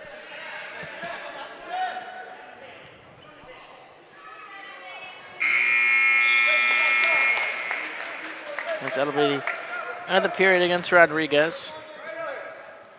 So I don't think you could wrestle very backwards on bottom, so maybe we'll see Coach be a little bit more compliant in the corner. As Shields will try and work up, he'll get a leg up.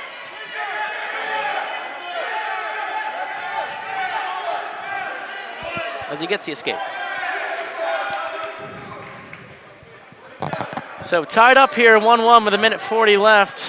As both kids have been hit with the stall. yeah, my prediction is this match is going to end with a stall warning. Yeah. A stall call. It's probably going to be on, if it ends that way, it'll probably be on Bubba, or Braden Shields, also known as Bubba. As Shields wrestles it back towards the center.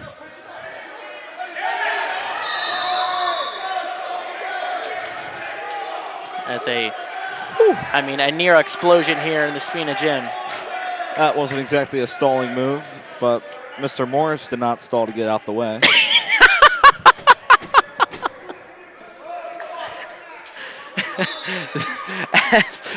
as trailing with 1:05. Shields is, if I'm Shields right here, I'm looking to force the action towards the Paramus corner, or Paramus corner, excuse me.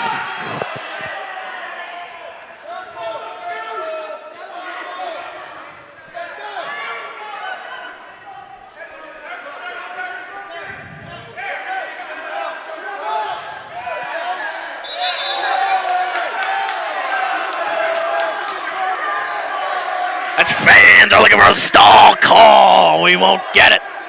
Working back towards the center of the mat. Injury. Shields giving us some excitement to that. Injury time out. We'll be back.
Shields working towards the center. Physical altercations going.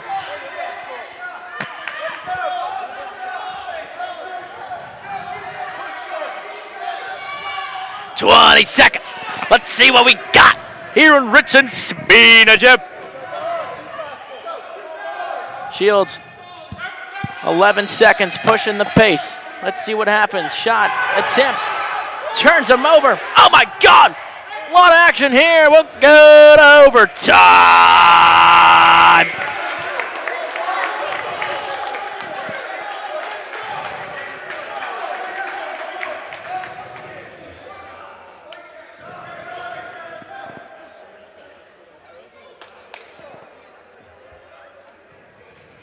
as blood time for Shields. So can in overtime, which is like sudden death, can it end in a stall? I'm pretty sure, right? Well, I don't think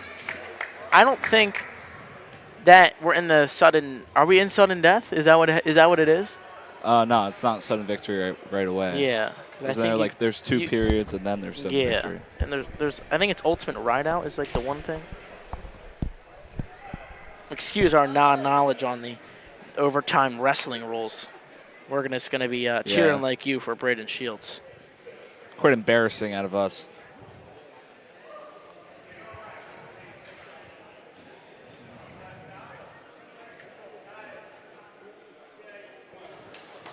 Joey, what is the name of the kid that Braden Shields is going up against right now? I don't. You sent me the paper. Oh.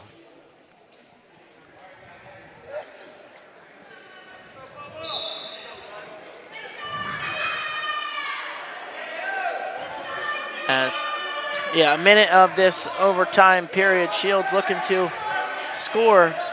Pace being pushed towards the.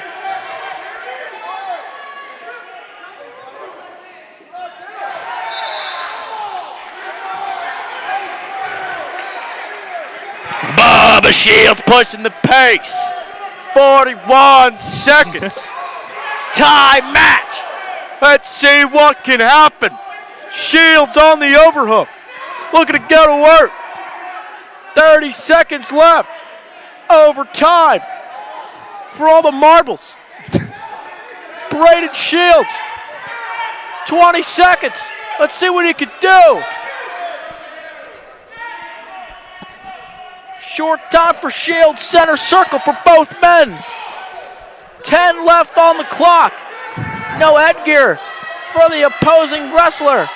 Tries to get in on a shot, no luck. Overtime has no winner.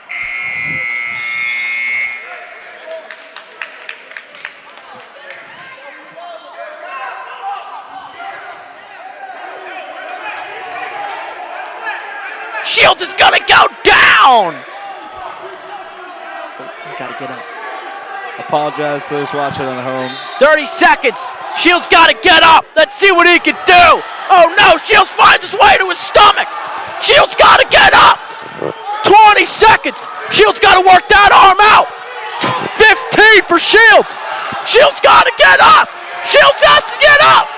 It's gotta be stalling. Shields looking. No. Shields. 5 seconds left. He's gotta get up. And that's it. No way. So now Bubba Shields has to ride him out. Yeah. It's rough. Shields looking gassed. 30 seconds left. Shields has to ride him out. He's trying to get up, bro. Shields! Oh my God! Near back point for Shields. And oh no, he's gonna force him out of bounds. Yeah, no escape. Great call by the referee. Wow, what an escape. Wow. Rodriguez has to escape with 23 seconds. Oh my God, he's up. Shields got to get him down. Oh no, that's it. 20 seconds of wrestling. Shields has to get a takedown. Oh my God, what's gonna go on here in these last 10 seconds? And there might be a stall call on Paramus here. Oh my God, that was right, Will. Shields. Oh no.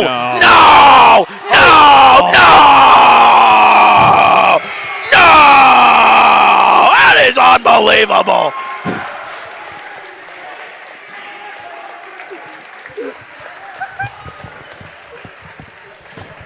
That was one way to end a match, and especially at heavyweight. Props to Rodriguez on that victory. Shields just looked gassed. Man, that got me fired up here in Richland. I can tell. Now Sam Mazin's gonna face Mason Massa for St. Augustine. It's like it looks like little ants on the mat after the big horses.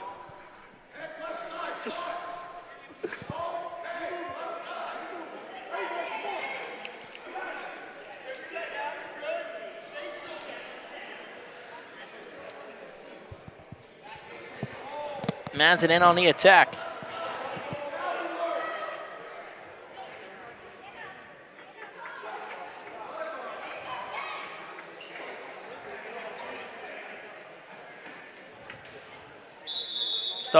Stalemate call.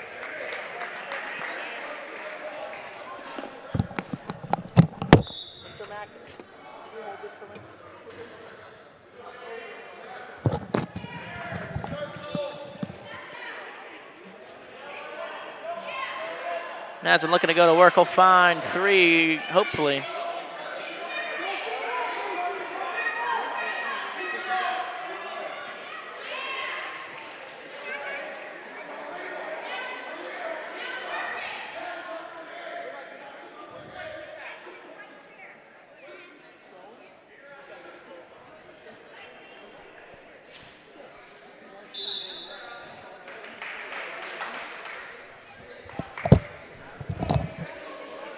As Madsen will pick up the takedown.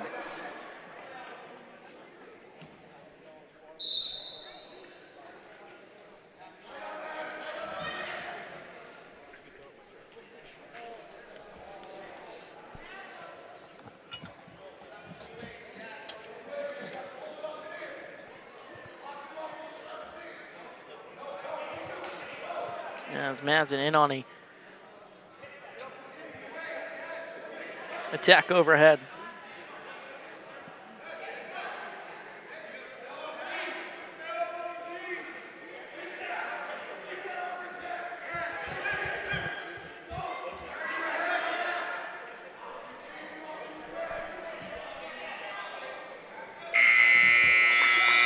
As Madsen will take the first period 3-0.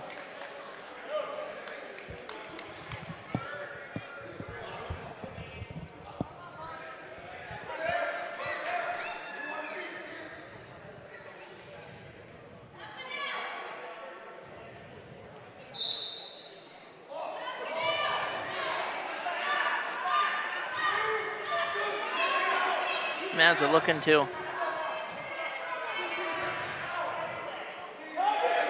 still work on top.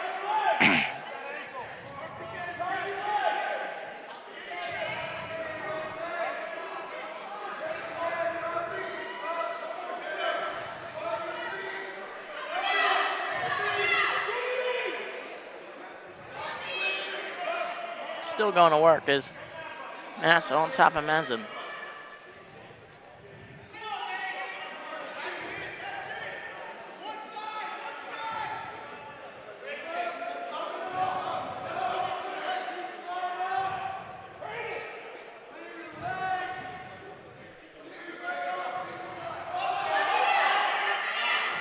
As Massa staying around that front headlock of Madsen, as Madsen will take 2 points on the reversal.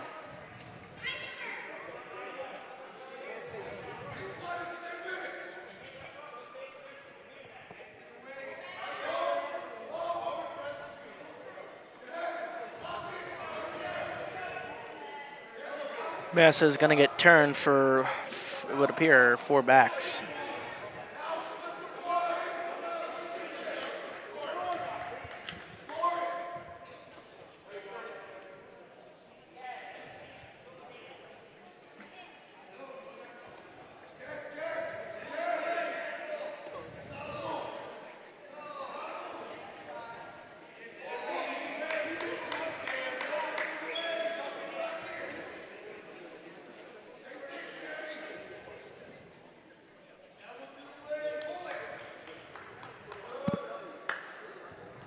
As Madsen will pull away from this second period with a 9-0 lead.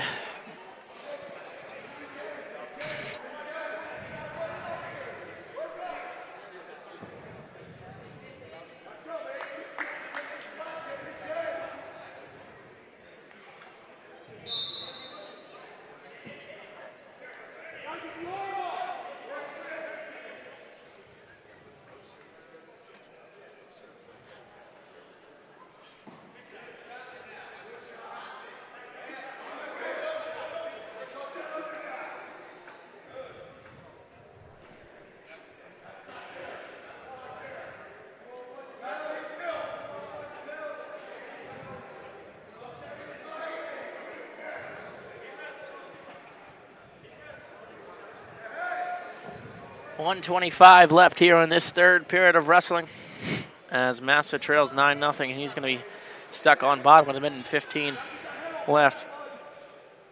As we talked about, Massa is going to get tilted for another 4 as he goes down 13. Will, we talked about, obviously, this was going to be a tough match for the whole team, and, the matchups are unfortunately not that well. So, it was just a tough loss for the team. Yeah, I agree. But all in all, kind of went same record as expected today, 2-1. Big win over Township, and then dominated Ocean City. So, yeah, if you're St. Augustine, you're just want to rinse and, repeat, take the positives out of today. You have 2 tough matches next week. You have Lower Cape May, which is a good squad led by Chase Hansen, the number 1 138-pounder in the state. And following that on Wednesday, back here you have Delsey, a team that's been gunning for you guys for years on end. They usually bring a good group of individuals as Mazin will pick up the victory over Massa 13-0. And on the final circuit of the day here in this quad, it is going to be Jacob Palter it's going to be Alejandro Camargo versus Rocco Finelli for St. Augustine.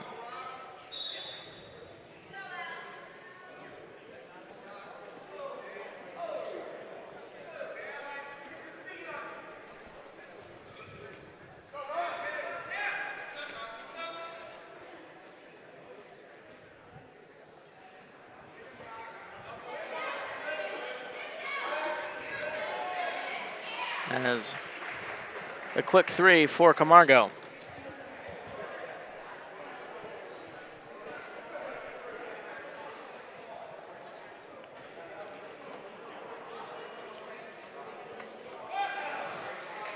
And it's not in a good spot here in the cradle for Finelli.